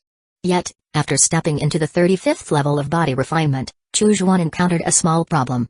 The nether crocodile flesh that had once fueled his growth could no longer be said to be highly effective. Its impact was now negligible. This is supposed to be the flesh of an ancient beast, and yet, I've reached a point where it has become almost useless. Chu Zhuan lamented, rubbing his forehead. He had thought that the nether crocodile flesh would suffice until he reached the 40th level of body refinement. No wonder body refinement cultivators had gradually fallen out of favor. With this insatiable, gluttonous appetite, What sect could afford to sustain them? The precious resources required to nurture a single-body cultivator could easily support 10 chi refining cultivators. It's a pity I couldn't capture a few Dark Falcons back on the battlefield of the Outer Realm. The Dark Falcon's strength surpassed that of the Nether Crocodile and was undoubtedly a more powerful ancient beast, whose flesh would surely contain greater life force and energy. Chu Xuan rubbed his temples thoughtfully. Acquiring high-quality flesh had become an urgent priority. Even a small portion would suffice. With the Genetic Cube, he could propagate and mature it, ensuring a steady supply. I must keep an eye out for rare demonic beasts in the future. Just assign this task to Myriad Souls and Wan Wuing. He mused. Chapter 280, Too Ruthless, I love it. In the blink of an eye, 3 years had passed on Mystic Azure. As it turned out, Northern Cold truly did not have the demonic beast meat that Chu Xuan needed. During these 3 years, Myriad Soul's elder and Wan Wuing had both been diligent and loyal, bringing him numerous demonic beast meats brimming with powerful life force. However, with just a glance, Chu Xuan could tell that none of them could compare to the Nether Crocodile. Since that was the case, they naturally could not meet his requirements, nor push his body refinement realm further. Fortunately, 30 years had elapsed in the Soul Star. The Ice Soul Formation had accumulated 100 years' worth of energy, completely transforming the environment. Every ghost within the formation now carried an Ice Soul Crystal in their body. The higher the ghost's level, the larger the crystal. With this, Chu Xuan's cultivation speed for the mysterious Heavenly Ice Soul Scroll could accelerate once more. Luckily, I've been cultivating both chi and body in tandem. When one path reaches a bottleneck, I switch to the other. In this way, my strength has steadily increased, unlike others who remain stuck at the same level for years, struggling to progress. Looking at the entire basket of Ice Soul Crystals radiating a chilling aura before him, Chu Xuan nodded in satisfaction. He estimated that if he refined all the Ice Soul Crystals in front of him, in roughly 12 years, he could cultivate the mysterious Heavenly Ice Soul Scroll to the 5th level. His own cultivation realm would then reach the 5th level of Nascent Soul. However, before sitting down to focus on cultivation, Chu Xuan decided to return to Mystic Azure to check on the recent developments in Northern Cold through the transmissions from Myriad Soul's Elder and Wan Wuing. But just as he was about to review their messages, Myriad Soul's Elder arrived in person. Myriad Soul's Elder's face was brimming with joy. Master, the Poison Goo sect is no more. My Myriad Souls sect and the Corpsean sect have divided the treasures of the Poison Goo sect. I've specially brought some to present to you. Chu Xuan raised an eyebrow at this. The Poison Goo sect is gone? So quickly? Myriad Soul's Elder handed over a storage bag and began reporting the recent events one by one. As expected, that Poison Goo sect Nascent Soul ancestor, Guantong, had been far too greedy. He had long harbored ambitions to seize lands in the central continent. At first, when he took over 1 or 2 cities, the Feather Transformation Heaven Palace did not respond, which emboldened Guantong even further. But when he made his move again, planning to swallow up 5 cities in one go, the Feather Transformation Heaven Palace finally reacted. 2 Nascent Soul mid-stage cultivators descended in a storm of thunderous might. Guantong revealed all his hidden cards, but he still failed to escape alive. His physical body was shattered, and his Nascent Soul was obliterated. A dignified Nascent Soul cultivator perished just like that, his path of cultivation severed in an instant. The Poison Goo sect, like the Myriad Soul sect, only had a single Nascent Soul cultivator. Unlike the Corpsean sect, which still had Nascent Soul cultivators honing their skills on the outer battlefield, the Poison Goo sect had no other such resources. Thus, with Guantong's death, the Poison Goo sect instantly became an empty shell. Its territory, cultivators, and treasures were swiftly taken over by the Corpsean sect and the Myriad Soul sect. Myriad Soul's Elder dared not delay. After acquiring the spoils, he immediately brought them to Chu Xuan, fearing he might be accused of hoarding treasures in secret. Chu Xuan was very pleased with Myriad Soul's Elder's behavior. The Poison Goo sect specialized in poison arts and the path of goo insects. Its downfall and the outflow of its inheritance and treasures provided him with the perfect opportunity to enhance his poison techniques and goo insect cultivation. Master, please examine everything carefully. I shall take my leave. Myriad Soul's Elder said respectfully. Chu Xuan nodded. Go ahead. He then returned to Blue Star and carefully examined the contents of the storage bag. A corrupted infant incense, capable of harming Nascent Soul cultivators. A corpse god powder that controls the mind. And this complementary Nascent Soul level technique, White Jade Poison Repelling Art, which prevents accidental poisoning while deploying toxins. Too ruthless, I love it. Chu Xuan nodded in satisfaction and then continued to review the items related to goo insects. These goo techniques are all mediocre, nothing particularly impressive. It seems even Guantong himself only cultivated golden core level goo techniques. However, this drop of mountain steel worm's essence blood is truly a surprise. Chu Juan retrieved a piece of amber and scrutinized it closely. Encased within the amber was a droplet of grayish blood, the essence blood of a mountain steel worm. The mountain steel worm was one of the powerful descendants of the gold-devouring blood mother. The gold-devouring blood mother, on the other hand, was a formidable ancient insect. It was said to have a body length of over 1,000 jong, with countless tendrils hanging from its form. These tendrils would scour the earth, devouring every trace of metal or in their path until nothing was left behind.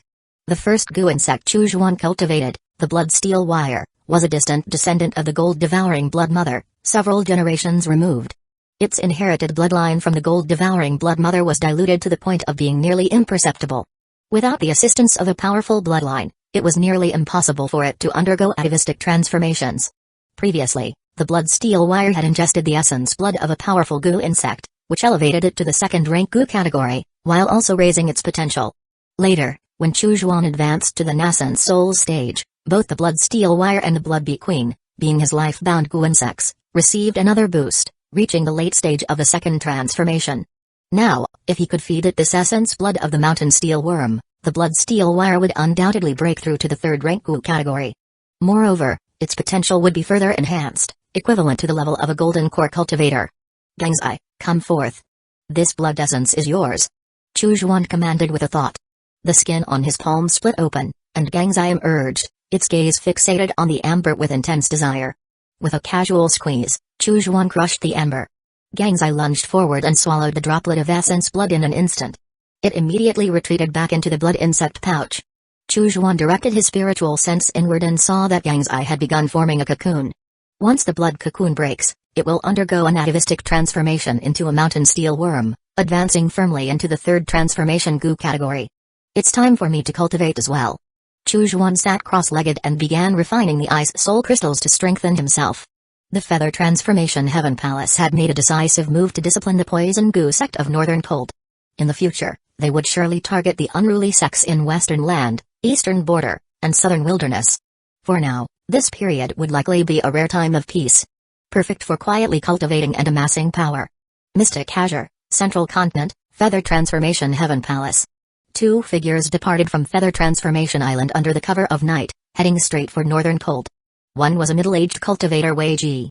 The other was a beautiful woman with traces of age on her face. Wei Ji showed no sign of lingering as he turned and continued on his way. The woman, however, paused in midair, standing on a cloud and casting a longing gaze back toward Feather Transformation Island, her eyes filled with sorrow and reluctance. She murmured softly, "Elder Wei, if we leave now, it will be difficult for us to ever return." Wei Ji replied coldly, "If we don't leave now, we will be imprisoned by Zhao Kai and his followers, or worse, assassinated. I've received word that Zhao Kai has already invited 2 nascent soul cultivators from Western Land and Southern Wilderness specifically to counter us. You can stay if you want, but I won't." The woman smiled bitterly. Her name was Li Ruasui, one of the nascent soul cultivators of the Feather Transformation Heaven Palace. However, she was different from Zhao Kai and the others in the Loyalist faction. Zhao Kai was the chief disciple of the Spirit Feather True Master, personally groomed by the Feather Transformation Heaven Palace from the young age into a nascent soul cultivator. But she and Wei Ji had both joined the Feather Transformation Heaven Palace only after achieving the nascent soul realm. Li Ruasui hesitated and asked again, "Elder Wei, why are we heading to Northern Cold? The eastern border is still not unified. If we go there, we can at least preserve our lives." Wei Ji sneered, "Preserve our lives? That's not enough. Have you forgotten how Zhao Kai and his lackeys humiliated us? All because they hold the power of the Feather Transformation Heaven Palace, all because they have the numbers on their side. I want to fight my way back. I want to kill Zhao Kai with my own hands." A trace of ruthless resolve flashed in his eyes. When Zhao Kai seized control of the Feather Transformation Heaven Palace, he carried out numerous actions to suppress and marginalize the nascent soul cultivators who weren't part of his faction. Chapter 281, Such is the confidence bestowed by merit. Li Ruasui fell silent upon hearing these words. Wei Ji sneered, "Northern Cold is now controlled by the demonic path, and it is inevitable that it will be infiltrated by the Heaven-Shaking Divine Sect. It is likely that the Heaven-Shaking Divine Sect has already begun making contact with the Northern Cold demonic sects. Although survival is possible on the eastern border, there is no way to return and conquer the Feather Transformation Heaven Palace.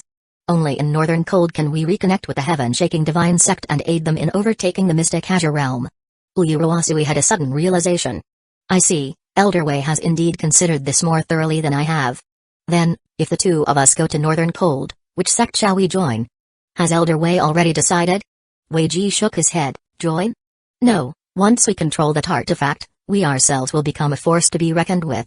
Others will come to us, not the other way around. Uyuruasui looked bewildered.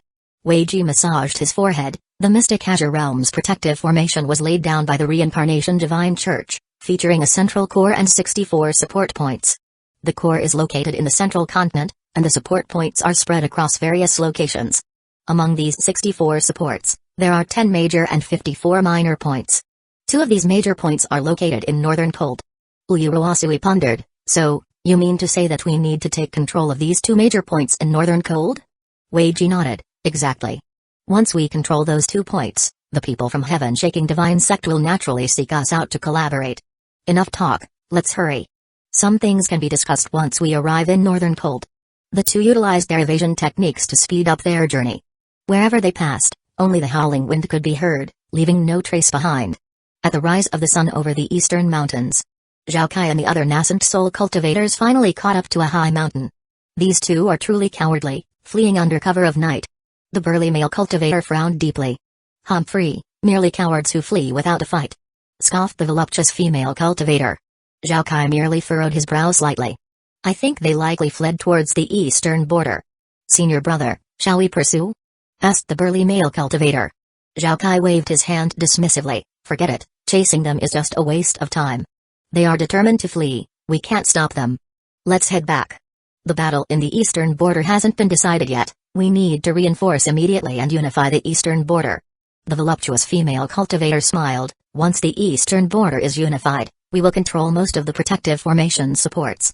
Then, all we need to do is concentrate our forces to attack Northern Cold. With the protective formation in place, the Heaven-Shaking Divine Sect cannot possibly breach Mystic Azure. Zhao Kai nodded slightly. Formations are the ultimate means of turning weakness into strength. And he, Zhao Kai, was a formidable formation master. Though only a nascent soul period formation master capable of activating just 10% of the protective formation's power. Even so, with him guarding the formation, it could at least withstand the combined assault of 20 nascent soul cultivators. The protective formation was their greatest reliance. Blue Star. Chu Zhuan watched intently as the fire bee egg before him was about to hatch. His expression was one of eager anticipation. Having derived the fire bee cultivation method from the fire ant cultivation technique, he had already conducted 32 experiments. This was the 33rd attempt. Each previous experiment had failed without exception. Either the fire bee would die within the egg before birth, develop deformities, or perish shortly after emerging. However, this time, Chu Zhuan felt a serendipitous assurance wash over him. This time, it must succeed, such as the confidence bestowed upon me by virtue. Crack. A fissure abruptly appeared. Then came a second and a third. In the blink of an eye, the cracks spread across the shell of the fire bee egg like a spiderweb. After a while, the little creature finally emerged from the egg. It shook its shriveled wing cases and antennae, which quickly dried out in the air. With a buzz, it took flight, skillfully soaring through the air and circling Chu Zhuan several times. Chu Zhuan extended his palm. The little creature obediently landed in the center of his hand and even stretched out its little legs to brush off its own down. Chu Zhuan then sliced off a piece of meat from another crocodile. The little creature's eyes lit up, and it immediately pounced on it. Surprisingly, it spewed purplish black flames from its mouth, quickly roasting the meat until it was golden and dripping with fat. Only then did it open its mandibles wide to feast, producing crisp, crunching sounds. A look of joy spread across Chu Zhuan's face. It was a success.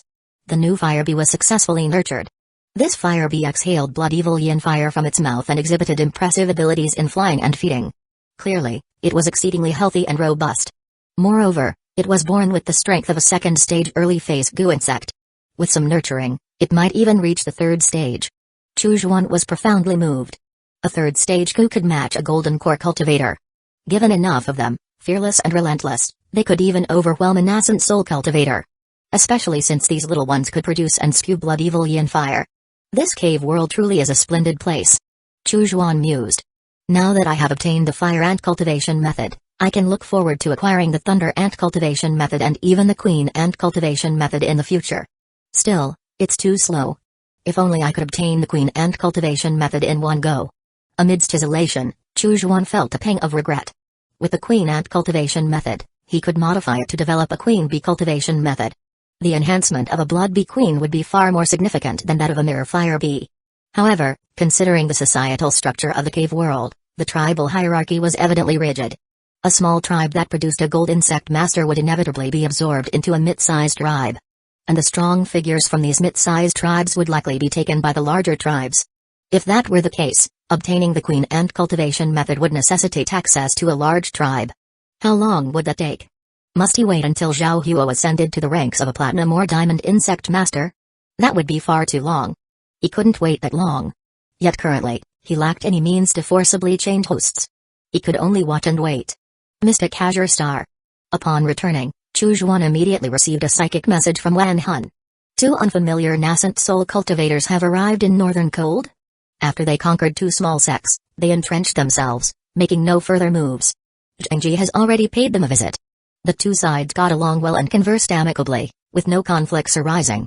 Wan Hun is also preparing to visit, planning to bring several golden core cultivators along. He asked if I would join. Chu Zhuan raised an eyebrow. At a time when the situation was tense, the sudden appearance of foreign nascent soul cultivators in Northern Cold was intriguing.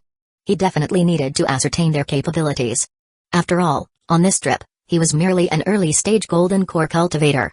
Even if the visitors were to start trouble, any hostility would be directed at Wan Hun, not him. As an outsider, he could observe more clearly and thoroughly.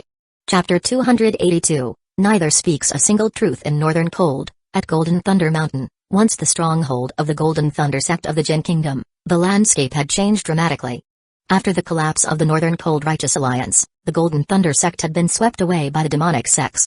As for the mortal realm of the Jin Kingdom, it had been annexed by the Wu Kingdom.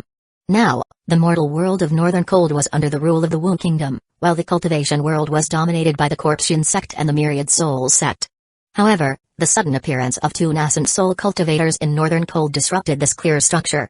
This time, Wan Hun brought Chu Zhuan, Beijing Kun, and Wan Wuing to Golden Thunder Mountain. A figure had been waiting in the air above Golden Thunder Mountain. Seeing them, he saluted from afar, calling out, "Jiwei greets fellow Taoist Wan Hun." Myriad Soul's elder laughed heartily. "I've heard from fellow Taoist Zheng that fellow Taoist Jiwei is a sight to behold truly, seeing is believing." The man chuckled lightly. "You flatter me, let us speak inside." Fellow Taoist Zheng also mentioned your expertise in the art of ghost cultivation, a subject I find quite intriguing. I must seek your advice on another day. Wan Hun's expression remained unchanged. That would be most welcome. Chu Zhuan watched the 2 and smirked internally. In just a few sentences, they had already engaged in a verbal probe. This man's skill in disguise is quite good, half as good as mine, thought Chu Zhuan. His gaze casually swept over Ji Wei. He had seen through Ji Wei's disguise and recognized his true identity. It was Wei Ji, a nascent soul cultivator from the Feather Transformation Heaven Palace. How has Wei Ji come to Northern Cold? Chu Zhuan wondered. And could the other nascent soul cultivator also be from the Feather Transformation Heaven Palace? Chu Zhuan's mind was abuzz with thoughts, but he revealed nothing. Atop Golden Thunder Mountain, within the Grand Hall, Wei Ji and Wan Hun sat facing each other. Chu Zhuan, Beijing Kun, and Wan Wuing sat below them. Wei Ji clapped his hands, and a wooden puppet immediately came forward to serve tea. Wan Hun exclaimed, "Fellow Taoist Ji's puppetry is truly remarkable. I've seen others' puppets that move awkwardly, but your puppet moves as if it were alive, showing no sign of inconvenience." Wei Ji smiled, naturally, for it contains the soul of a cultivator. Wan Hun was startled, then burst into laughter. "Excellent. Fellow Taoist Ji is truly a kindred spirit." Wei Ji merely smiled lightly. The two conversed for a long time. During the conversation, Wan Hun introduced his 3 golden core disciples to Wei Ji. Wei Ji's gaze swept over Chu Zhuan and the others but noticed nothing amiss, paying them little mind. After a while, Myriad Soul's elder suddenly asked, "From whence do you hail, fellow Taoist Ji? What brings you to Northern Cold?" Wei Ji sighed deeply. Who would choose to come to a land of strangers if they had other options? "I am but a mere first-level nascent soul cultivator, and my coming to Northern Cold was out of sheer necessity. I implore fellow Taoists Wan and Zheng not to ostracize me." Then he spun a convoluted tale. Essentially, he claimed to have fled from the eastern border due to betrayal by his sect mates and had chosen Golden Thunder Mountain as his refuge due to its favorable location. His story was so tortuous and heart-wrenching that it seemed designed to pull at the heartstrings. After listening, Wan Hun sighed deeply. "Your senior brother is truly despicable. I, too, have endured such tragedies in the past." He then recounted his own tumultuous and tear-jerking story. Chu Zhuan, Beijing Kun, and Wan Wuing struggled to stay awake through the exchange. All being centuries-old foxes, they found these ghost stories tedious. Much later, Wan Hun asked, "Would you be willing to join our Northern Cold demonic sect, fellow Taoist Ji?" Wei Ji shook his head, "Absolutely not. I carry a deep-seated vendetta and am bound to be hunted by enemies. How could I possibly involve your sect in my troubles?" Wan Hun nodded, then suddenly asked, "Do you know the fellow Taoist Shui who has taken over Flying Thunder Valley?" Wei Ji frowned. "Fellow Taoist Shui? I do not know. Since arriving in Northern Cold, I have stayed here at Golden Thunder Mountain. My visitors have only been fellow Taoist Zhang and you, fellow Taoist Wan. I know nothing of the outside world." Wan Hun studied his eyes and expression intently but could detect nothing unusual, so he did not press further. Soon after, Wan Hun led Chu Zhuan and the others away. Wei Ji, accompanied by 2 wooden puppets, saw them off. "Farewell until next time, fellow Taoist Wan," he called out cheerfully. Only after Wan Hun and his party had disappeared did Wei Ji's smile slowly fade. This Wan Hun appears to be at the 4th layer of nascent soul but is likely only at the 2nd due to severe injuries that have never fully healed. He mused. As for Zhang Ji, though he presents as the 3rd layer, he is actually at the 4th. Wei Ji sneered, "I must find an opportunity to lure them out together and control them with a soul-restraining spell. Then, Northern Cold will be completely under my control, providing me with more leverage in dealings with the heaven-shaking divine sect." After leaving Golden Thunder Mountain, Wan Hun led Chu Zhuan and the others to Flying Thunder Valley, where they met a beautiful woman named Shui Ruoliu. She told them a complicated story about coming from the Western Land after being expelled from her sect, with no intentions of competing for supremacy. She simply wished to live and cultivate peacefully in her small corner of Flying Thunder Valley. Wan Hun repeated the questions he had asked at Wei Ji's, but he gained no useful information from the beautiful woman either. On the return journey to the Yin Soul Mountain Range, Wan Hun stood at the forefront, his brow furrowed in deep thought. Wan Wuing rested with closed eyes. Unable to contain his curiosity, Bei Jingkun asked, "Master, have you discerned anything?" Wan Hun shook his head, "I can't see through them, not a single word they said was truthful." Bei Jingkun was taken aback, "Then why did you exchange stories with them?" Wan Hun scoffed, "Speak human words to humans, ghost words to ghosts, isn't that a necessary tactic for us demon cultivators? Cunner, you still have much to learn." Bei Jingkun gave a wry smile and fell silent. "Master, have you noticed anything?" Wan Hun secretly transmitted his voice to Chu Zhuan, ensuring Bei Jingkun and Wan Wuing couldn't hear. Chu Zhuan pondered for a moment before replying, "Both of their strengths are formidable, not merely at the 1st layer of the nascent soul stage as they appear. You must be cautious when dealing with them." Wan Hun was shocked. He hadn't noticed their concealed strength.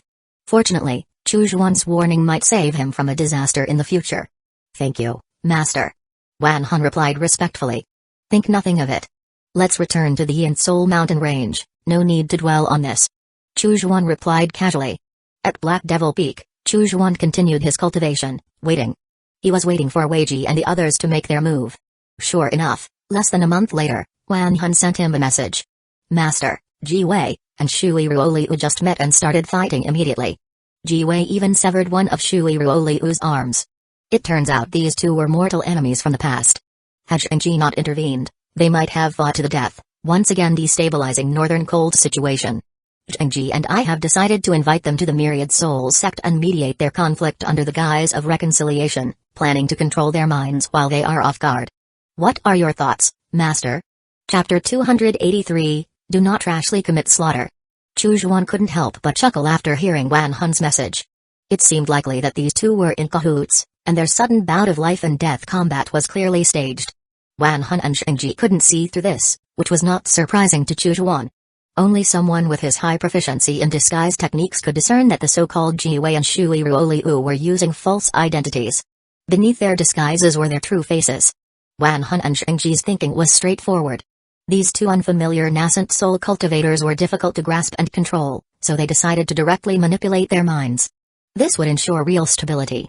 Wei Ji and his accomplice are clearly putting on a show with a significant plot in mind. They probably won't come to the Myriad Soul sect. Chu Zhuan pondered for a moment before sending a message back to Wan Hun. "When the time comes, both you and Zhang Ji should bring along your respective sect's golden core cultivators. I will go with you." "Understood."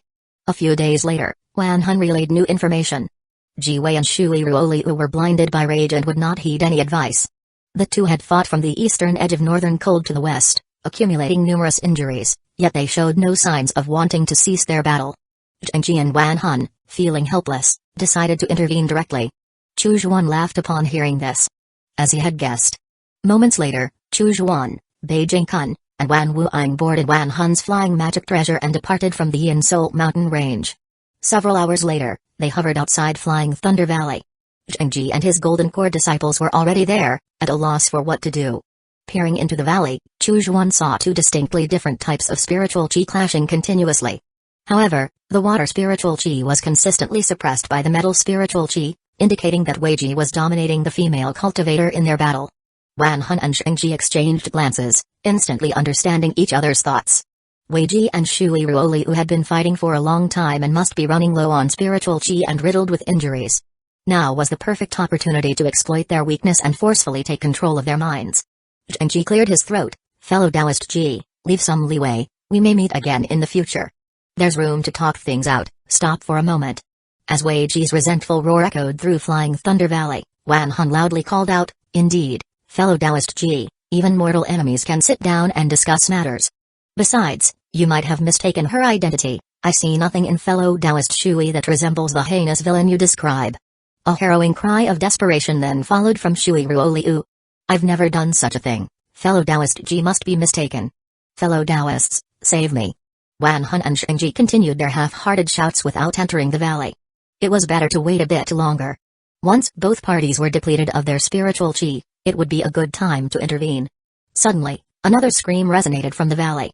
A figure plummeted from the sky and crashed heavily onto the ground. Shui Ruoliu immediately wailed in agony. Don't kill me. Don't kill me. I really didn't kill your family. Fellow Taoists, save me. Quick. Wan Hun and Zhengji exchanged a glance and then dashed into Flying Thunder Valley, knowing the time was ripe. Chu Zhuan and the other Golden Core cultivators followed closely, rushing into the valley and blocking the entrances and exits. Inside, the valley was a scene of devastation, with ruins and signs of fierce combat everywhere. At the center, Shui Ruoliu lay in a pool of blood, now missing another arm. Ji Wei, covered in blood, violently drew his sword to behead her. Chu Zhuan observed the surrounding chaos with a slight, almost imperceptible smile on his lips. Zhengji urgently yelled, fellow Taoist Ji, spare a life. Do not recklessly commit slaughter. Wan Hun also shouted, what fellow Taoist Zheng said is right. It's never too late to confirm whether she truly is your mortal enemy before you strike. Wei Ji roared skyward, his spiritual qi surging wildly. He furiously swallowed a pill and glared at them both. I've said it, anyone who tries to stop me from killing her is my enemy. Stay back. With that, he fiercely brought his sword down. Zhengji and Wan Hun reacted instantly, their spells flying through the air to knock the sword from Wei Ji's grasp. Zhengji swiftly moved to restrain Wei Ji, while Wan Hun rushed to Shui Ruoliu's side, aiming to support the armless woman and seize control of her mind in her vulnerable state. Wei Ji's eyes bulged with rage. Zhengji, you really dare to stop me? He furiously slapped his storage bag, and 5 wooden puppets charged straight at Zhengji. Zhengji, realizing that Wei Ji was making a desperate last stand, calmly brought out his corpse tower. 5 corpse puppets swept out to entangle with Wei Ji's 5 wooden puppets, binding them in a fierce skirmish. Meanwhile, he approached Wei Ji, speaking soothingly, fellow Taoist Ji, we're all here for your benefit. Calm your spirit. Just restrain her for now, and once we verify that she truly is your mortal enemy, we'll help you deal with her, alright? Wei Ji hesitated, suspicion flickering across his face. Really? You're not trying to help her kill me? Zhengji pleaded earnestly, we've only just met Shui Ruoliu, why would we help her against you? Fellow Taoist Ji, why would you think so poorly of us? He sighed, his frustration evident as if trying to do good was being misconstrued as malicious intent. A look of guilt crossed Wei Ji's face. I was blinded by her age, my apologies. Zhengji shook his head, moving closer, no harm done. Anyone whose family has been destroyed and encounters their enemy would understandably be overwhelmed with emotion. I've been through similar experiences and can empathize. As he drew nearer, his right hand covertly clutched a handful of poison powder, ready to use it when the moment was right. Enough. Wei Ji suddenly declared. Zhengji paused, what's enough? I mean you're close enough. Wei Ji grinned. In the next instant, a long accumulated surge of sword chi roared to life. The relentless, piercing sword chi impaled Zhengji. Zhengji's eyes widened as he hastily activated his defensive spells and magical treasures. He even summoned a corpse king to shield himself, but it was too late. The opponent had been charging up for too long. In a blink, he was riddled with holes like a sponge, blood pooling around him. His once prized corpse king was now sliced into countless fragments. You! Zhengji staggered, his gaze filled with disbelief as he looked at Wei Ji. Wei Ji gave a slight smile as his nascent soul stage 4 aura exploded forth, overwhelming Zhengji, who struggled to breathe. Wei Ji spoke softly, Zhengji, I don't want to kill you. If you submit, I can spare your life. Zhengji turned pale. Meanwhile, a cry of horror came from Wan Hun nearby. The armless female cultivator in his arms suddenly regrew her limbs. He had intended to control her mind, but her spirit proved far stronger than he had anticipated. The technique to control minds backfired on him. Chapter 284, Old Sly Fox. Wei Ji's eerie laugh broke the tense silence. Don't bother looking, he's too preoccupied to help you. Zhengji managed a bitter smile. You two had planned this all along, hadn't you? He couldn't believe it. They had been fighting for so long, and it was all an act, a trap set for him and Wan Hun. The tragic scenes within Flying Thunder Valley probably were nothing more than illusions. Wei Ji remained silent, his smile wide but non-committal. At this moment, the golden core cultivators brought by Zhengji and Wan Hun heard the commotion and hurried towards the valley. Upon seeing the situation unfold, they were stunned, completely unprepared for such a turn of events. The golden core cultivators hesitated, looking at each other, unsure of what to do next. They were just low-level cultivators, how could they possibly intervene in a battle between nascent soul cultivators?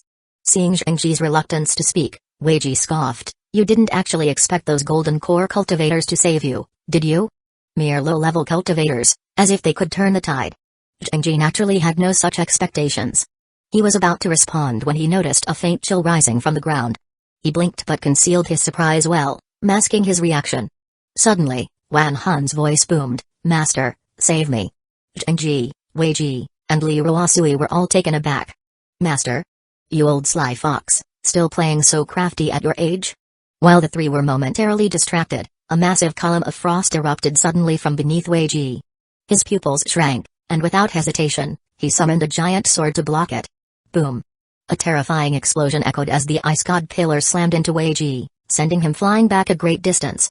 Before he could touch the ground, the pillar exploded into countless ice shards, pelting Wei Ji with bone-chilling cold. Wei Ji hastily attempted to block with his giant sword again. However, the magic treasure had already been cracked by the initial impact of the ice god pillar. It could no longer withstand the relentless barrage of ice shards. Before even half of the shards had struck, the sword shattered with a crack, scattering into numerous metal fragments. The remaining shards swept past, striking at Wei Ji's vital points with ruthless precision. Wei Ji, in a fit of rage, spat out a mouthful of his nascent soul essence, and immediately, 8 golden giant swords began to whirl around him. This was his ultimate defensive spell, which had blocked countless attacks in numerous battles. Boom, boom, boom. The ice shards continued to fall relentlessly. To Wei Ji's shock, his 8 golden swords, just after manifesting, began to wobble as if on the verge of collapse. Looking around, he realized that the ground was now covered with a layer of unmelting frost, enhancing the power of ice-based spells significantly. Crack, crack. Cracks quickly formed on the 8 golden swords. Before Wei Ji could react, they shattered into pieces in the blink of an eye.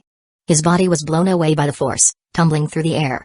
As he tried to rise, he noticed a figure approaching, stepping through the cold air. A fearsome ghost, grim and ghastly, floated beside the figure, holding a black, blood-streaked chain that was chilling to behold. The chain had not yet struck, but Wei Ji could feel it binding him completely, ready to smash him into a pulp if he made any sudden move. Suddenly, a scream pierced the air. Wei Ji instinctively looked toward Li Ruosui, who was being brutally assaulted by a massive dark figure. On closer inspection, it was a high-level corpse king. Li Ruosui, covered in injuries, was clearly no match for it. In less than 2 breaths, the situation had dramatically reversed. From victors, they had become trapped beasts. The Golden Core disciples of the Corpsean sect were utterly shocked by the scene. Beijing Kun and Wan Wuiying, however, remained composed. After all, this Lin Fen was a formidable nascent soul cultivator. While Wei Ji and his companion had set their own trap, this nascent soul cultivator had also been waiting for the perfect moment to strike. Wei Ji managed a bitter smile as he looked toward the Golden Core cultivator he had never truly noticed before. He had some recollection of this person. The last time Wan Hun visited Gold Thunder Mountain, he had brought 3 Golden Core disciples. Wei Ji had merely glanced at them without much interest. Who could have imagined that this seemingly insignificant Golden Core cultivator had been controlling Wan Hun from the shadows and possessed such overwhelming strength? He was completely outmatched. Wan Hun stood respectfully next to Chu Zhuan, expressing his gratitude. Thank you for your assistance, Master. Zhengji stared at Chu Juan for a long time, utterly dumbfounded by the turn of events. Thud. 2 arms and forearms escorted Liu Ruosui to Chu Juan's side. Both of you, eat this. Chu Juan casually handed out 2 bee eggs. Wei Ji and Liu Ruosui exchanged a glance, each giving a wry smile before consuming the bee eggs. Given the current circumstances, they had no choice but to submit to control if they wanted to survive. Master. Wei Ji and Liu Ruosui sighed deeply, bowing their heads in resignation. Dispel the illusion. Chu Juan commanded nonchalantly. Yes. Wei Ji replied, retrieving the illusionary array disc and gently tapping it. The scenery of ruined buildings and desolation in Flying Thunder Valley instantly reverted back to its former picturesque state of clear mountains and waters. Chu Juan then turned to Zhengji, who managed the bitter smile. I suppose I'll take one as well. Wan Hun swept his gaze over the 3 subdued cultivators, feeling a peculiar sense of satisfaction. Finally, others had fallen into the same predicament as him. For some reason, this even brought him a bit of joy. Today's events must not be disclosed. Anyone who disobeys will face death.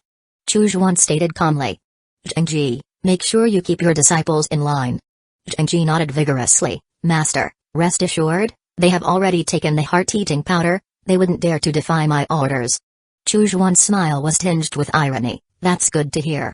Those disciples from the Corpshin sect promptly knelt down. Please be assured, Senior, we swear never to reveal what happened today. Chu Juan nodded slightly. He waved his hand, drawing Hu back into the corpse tower, then said with a slight smile, from now on, we are all one family. There is no need to be formal. Wei Ji, Liu Ruosui, and the others, nursing their wounds, slowly got to their feet. Upon hearing Chu Juan's words, they couldn't help but smirk internally. One family? Trust that if you will, but they certainly didn't. Wei Ji's gaze lingered on Hu.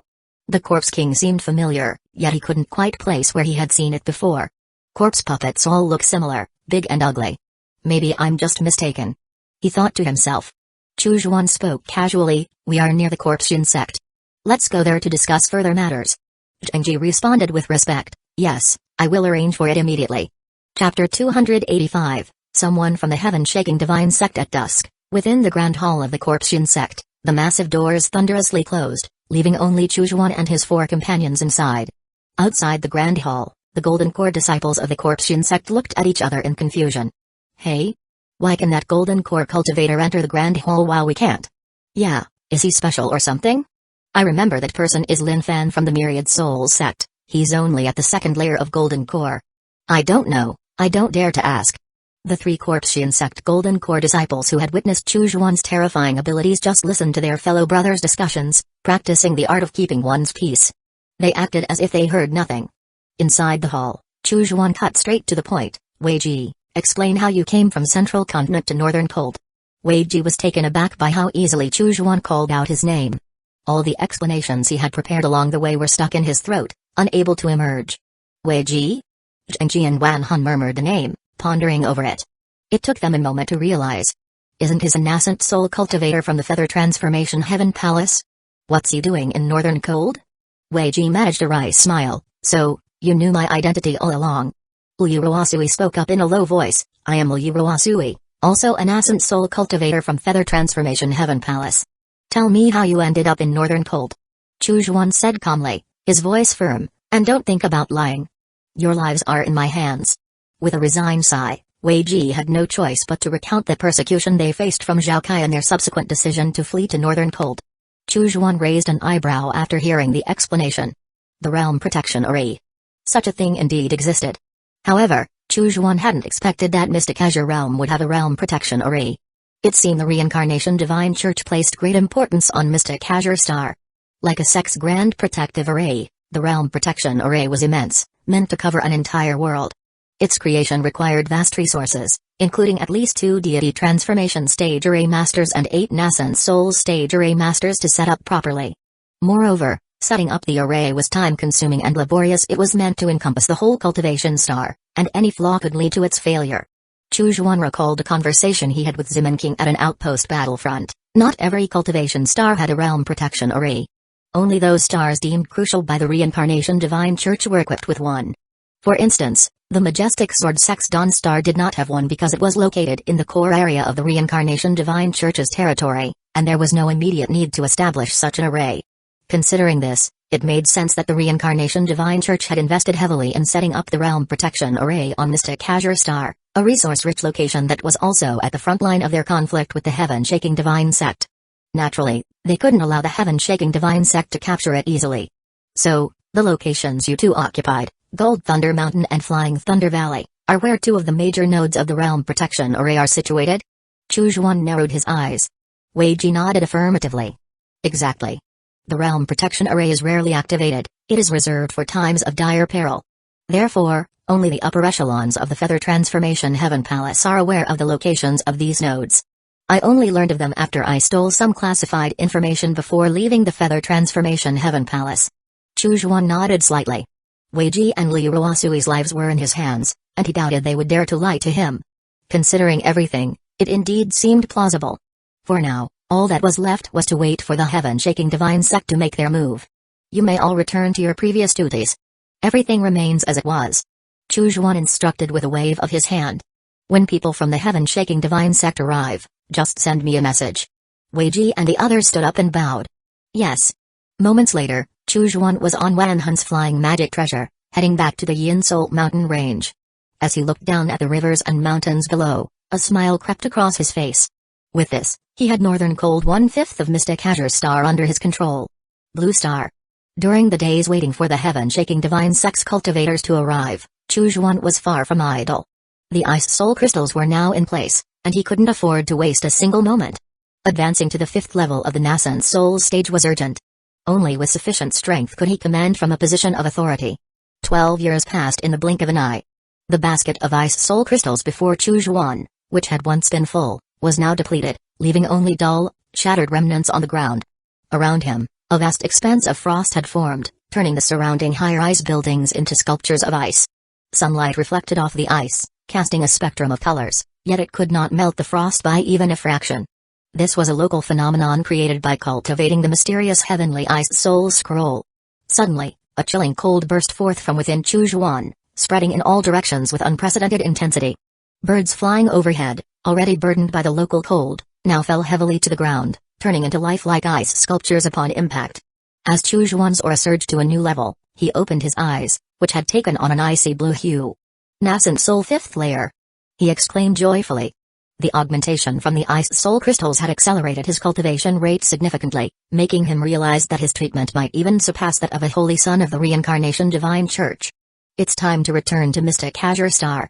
Chujuan mused, the Heaven-Shaking Divine Sect has been biding its time for long enough, they must be ready to make their move by now. Connecting his mind with the mirror, Chujuan stepped back into his cultivation chamber at Black Devil Peak.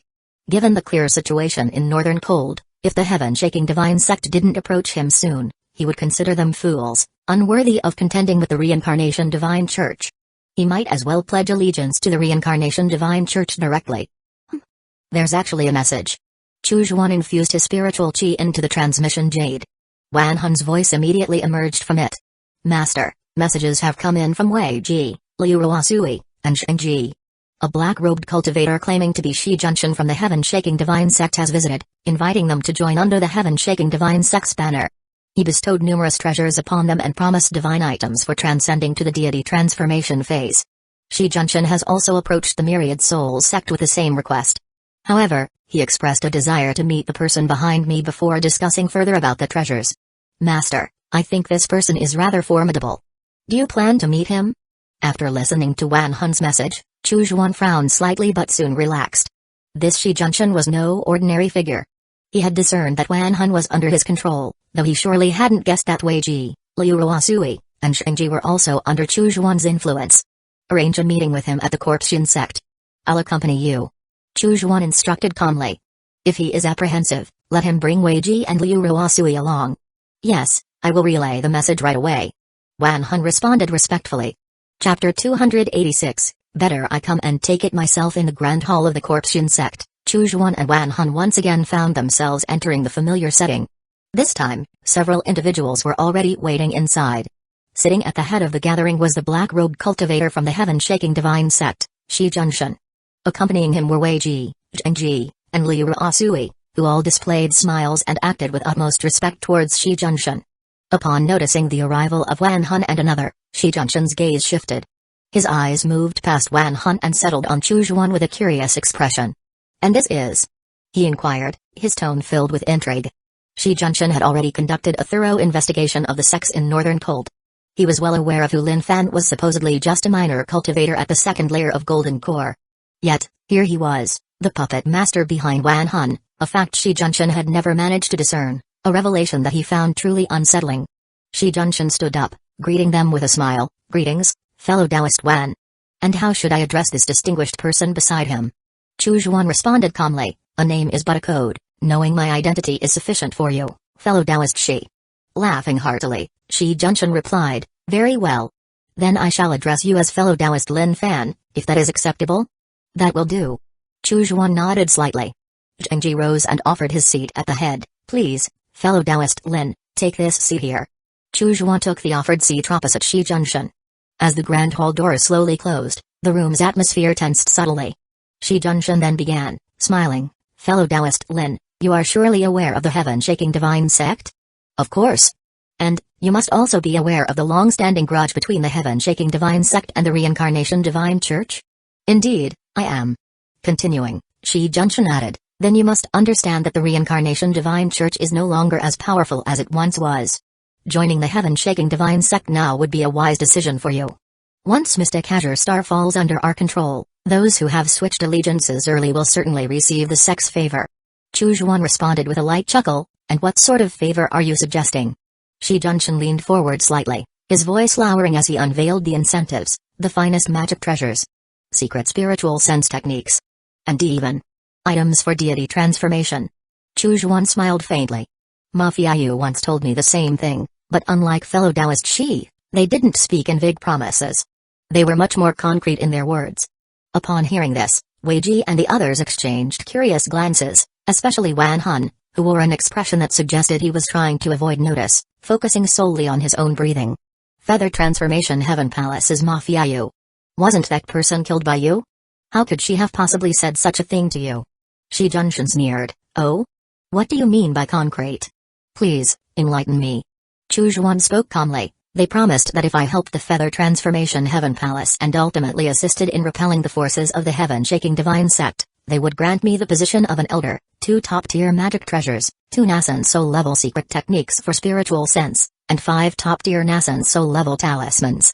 A century's worth of offerings in the form of spirit-nourishing essence was also promised." He turned his gaze to Shi Junshan, whose lips twitched in displeasure. "Fellow Taoist Shi, compared to the vague promises you've made, doesn't the Feather Transformation Heaven Palace's commitment seem far more grounded in reality?"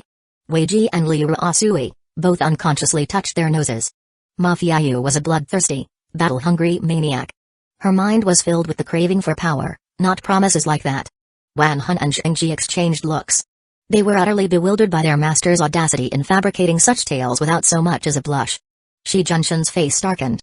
He had never interacted with the loyal faction of the Feather Transformation Heaven Palace. He had no way of knowing whether Chu Zhuan's words were true. However, with the current turbulence, it seemed plausible that the Feather Transformation Heaven Palace, having made contact with the Northern Cold Demon cultivators, might indeed be trying to draw them into their fold. Shi Junshan pondered for a moment, shaking his head. "Fellow Taoist Lin, your words are misguided. The reincarnation divine sect is already in decline.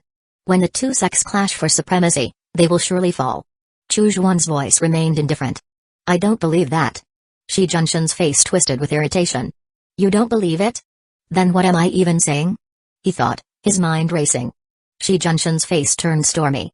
"Fellow Taoist Lin, do not be so reckless. I represent the Heavenly Shattering sect. A 6th-tier cultivation sect." He slammed his palm onto the table. His aura surged explosively. The sect hall was filled with the intense presence of a nascent soul cultivator, the air charged with tension as decorative vases shattered under the weight of the powerful aura. Zhengji watched with dismay as his hall was being unintentionally vandalized during the heated exchange. He thought to himself, somewhat helplessly, "Can't we have a civilized conversation without breaking things?" Shi Junshan, now standing and slamming his hand on the table to emphasize his point, declared boldly, "If you do not wish to join the heaven-shaking divine sect under my banner, then I have no choice but to send you to the underworld today." His aura surged, an implicit threat in the powerful wave of energy that filled the hall. Chu Zhuan scoffed dismissively. "Fellow Taoist Shi, for a cultivator of your stature, such a lack of composure is unbecoming." Shi Junshan sneered, Those who refuse to abandon the darkness and come into the light are nothing but dogs of the reincarnation divine church. Seize him. Let's capture this traitor. Yes. Weiji, Liuruasui, and Shinji let out a low roar and pounced at the same time. Then, Shi Junshin was captured. Shi Junshin? Shi Junshin's eyes widened in disbelief. What are you doing? Not me.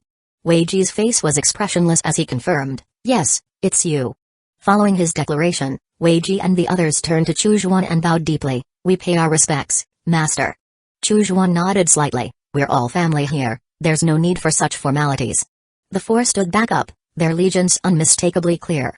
Shi Junshin was dumbfounded.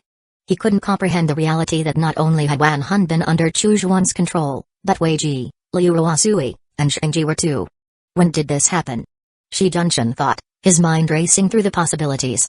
Chujuan, smiling warmly, suggested, now that things are clear, can we have a proper discussion, fellow Taoist Shi? Shi Junshin managed a wry smile, yes, of course. Release him. Chujuan waved dismissively. Swiftly, the ropes, gauze, and blood cords retracted into the hands of Weiji and the others, who then casually returned to their seats and resumed their tea, as if the dramatic confrontation had never occurred.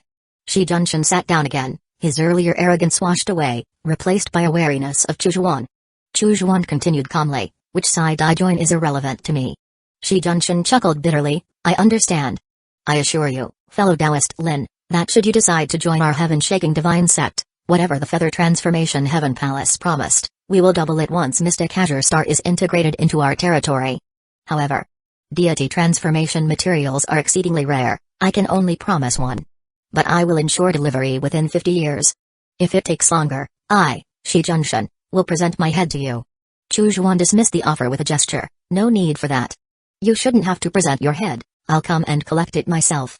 Shi Junshin, momentarily speechless, soon recovered as they continued to discuss various matters. After thoroughly understanding the heaven-shaking divine sect's plans, Chujuan finally bid Shi Junshin farewell. Today's conversation with fellow Taoist Shi was most enlightening. I consider you a kindred spirit. Chujuan said with a smile. Shi Junshin's lips twitched a forced smile hiding his discomfort, indeed. In my heart, fellow Taoist Lin is certainly a kindred spirit. This is a transmission jade, please keep it well. Shi Junshin added, presenting a small, enchanted stone. We shall meet again. He concluded, then swiftly boarded his flying magic treasure, leaving without looking back. Chujuan watched him go, the corners of his mouth tilting up slightly in amusement. Chapter 287, The Disciple Becomes the Master. After Shi Junshin's departure, Weiji and Liuruasui returned to their respective bases at Gold Thunder Mountain and Flying Thunder Valley. Chujuan, alongside Wan Hun, headed back to the Yin Soul Mountain Range. Chujuan chose not to take a hidden bee on Shi Junshin, mindful of not antagonizing the heaven-shaking divine sect, especially since he had already complicated relations with the reincarnation divine church. Adding another powerful enemy to his list would make his path forward significantly more difficult. Upon returning to Sha Peak, Chujuan immediately secluded himself in his cultivation chamber. He connected his mind with the mirror, casting a thread of his consciousness into the cave world to check on the young man he had not monitored for some time. Now that he had a moment to spare, he was curious about his progress.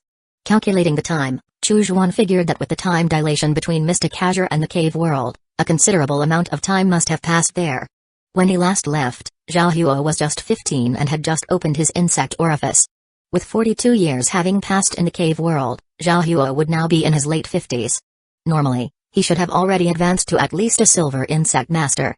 Curious about Hyuga's progress and whether he had access to better cultivation methods, Chujuan decided to observe him directly. In the Fire Ant tribe's spacious and comfortably appointed learning hall, the youths sat neatly on their seats covered with soft furs, designed to facilitate their learning in the most comfortable manner. Embedded pearls in the ceiling emitted a soft glow, illuminating the red-bricked room. Among the group of teenagers was a notably younger child, around 7 or 8 years old, whose presence was particularly striking due to his age. At the front of the room, a robust middle-aged man with flecks of gray in his hair was lecturing on the specifics of cultivating fire ants. Fire ants thrive in warm, humid environments, so we must also be mindful of our diets, ensuring our insect orifices maintain similar conditions. The instructor explained, outlining how such care could accelerate the ants' growth. Chujuan couldn't help but chuckle as he recognized the instructor. It was Hyuga, now grown and teaching the next generation. Over 40 years had transformed the once young listener into a knowledgeable teacher, passing on his learning and experiences. A moment later, he suddenly inquired, who can tell me, What is the fire ant's favorite food? The youths looked at each other, uncertain. A young man, bearing a resemblance to Zhao Huo, eagerly raised his hand and exclaimed, I know, it's mealworms. Black mealworms, yellow mealworms, gray mealworms. In short, they adore all kinds of mealworms. They also favor the gray ground worm, though not as passionately as they do mealworms. Zhao Huo nodded with a smile. Indeed, it seems Zhao Yan has absorbed everything I've taught. You should all strive to learn from Zhao Yan, have you heard? We have. The youths responded loudly. However, Chu Zhuan noticed that some youths were rather reluctant as they spoke. Especially a few among them, whose gazes towards Zhao Yan were filled with envy. Outside the window, the elderly patriarch, Lai Xiu, sighed lightly upon witnessing this scene. His face bore both joy and concern. Zhao Huo's grandson, Zhao Yan, now 7, possessed a talent even more profound than Zhao Huo's. At 3, he had independently awakened an insect orifice. By 15, he would surely open even more insect orifices. Zhao Huo often called on Zhao Yan to answer questions, yet seldom did he ask Lai Yong's grandson, Lai Ting. The reason was the deepening rift between Zhao Huo and Lai Yong. Since Zhao Huo's son, in the prime of his life, had died under mysterious circumstances, the discord had grown irreconcilable. Both Zhao Huo and Lai Yong were now silver insect masters, pillars of the fire ant tribe. Lai Xiu had exhausted every effort to reconcile the two silver insect masters. He strived to prevent their conflict from escalating further. Yet, he always felt that Zhao Yan might also face ostracism from other youths in the tribe. Just like Zhao Huo had, over 40 years ago. Ultimately, it led to an uncontrollable disaster. This was not a good omen. At that moment, a figure approached Lai Xiu. Patriarch, the 5th elder has left the tribe again, heading east. Lai Xiu's gaze darkened. The 5th elder, Lai Hai, had been leaving the tribe frequently. Reports had reached him that Lai Hai was secretly meeting with an insect master from the Rock Ant tribe. The Rock Ant tribe and the Fire Ant tribe were located in adjacent caves. The Rock Ant tribe coveted the fertile cave occupied by the Fire Ant tribe, often harassing them and stealing resources.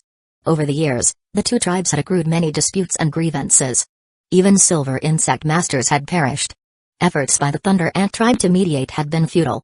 If Lai Hai was indeed in contact with an insect master from the Rock Ant tribe, it would suggest a betrayal. This was something Lai Xiu could not tolerate. In his heart, the Fire Ant tribe was paramount. Lai Xiu wanted proof, yet it eluded him. Because Lai Hai's son was Lai Yong, a silver insect master of the Fire Ant tribe.